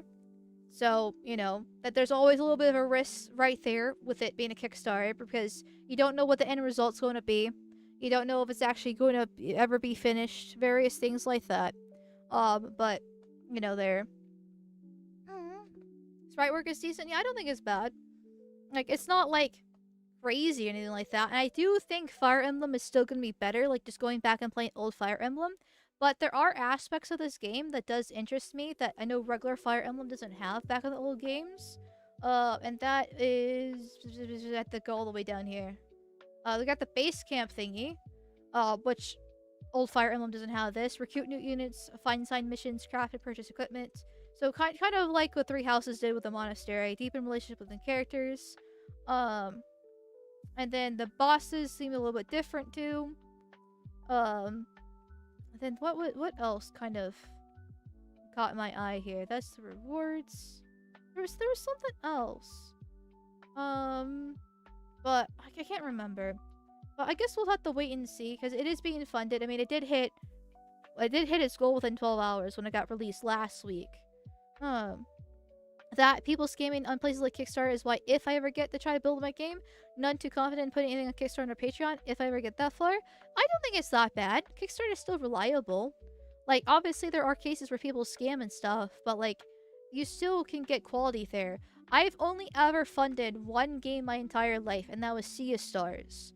And honestly, Is it the Jews? Kind of embarrassing to say this. I've never actually played Sea of Stars. But I did get the exclusive backer Switch edition for it because I did put into it. And I had heard Sea of Stars really good. Like, it's on Steam, and you can see it has, like, still has positive reviews. This is back during the time I had an art Instagram. And I followed the artist on Instagram that did the beautiful watercolor style for the game to help promo it and various things like that, and character design there. And it had a cool concept to me with the moon and sun, because I love this kind of astrological themes too. So, like I said, I haven't played it myself, but I heard nothing but good things about it. So I'm happy that I backed it, and one day I probably will. And this is another one. Now, if you are interested in this game, I will let you know there is one red flag in particular that I'm concerned about. Not exactly the woman in herself. She's like a pink flag, you know. This is how she's gonna be written, but it ties into the red flag. So we got the technical mauve here, which is their dev team. Here's Jonathan, CEO, creator, developer, pixel artist, programmer, game, and level designer. There's nothing wrong with him. In fact, he actually looks pretty cool. He's got concept art here. He used to be a UI designer for Ubisoft. Kind of goes back again that it's not actually like a fully indie game completely. But he has actually published 2 games himself that did not take off, but they do have, you know, good reviews on Steam for the little bit of playability that it has, called In Existence Rebirth. He checks out. I did research into him here. He's French. So, you know, I guess that's the worst thing about him, is that he's French. Yeah. And everything. But, and then, where was it at here? I know. And then, these all white guys. All white guys here. I know, even these guys are fine. As you can see, Fire Emblem Sun, Reddit, and RPG Maker. A lot of great advice and feedbacks. So, nothing too suspicious except for this guy right here. Harry, Moon Shoes, narrative designer. He has a blue sky. Everyone else has their Twitter page connected. He has a blue sky. However, his blue sky is basically dead. There are no flags in the bio. There are no pronouns. It literally says writer and script reader. You can play games I worked on here with his links. He did, you know, tweet about the game. Here for a little bit, but other than that, last time was, you know, like 8 days ago he was at a Lord of the Rings thing. You know, but then 2 months ago he posted about some Highway 67. and then a concert, or no, sorry, not concert. A Pocket Gamer Connections at London next week. 4 months ago. Like, I love Fire Emblem 3 Houses 5 months ago. Don't think a game's ever been better designed to cure my seasonal depression. In fact, he's talking about depression on Blue Skies, and that's not a good sign, but, you know, And just, no, like, the Blue Sky is concerning, and the fact that he is the writer for this game, or at least the narrative designer, is like, it's still the Jonathan's idea. Like, this is, I'm gonna go through all the details on the Kickstarter, but I've read the whole entire Kickstarter from start to finish, and this is like his passion, right? This is the game that he wants to create. This is his dream, and so he's probably not gonna sacrifice everything to the Blue Sky dude. But it is a little bit concerning, because once again, the female character can be good or bad depending on how she's written. And if this guy has a Blue Sky, even though it's dead and not really political, I don't know. I don't know about this just yet. So, Lord of the Rings Arian, I would normally agree, but there is a psy-op of happening for Lord of the Rings, trying to make it woke. I mean, obviously the most recent Amazon series is a good example of it, but there's still leftists that like Lord of the Rings, and they don't actually like it. They just want to subvert it from the inside. But the fact that he went to the whole thing about it is a better sign, right? Because once again, he's a white dude. I'm pretty sure it's this guy here. You know, like not like, yeah. It's hard to tell. Like, judging by the Blue Sky alone, there's really nothing inoffensive except for the Blue Sky in itself. Yeah. Lefty nerd gamer could be worse. Yeah, once again, no pronouns in the bio or flags. That's the craziest thing about it, him having his Blue Sky. So, I definitely a wait and see moment for me personally. Like I said, I already backed the game, but I didn't like put down like my life's work or anything like that for it.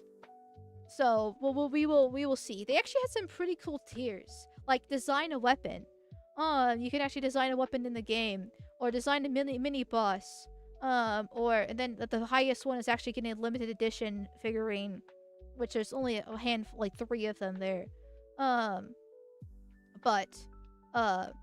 they're definitely trying to like incentivize people to be interactive with the game, and get their own details within it, and build from the ground up.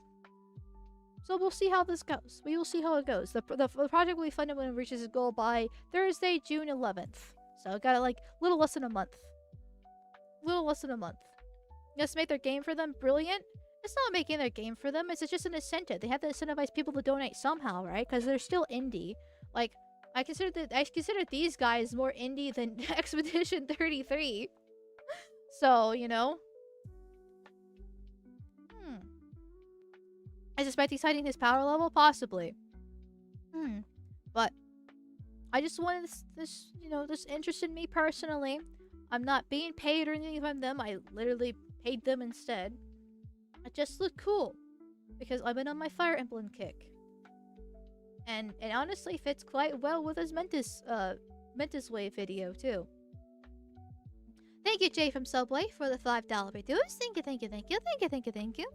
Saw a great tweet about playing Bioshock Infinite is like a 6-hour museum tour through the kosher mind while playing Halo's peek into the mind of an Aryan. Right, that sounds like a pretty good tweet. Even though I never played either of those games myself, but I've heard nothing but horrible things about Bioshock Infinite ever since it came out. And nothing but good things about Halo. Well, I know Halo kind of went woke, but it was the game for the longest time. There. Donors designing characters or weapons for a game's incentive is very normal. A lot of times the games do it. Yeah, it's really not that bad. Like, I don't remember the stuff for Sea of Stars because it was so long ago. Like, I backed that game in fucking high school. If anything, it's actually more of a shame I haven't played that game yet. Because the fact that poor high school me spent money on something to back it means I was really interested in it. But the problem is, by the time it actually came out and I got it, it was so many years later. That's honestly the problem. I don't say I lost interest in it, because I do want to play it one day, and I have it on my shelf. I'm quite proud of my little box, my exclusive backer, there. But yeah, just never did. Even though it's on, I got the Switch edition of it. I should join the team and make it Chudcore. Honestly, like making. Like, if it wasn't so expensive for the tiers, which I understand why it's expensive, right? Because you're supposed to be designing a character, like a weapon or a mini boss or whatever the case is, right? And plus, once again, they have the bit more money for the fundraiser, right? I probably would, because it would be cool. Like, it would be so cool. Like, if I could. I'm not sure. This might be a little bit too self-aggrandizing here, but like, come on, my VTuber model is a mini boss. You know how cool that would be? Right? My design? And me being a little mini boss there? I don't know, that would be awesome. But it's $700. And I don't have $700. Especially for a game that I'm looking forward to based off what I see so far. But I am a little bit worried about just because of those little details there. And we'll see how far it actually goes. So, Bioshock Infinite, and it's up on the usual downer time / admission switch of those concepts end on. I think I know what you're talking about there. I think I know what you're talking about there. I don't know how I feel about that personally, because usually I kind of like those stuff, but I don't know. But I'm gonna trust the Grill Gamers that it's a bad game because, well, I'm a tourist. There. Oh, and chat's talking about 40k. I'm sorry, but 40k is not my specialty. Which is funny when you think about it, since I was a fan of Arch for so long, and now we're friends. Still, 40k and I, just not it. Not it here. Let's see here. Did I miss anything else? Okay, we got Jay's footlong. We got Jay's $5 footlong in. Okay. You know what? There we go. Actually, hold on. I'm being retarded again. Imagine my shock. Imagine my shock here. Sorry, I'm trying to do two things at once, and it's a little bit difficult here. I also like the goth aesthetic. Of what? Of 40k? I don't think 40k really has a goth aesthetic. I'm sure one of the factions probably do.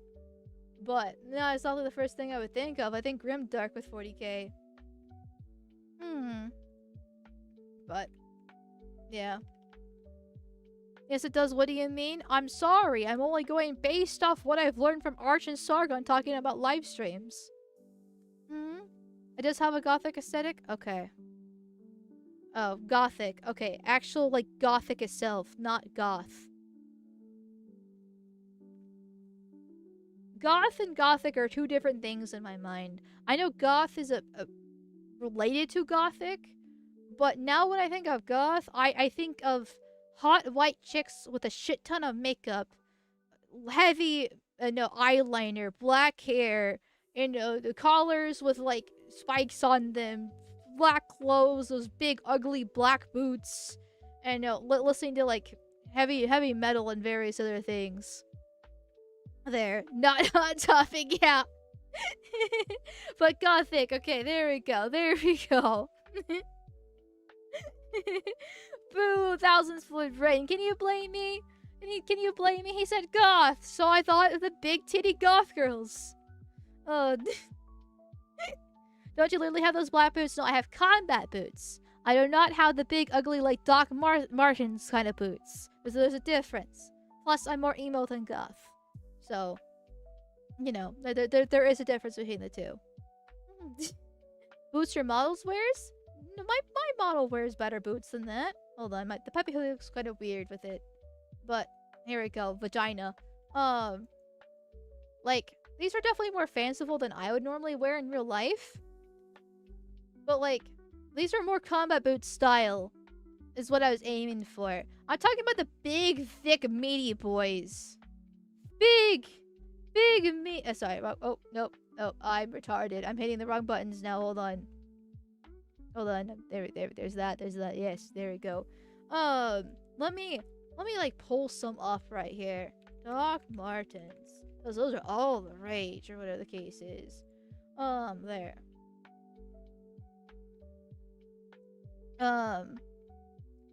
So there's these. There's these. I don't like how thick the sole is. And we're talking like a 2-inch or 3-inch thick sole. I do not like that one bit. But then there's also like really fancy ones. I'm trying to think what you would call them. Goth boots. Maybe just do that. Maybe we'll just do that, right? Or like, yeah, like these. Like we got like this stuff with, once again, those big fucking soles. Oh my god. Or like this. Or even this if you want some smaller ones. I just do not like that appeal. However, this is something I would wear. The heel's a bit high for me. I like it like half the size. But I do like the little lace around it. This is something I would wear, right? It's elegant but simple. My favorite style is elegant but simple. Like simplistic or elegant. We got a little bit of lace, a little bit of a buckle there, but the rest of the boot's quite plain. The heel's a little bit too high, but, you know, still pretty good. This is a bit... oh my god, I hate that. I fucking hate that so much. Just no. Like, let me just look up women's combat boots. Let me see here. I'm pretty sure I've had these exact ones before. I'm 99.9% sure I've had these exact ones before. This is what I would wear, right?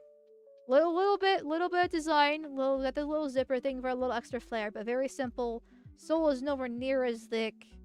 You know, I mean, the heel's pretty thick in this, but not like too bad. And then...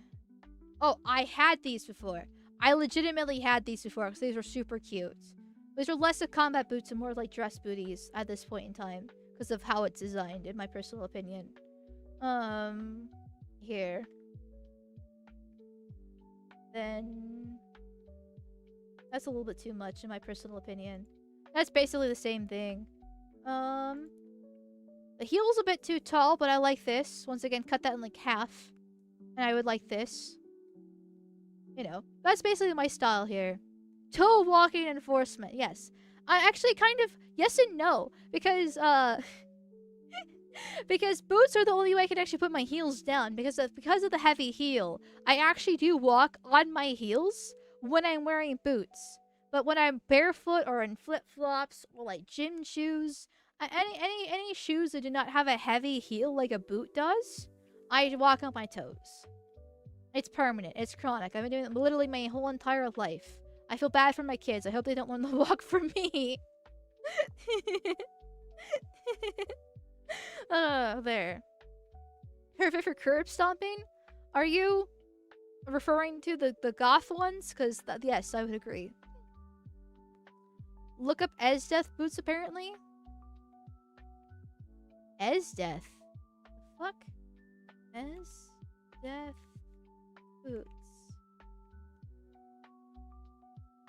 I'm seeing an anime character. Is that... I'm assuming it's probably her boots in particular? I'm assuming? I like them. I would not wear them. I'm too short. This kind of style of boots only works for tall girls. And I am short and stumpy. But I like them. They're pretty.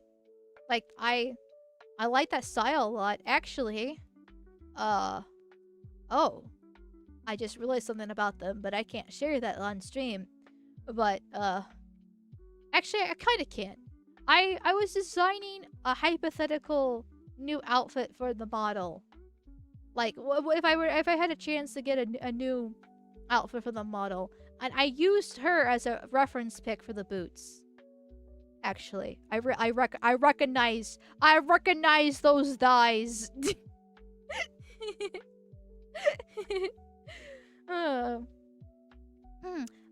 she's a character from Akemi ga Kill.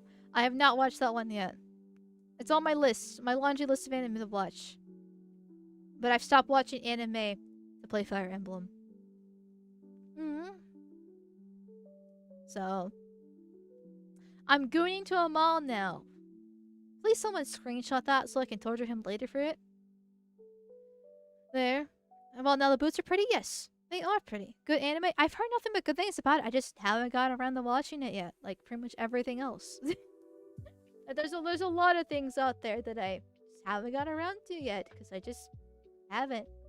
Laziness or just being distracted by something else I'm more interested in. Or busy. Or laziness. What are the excuses? But anyways. Speaking of laziness. Here. I am ending stream now. Thank you everybody for being here tonight. Especially if you came over from Side Scrollers earlier. Greatly appreciate you for checking me out. Hope you'll like it here at the Amalgamation Record Station. Thank you everybody for your donos and subby bubbies and vigorous spankings. You have been very kind and generous today. Actually, very kind and generous today. It's been yapping about all kinds of stuff today. And then everyone is going to Nianus. Yes. Kick, YouTube, and Rumble. Rumble's not getting the character this time. Everyone's going to Nianus. She is lightly political, but remember to follow her rules. Don't be too spicy. She's drawing right now. Listen to some Caleb Hammer. So be good, guys. And follow, you know, the rules and everything like that. Give her a good time. And yeah. So thank you once again. I will see you guys on Wednesday at 7:45 p.m. EST for whatever we do then. And have a good night. Have a good night. What? Why?